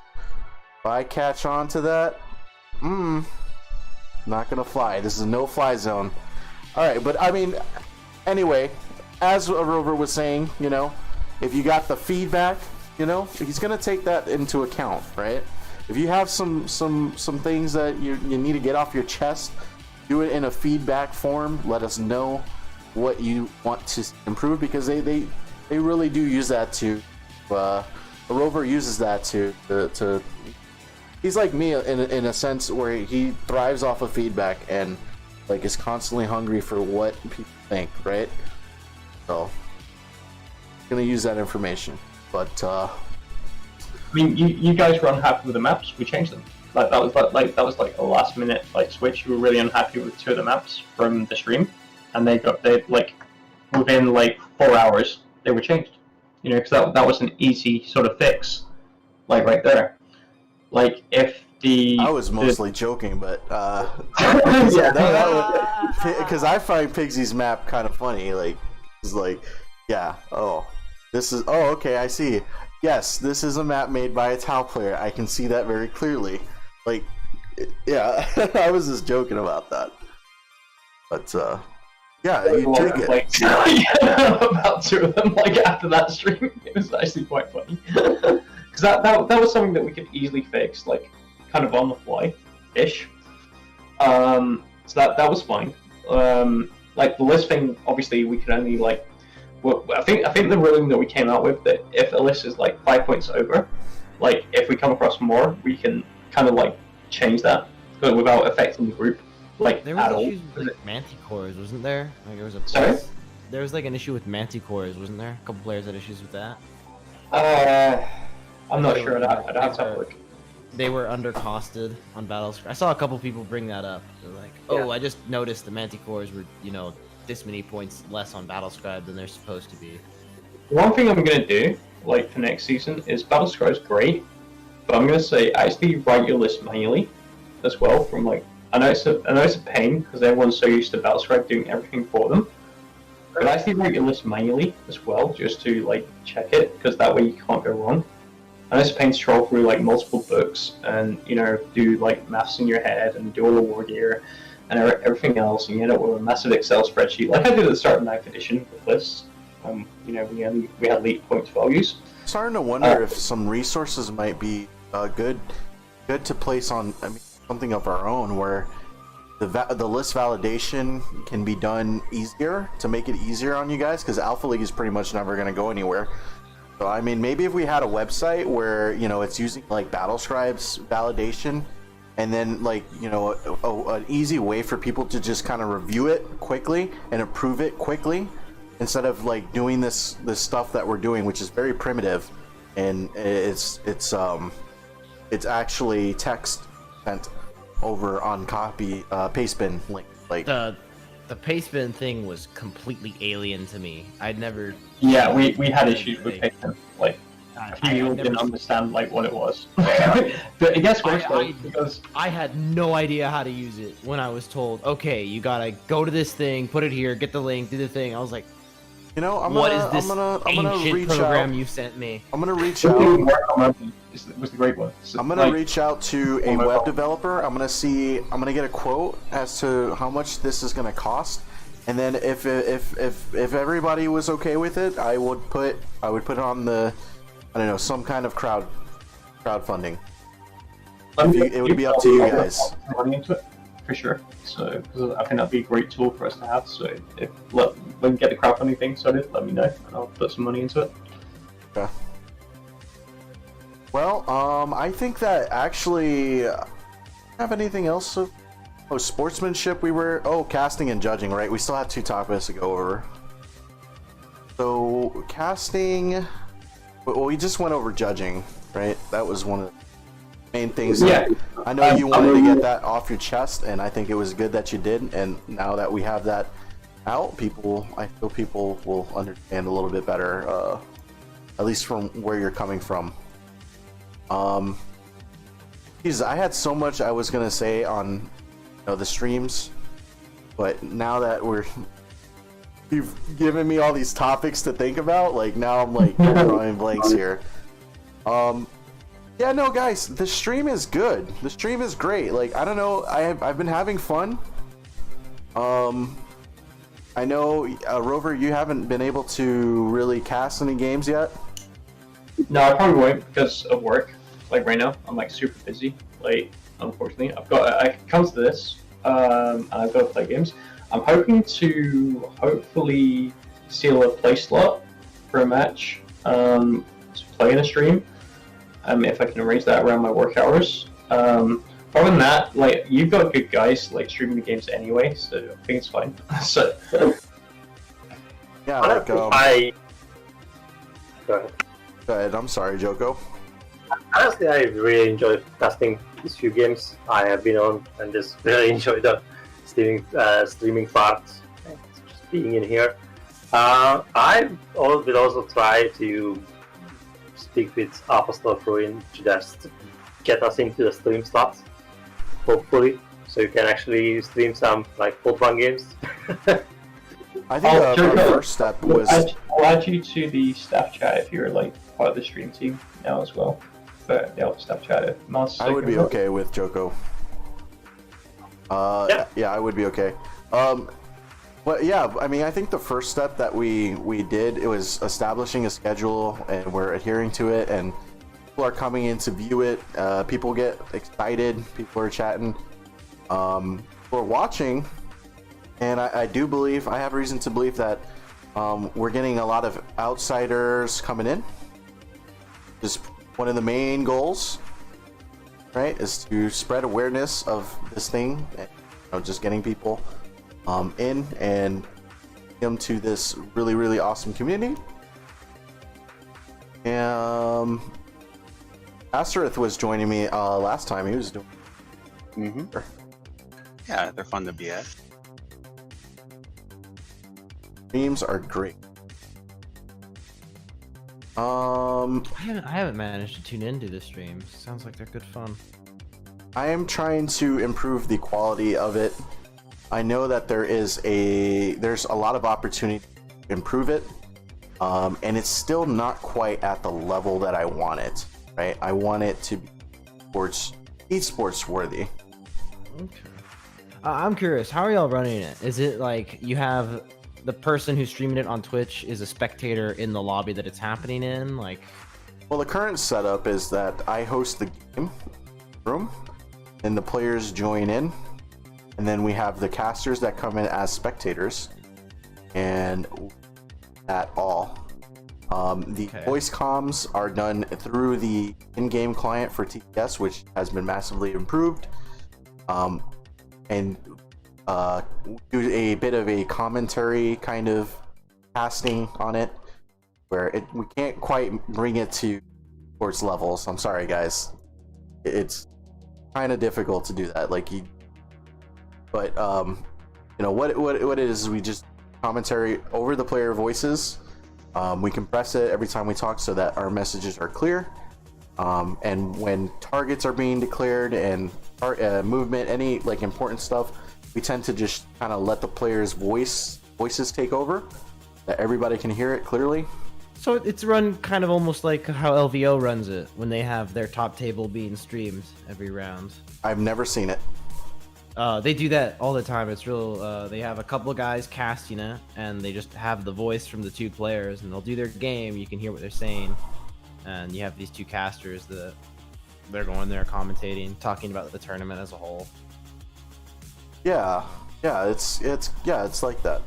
I don't like to watch too heavily. Like, whenever I look for inspiration, I'm not looking at like, all these other people that are doing pretty much the same thing or trying to do the same thing. What I do is I go and I look at, like, I don't know, League of Legends and StarCraft streams, right? Yeah, I try to look for elements from there to incorporate. So, like, I know, like, elephant in the room, like, you guys are talking about some of the other streamers and stuff like that. I've never heard of them. Like, I've heard of them, but I've never actually seen much of their content. Like, I don't really pay attention. Not to say that they're not worth paying attention to. I'm just saying, like, I'm trying to pave the way. I ain't trying to follow. You know what I mean? That's fair. That's totally fair. I'm honestly really sad that I played all 4 of my big games before. Like, literally, I think it was Flower Sun. He DM'd me. He was like, "Hey, would you like to fill out a stream slot?" And I was just like, "Well, damn, that would have been nice to have been asked 4 days ago." Yeah, y'all should be really aiming to get on these streams. Like, if you guys want to build names for yourselves as like competitive players, it's just kind of where you're gonna need to come to, right? Like, you need that viewership, right? People need to be aware of what you can do, and like, this is it. I'll get you in the playoffs. You can cast me. The only 2 streamers I've watched are Awesome Powers and Tactical Tortoise. Yeah, the only reason I even know of Tactical Tortoise is because he's like constantly posting his content in the Reddit. Almost got him in trouble, but that's pretty much all I know. I don't know who Awesome Powers is. Well, it's the movie, Oh, I know the movie, but he Hoseytron is saying that there's Yeah, I know. a guy in there. I was just messing. Oh, you're okay.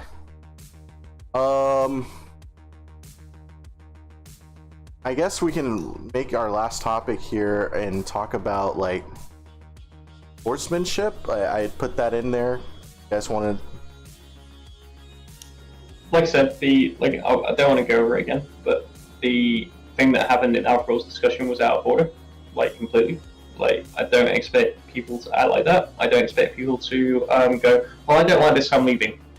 Because all right, yeah, cool. You're fine to do that. You're fine to throw your toys out the pram, you know. But if you're going to do that, do it. Like, don't say that, and then when I message you, you're like, well, actually, I'm not. You know, you just kind of saying it to make a scene. That is completely the wrong way to go about something. If you want something changed, like we're not going to respect you doing that at all. Like, you know, we've got a lot of players, and you trying to say, well, I'm going to make a stance by I don't like this, I'm leaving, is completely the wrong attitude to have. It's not sportsmanlike at all. Like, fair enough, you don't like it. There, like I said earlier, I've been to tournaments and they made rulings that I don't like, but I would never act like that because I see it as very childlike and completely the wrong way to go about it. Like I said, there's a feedback form for a reason. We can work on it. We can get things discussed earlier on. People can bring questions forward earlier on to prevent this from happening in the future. But I do not want to ever see that kind of situation happen again. And as Malice pointed out, we're doing this off our own backs in our free time, and we've already got a lot on our plates to deal with Alpha. That just was unnecessary pressure for myself and a lot of the guys that I put to deal with those rule scenarios as well, and it was completely unwarranted and unfair in my view. Yeah, and I to be fair, when I was talking about sportsmanship, I was just really talking about like good sportsmanship games, you know. Oh, That's what I was thinking. Yeah, like I wasn't trying to double back on the topic, but yeah, no, I've from what I've seen, we got some really nice people in here. There's only a couple people that you can tell they care more about winning than they do about being nice to their opponent. But so long as you can just maintain some decency, you know, just don't be an asshole, and everything's fine. Honestly, I've seen people kind of go above and beyond good sportsmanship, just in these alpha games, where they're just, you know, C-Boy. Big shout out to C-Boy. C-Boy has been one of the best sports I've seen, and even him knowing exactly what was going on with the list, like when he got on, still had the same hint of like excitement voice. You could just tell he was just happy to play, and I'm such a big fan of that. I hope to see that more. At the end of the day, it's a game where we're all playing with toy soldiers and dice. Come on, don't take it too seriously. I mean, might as well ended on a positive note. We did see some, like Mouse was saying, it's a game, it's fun, it should be fun, right? Yep. And your behavior in the game and how you treat the other people you compete with, even though it's a competition, that has a lot to do with how somebody wants to actually play with you again. You know, because that's, in the end, it's not always about the leagues or the alpha or whatever's going to go on. You know, if you want to play casual games with other players, it's good to have a positive attitude. It's good to have them want to actually play against you. Absolutely. We used to have a sportsmanship award in Alpha as well. Yeah, it might be something to bring back. Why is it not here? It just kind of we can do a poll at the end of it. That's fine. Like Vote who your best opponent was. yeah, exactly. Yeah, I'm already kind of falling behind because, like, I think what I'm gonna do is pull back the dice and do a T-shirt instead, because there were supposed to be top 3 prizes, but with COVID, I really don't want to be up in the post office, and every time I go to the post office, like, I have to linger around dealing with packaging, because there's always something I have to deal with, especially when you're doing so many international orders. You have to go through customs. Like, it's really what's the word? Takes a lot of time, and like the last time I was doing that, it like I was in the post office like for 2 or 3 hours. I'm gonna like offer shirts, I think, is that's easier to do. I can have that shipped on my behalf, even to international. And I wore that T-shirt to a local. It was great because people were like, "What's that? That you come second place?" And like, well, yeah, I'm glad that you like the T-shirts, man. It was a black one, right? yeah. Oh, that was our best one. Maybe we have to bring back a black one, huh? Totally. Yeah, I think that something like that's great. Like, and we'll speak. I've had questions about pricing. Just something I wanted to touch on actually. This is a free event, guys.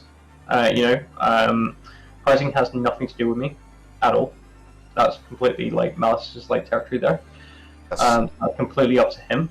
Like what happens in that regard. But bear in mind that this is a free event. It's not like an invitational. It's not like you're paying money to get into this. And that limits what we can do like massively. And we want to keep it free because we want to have as many people. I believe anyway. Malice, correct me if I'm wrong here, but we want to keep it free because we want to have as many people on the server to take part in Alpha, right? Exactly. It will never be Alpha. Will never be a paid entry. It will never be it. No. Actually, like none of our events are going to be like that. And we had talks about doing like a paid tournament where there's an entrance fee, and even in there it was for the spirit of lifting the competition by putting something at stake, and we didn't really proceed too much with that, even though there was like 100 plus people that were interested. There's still like legal mumbo jumbo to deal with paid tournaments. You have to deal with tax and everything else at that point as well, because you're basically a company, right? Yeah, you have to like have a company. Yes, it's not a company. Yes, 40K is not a company.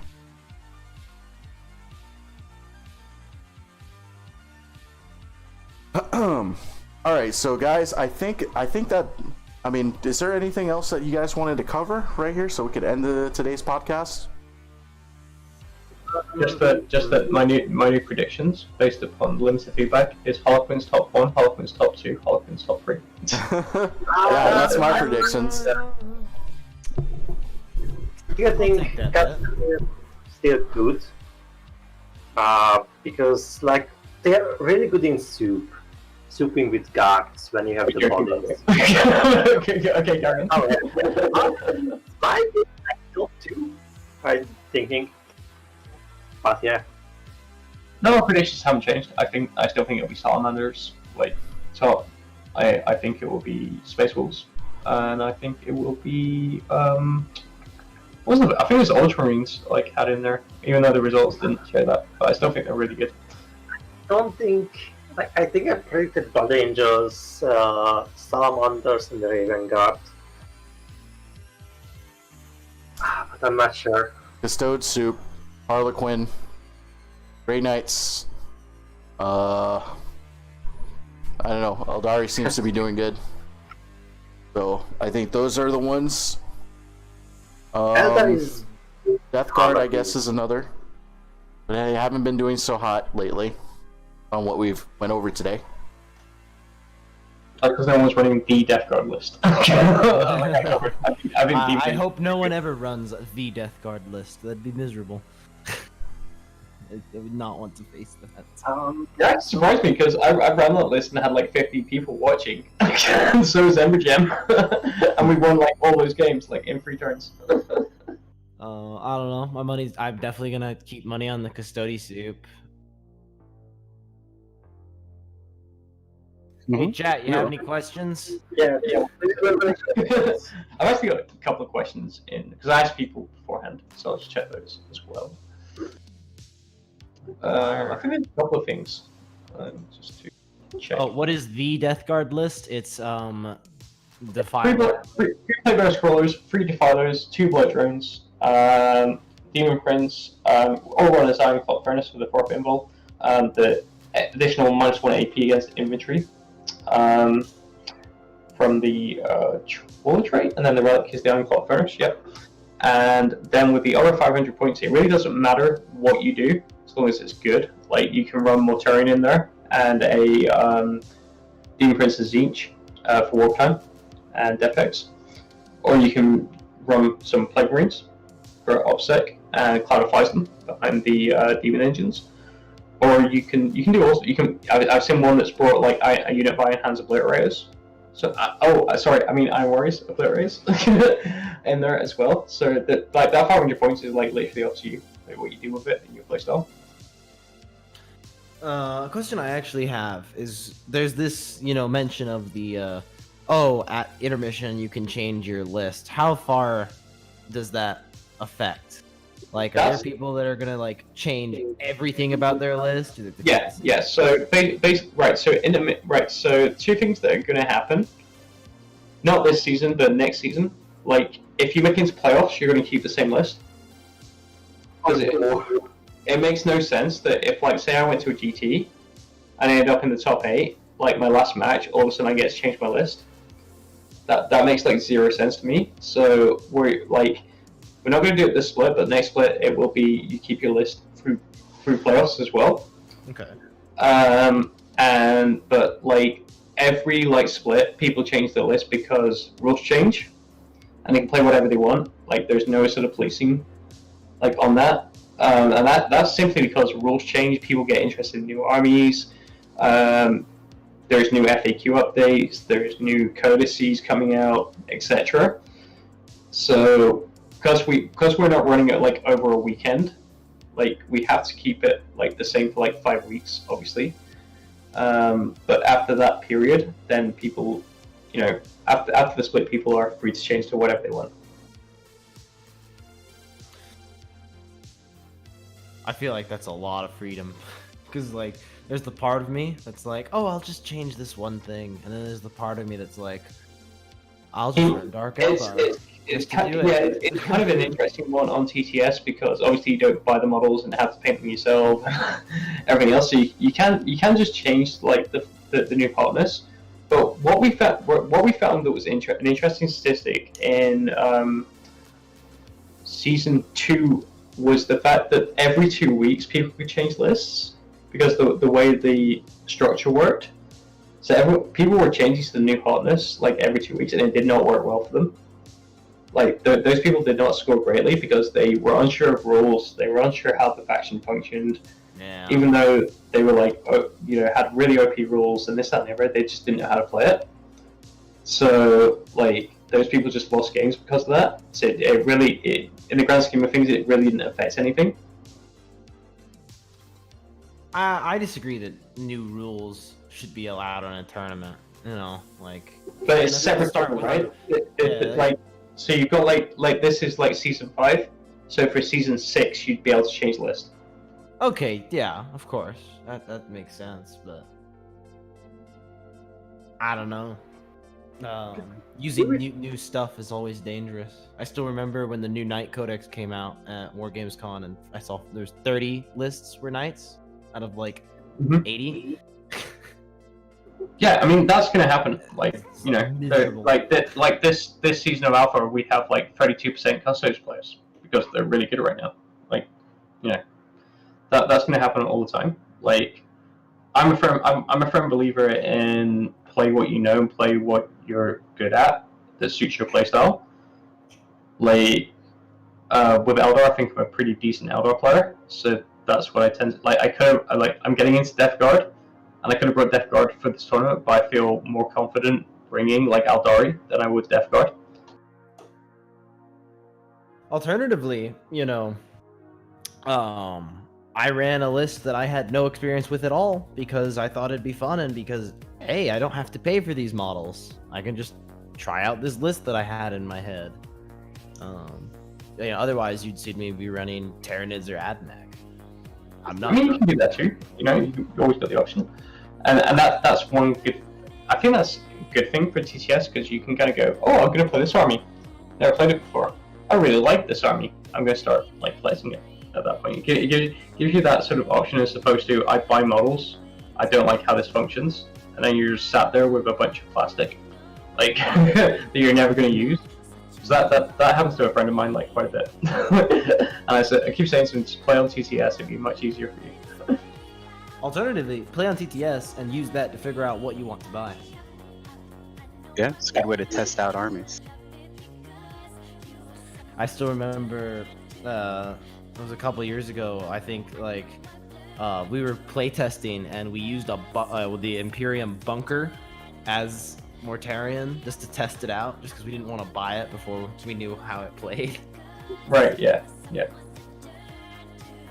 Interesting. We got no one running that. I don't think. No one running Imperial bunker as Mortarion. No. I would hope not. Nah, I'm not seeing that many questions from chat other than, hey, where's this game that I'm hearing about? You said you had questions from... I might. Yeah, I got written distracted. down. One sec. Let me have a look. I also got a question. One more about the division system because I really like the division system. I'm going to bring it back if like a lot of people stay. Yes. So if it's worth doing, and we see a trend, because we're getting a lot better with statistical data as well. That's another thing that we're doing now on like Google Sheets. They're integrated into the tournament. So if we see a lot of people returning, then we'll definitely re-implement it. Right now, I think from season 4 split 1, split 2 it was a mess. Like there was like glitch because like I think they lost like 35-40% of players like going into split 2 for various reasons, and it just meant that the jumps were like really big, like from one, using divisions, and it made no sense like at all. I think one person actually left because of it, because somehow they ended up in like pod 1 when they were in like pod 9. Like, and they were like, well, I'm kind of like a semi-competitive player and I don't really want to play against these people. So really, I think there should still be like 2 divisions, or maybe 3, but it's your call as a deal. Yeah. I like the division system very much. I mean, it's got pros and cons. Like, Also, it makes sense because you actually gain more by winning your group from it. Like the issue of people living from split 1 to split 2 got actually resolved by only having 1 split between playoffs. So that's very true, actually. Yeah, I never looked at it like that. So that's true, but you would still probably see some jumps here and there. But that can be looked at next season if a lot of people might want it to be brought back. It's really easy to do on tournament. I kind of want to keep using tournament because one, I love this UI system that we've only got up on the screen. I think it's great. Like the fact that was really easy to make, by the way, on there. I like I got used to the back end of it pretty quickly. There's still some stuff I'm trying to figure out, and Kiri's helping me with that quite a bit. But like when we had to remove someone, it took like 2 minutes to remove them and put someone else in. That was really fast. So I like the tournament, but one thing I really don't like is I can't like just at a glimpse tell what people are playing. That's the only complaint I have on it. yeah, we kind of need an external plugin to make that a lot easier. I'll ask Jen about that. You can actually do that.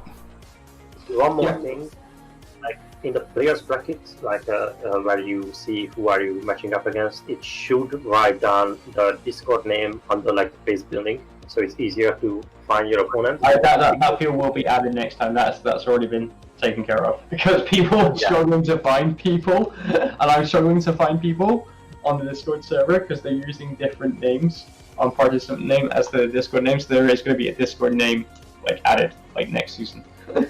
That'll be good.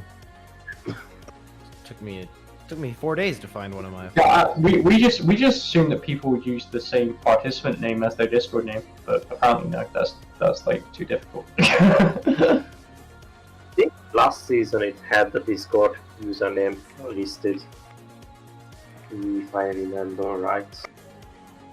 You just have the player. We could do that as well. We could have a field that says like army as well, so that would, you know, make that a bit easier as well.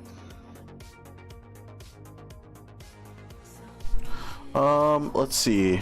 Artisan asks, any units that come to mind that a lot of players are sleeping on in 9th? Death Jesters. I don't know, man. I'm seeing so many goddamn death jesters. People are running 3 of those. I think that the Harlequins are the sleeper faction. As a soup element, you run a Vanguard of Quins as Drakari or Eldar with HQ and 3 Death Jesters. Sorry, yeah, Vanguard. I think it's a great fit.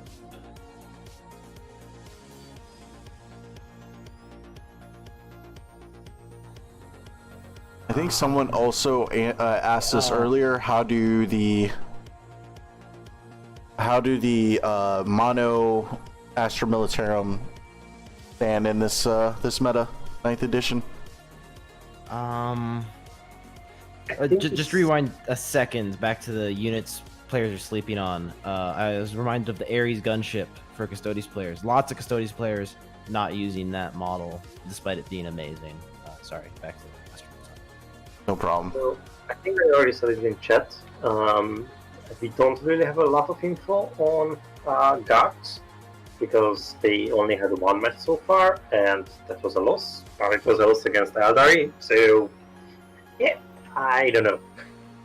I think they are like B tier or around B tier. I think they definitely are gonna need a new book. They haven't exactly been top in 8th and 9th. It didn't exactly hurt them, but it didn't exactly do them any favors.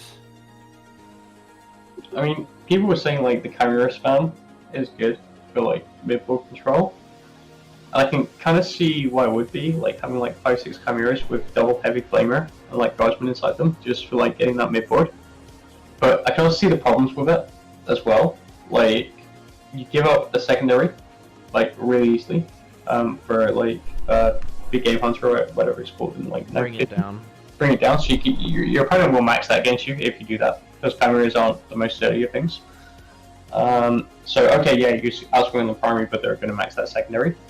So that's like an issue. I think Silence is good.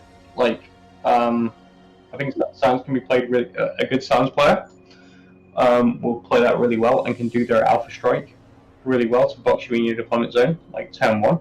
But it requires a bit of luck. That's the problem with it. Your shooting phase has to be amazing for everything to like hit into place properly, and then their return shooting phase in 5 days has to be really bad so that you have guys left. Yeah. Golden IAU asks, he's interested in making terrain pieces. Yes. Anyone I should contact with regards to some assets? Me. if you got something that's good that you want to see used now for, definitely, yeah, hit me up on Discord. We've got a great modding community as well, like all the modding chats. People in there would be very interested, like maps and everything else. I got a question for Golden AU. Are these terrain pieces? Are these going to be like hilly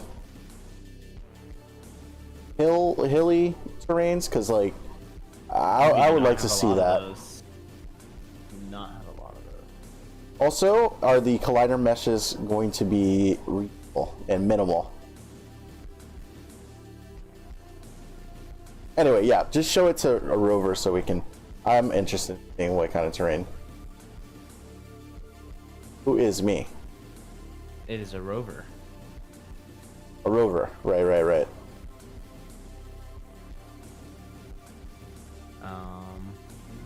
Did you find any questions from Alpha chat or rover?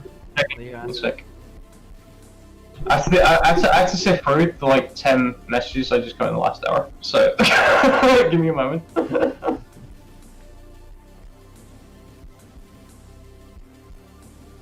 I had to turn off the ability for people to send me messages. It was just crazy. Someone was asking about tiebreakers and things like that. Like say for instance, two people go 4-1 in a group.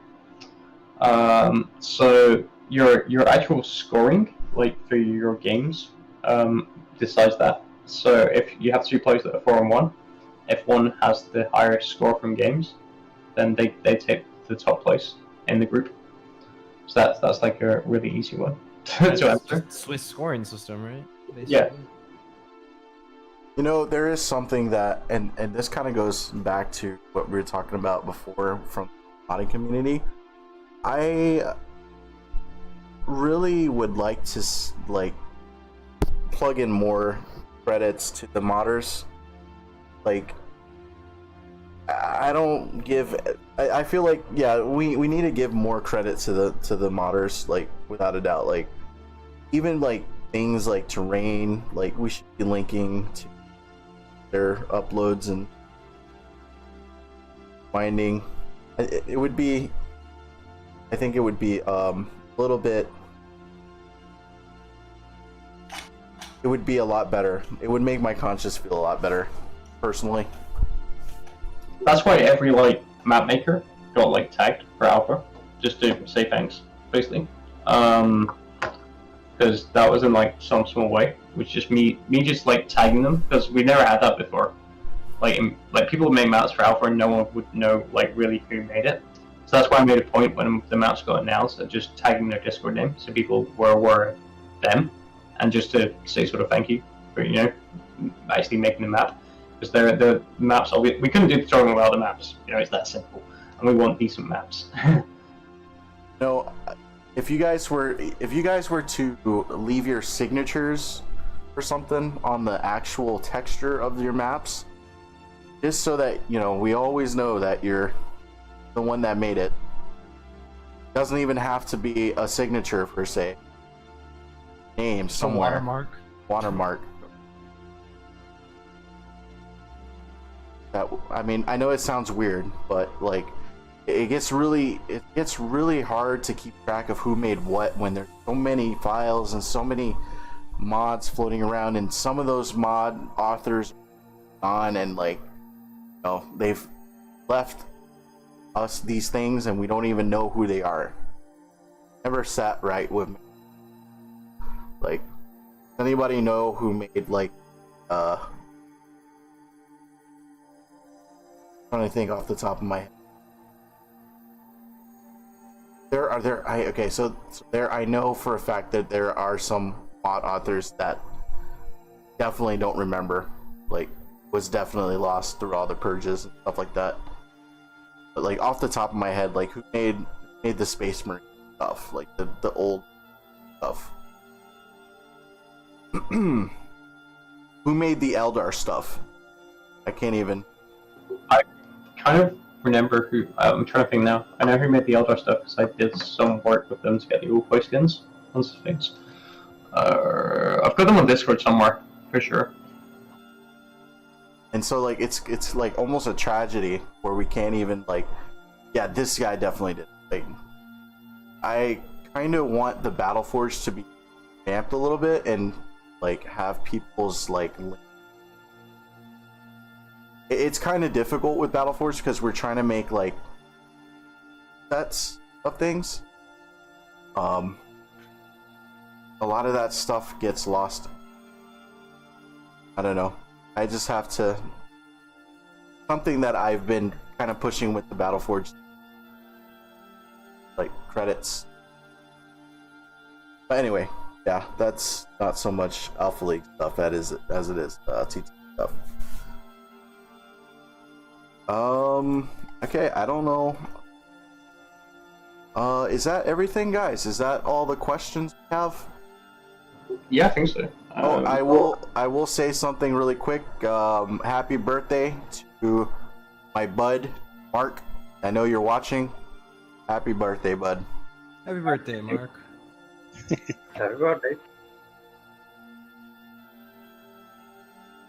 Awesome. So I think we could go ahead and wrap things up. I like today's podcast. I think, especially towards the end, it got a little spicy there. I had some fun. Gentlemen, everybody in here, thank you so much. Rover, Joko, Asterith, or Omoy, Rallo, thank you very much for joining me. And Yeah, I'll see you anytime. back here next week. Yeah. No, I'd love to. Yeah, sure. Yep. Like I said, I think we can make it a bit later if that's okay. Like start time wise, because We're gonna add a padding, right? We were Yeah. talking about this. We're gonna add a padding, like a little bit of a padding, like so, like if everybody could get together at like 5 p.m. ish, and then like we'll give it 5 p.m. to like 7, right? We're gonna generally try to meet up around that time, and then like if somebody's missing by 7, we'll just have someone take their place, right? So like there's like a forgiveness, a padding. make that. Maybe 2 hours is a little too much, but that way we can have any. Yeah, I'm not busy on Sundays at all. I wouldn't mind joining this. Sundays I pretty much busy usually until like 6 p.m. EST, I think. Usually. Yeah, I So get delaying the podcast to 6 p.m. might be reasonable. Okay. It's like I can join like half an hour late. I basically got D&D session before it, so yeah. And it doesn't like constantly end at the same time. It just aren't at time. That's more than fine. All right, and so everybody who's watching in chat, thank you very much for joining us. If you guys don't mind, just share a link to this so that people can kind of discover. I would very much appreciate. Other than that, thank you so much for engaging with us in chat and coming in here and watching us. I know it's been kind of ranty in here. It's been a little bit hectic. We're still growing, and I don't tell me. I know. I know for a fact that today's stream was very scuffed in how I was presenting the information. With like the small exception of the tournament stuff, like I know that like bit tacky looking at web pages on stream like that. So I don't know how or what I'm gonna replace that with for next podcast, but I will be making an effort to improve quality there.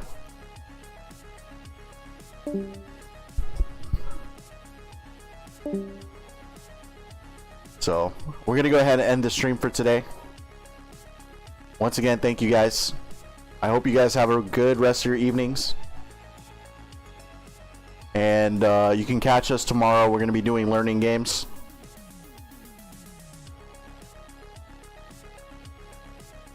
(5 p.m.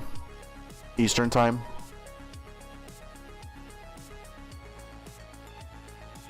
Peace.